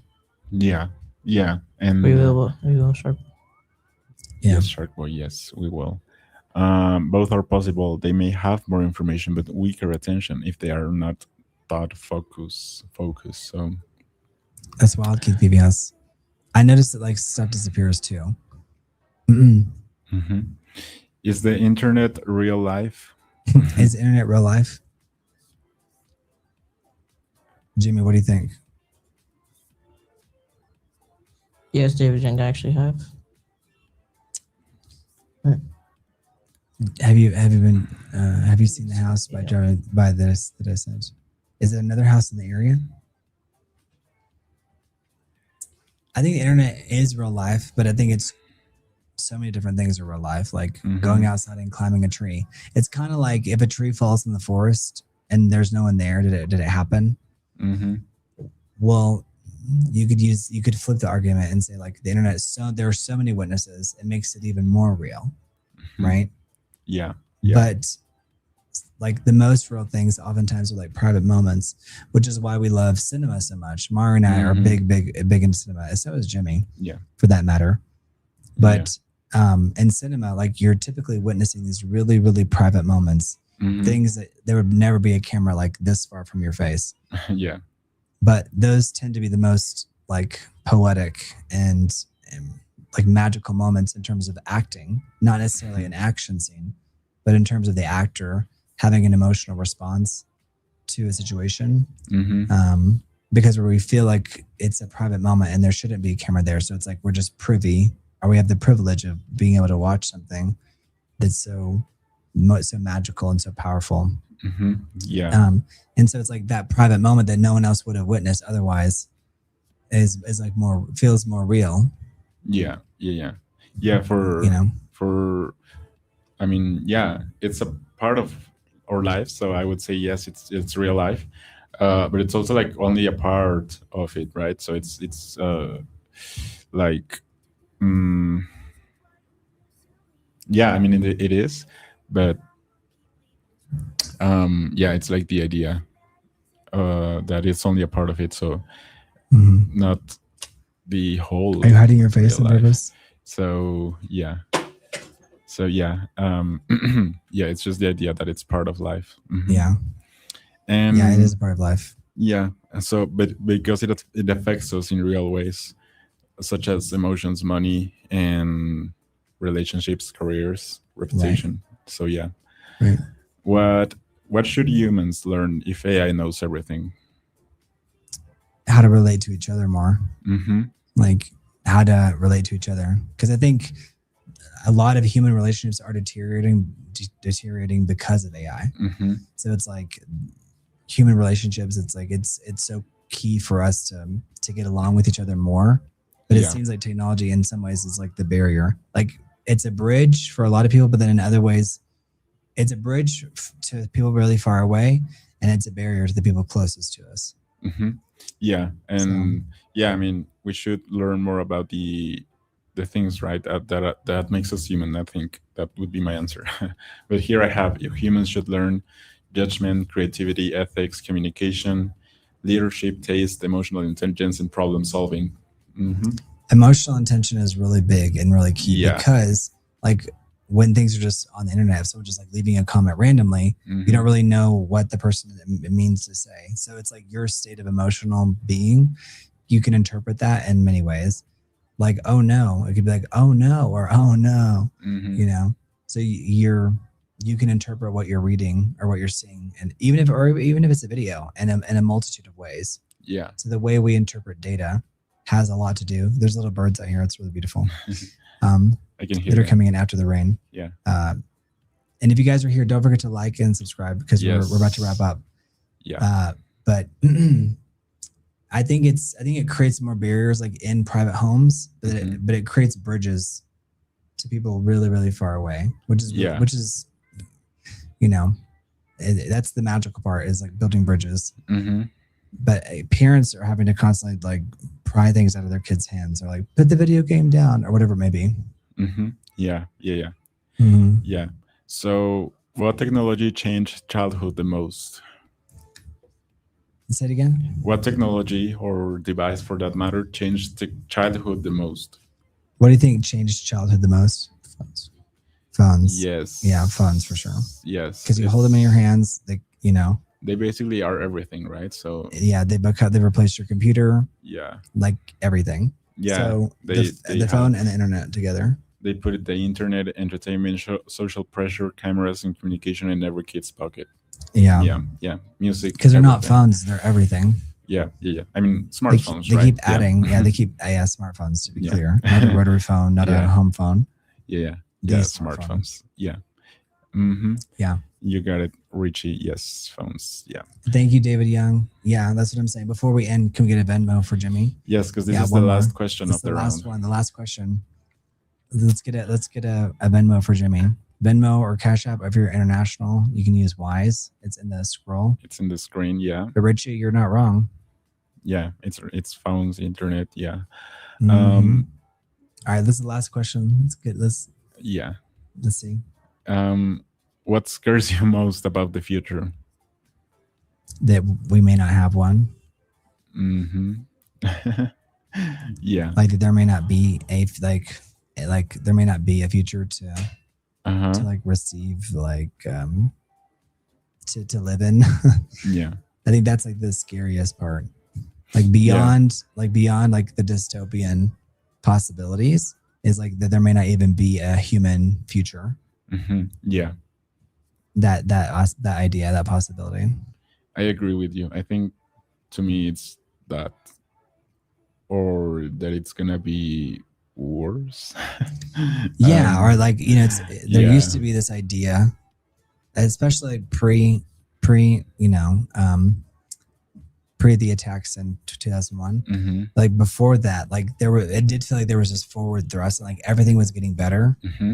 But then after that, like maybe there like the cynicism creeped in, Yeah. and like this fear, of like external threats, external and Mhm. internal, things like that. So yeah, just like that fear that there may not be the future in the way that we'd hoped. Like maybe it's a fantasy that everything would lead to utopia anyway. I mean, Right? mhm. Yeah. The Rob, internet, you're not wrong. The right? internet. The internet. Yeah. I mean, yeah, I agree with that. It's just the. I mean, there's uncertainty, right? So Mhm. not that that's a bad thing on its own, but the uncertainty can also be that like not Mhm. knowing what's gonna happen. It's just like a big thing on its own. So Yeah. yeah, Rob, did you say you're hungry again? But you don't have anything good to eat there? yeah. He said, "I'm Our hungry." WG left $50 To your what? to my YouTube account. Thank you, Thank you, Richie. Richie. Thank you so much, Thank you, Richie. Thank you, Richie. Appreciate you, Richie, so much. Yeah, because I always wonder, did they like line up to use them or something? Maybe they, I don't know. Line up to use what? Payphones. Back in the day, like if there was a payphone, people would be in a glass booth, and then people would be like, "Hey, like you talking too long," you know what I mean? And that's interesting. I mean, yeah, you know, and it would be funny because everybody could see you talking, and then the idea of like playing with phone booths to like make them scary. Yeah. With the name of the Black Phone. Rob, do you want to come in with a final support the channel? Rob says, "Yeah, and I just ate an hour ago." Rob, I know the feeling. Trust me. Pretty much all your stuff goes to fund food, so we appreciate it. Thank you, Rob and Richie. All right, so that was our last question. Was like, what has changed childhood the most? No, what scares you most about the future? What scares you most? So before that was like phones, internet, Yeah, basically anything with a screen and like this immediate interactivity. Hey, Jesse James just got off work, and you guys are still live. That's commitment. You're talking. I'm telling you, Jesse James, we're committed. We got to get this channel going. Yeah, thank you, Jesse James. Are you going to the barber now? We can try. The guy's not responding to us, so we can see if the barber's open. I don't see why not. I prefer to get him done live. I don't know how much entertainment value that adds, but I think it is kind of interesting to see. I always feel like I don't get the exact cut that I need, though. You keep on saying tomorrow. He says, yeah. He's saying tomorrow. The guy is saying he'll come tomorrow. Well, I'm going to say yeah. He said the same thing yesterday. Yeah. He said he had to go to migration office. Oh. That means he's trying to get like a visa to go to the US or something. So, maybe.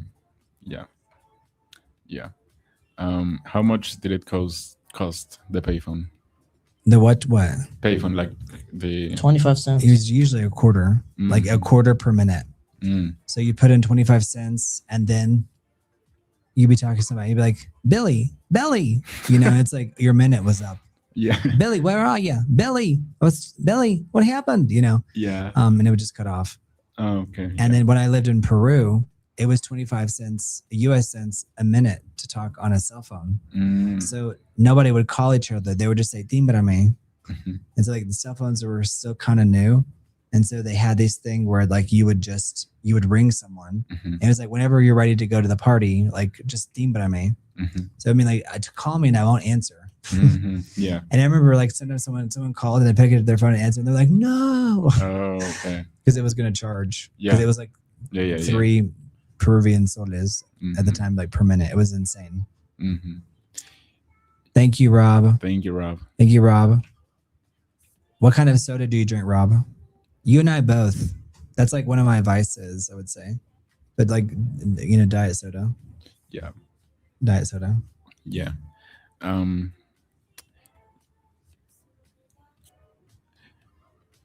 But yeah, that was he is, Richie. You're not wrong. Thank you.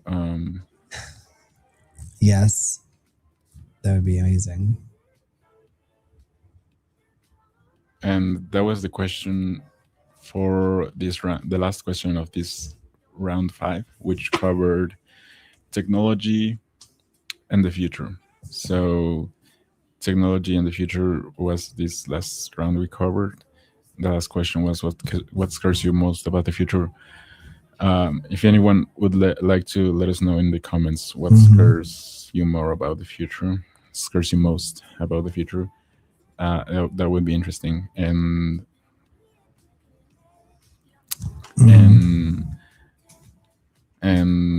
yeah.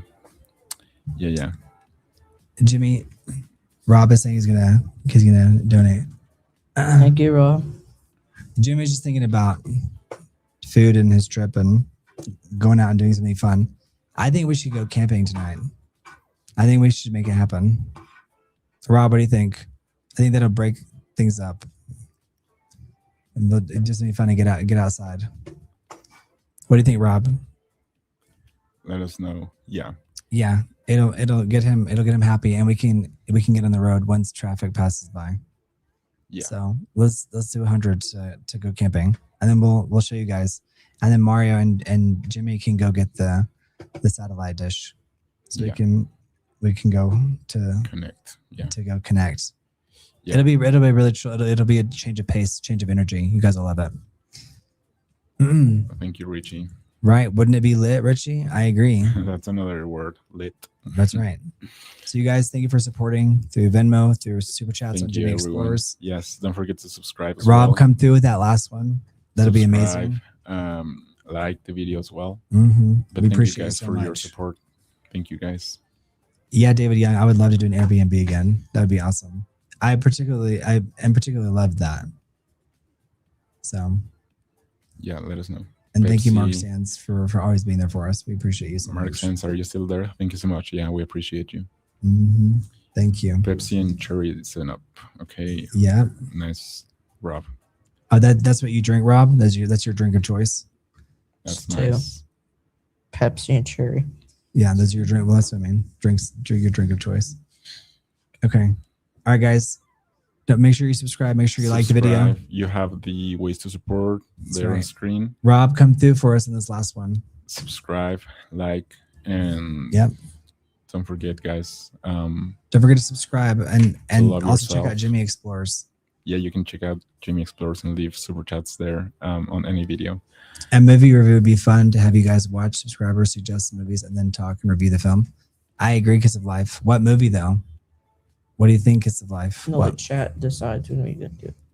Well, yeah. What do y'all think? What movie should we review? Let's end on that. We could do Disclosure Day. Oh, yeah. Yeah, Disclosure Day would be great. yeah, it's coming out tomorrow. So, It was supposed to be coming out in 2 days, but I guess they keep moving up release dates because it's like it comes out on a Friday and then they release it on a Wednesday or a Thursday. Thank you, Mark Sands, for being here. Thank you, BT Hookah, for being here. Thank you so much. Rob said, sure, making happy. Thank you. Thank Thank you, Richie. I'm looking up to see what movies. There's a Disclosure Day. I'm telling you, they keep bumping it up. There's one today. They have been doing that. Like They keep doing that. They keep bumping it. It started. It's if still the in release commercials date right is now. on Tuesday, then It started at 6:15 Disclosure Day. Oh. Yeah. Yep. There's like one showing. Oh, there's Like, one at 9:30. Literally. There's one right at 9:30 today. I don't even like alien movies. Well, there you have it. Being priced out of life is a big fear of the future. All Amazing. right, John Scott. Yeah, Thank you, Rob. Thank you so much. that's right. I appreciate you so much, Rob. Thank you. Thank you, Rob. Thank you so you. much, Rob. We appreciate you. Jimmy, do you want to go camping? Tomorrow. You want to go tomorrow? Why not today? Because there's nothing to do today. Oh, because you want to go like earlier in the day so you can enjoy. Got it. Okay, that makes sense.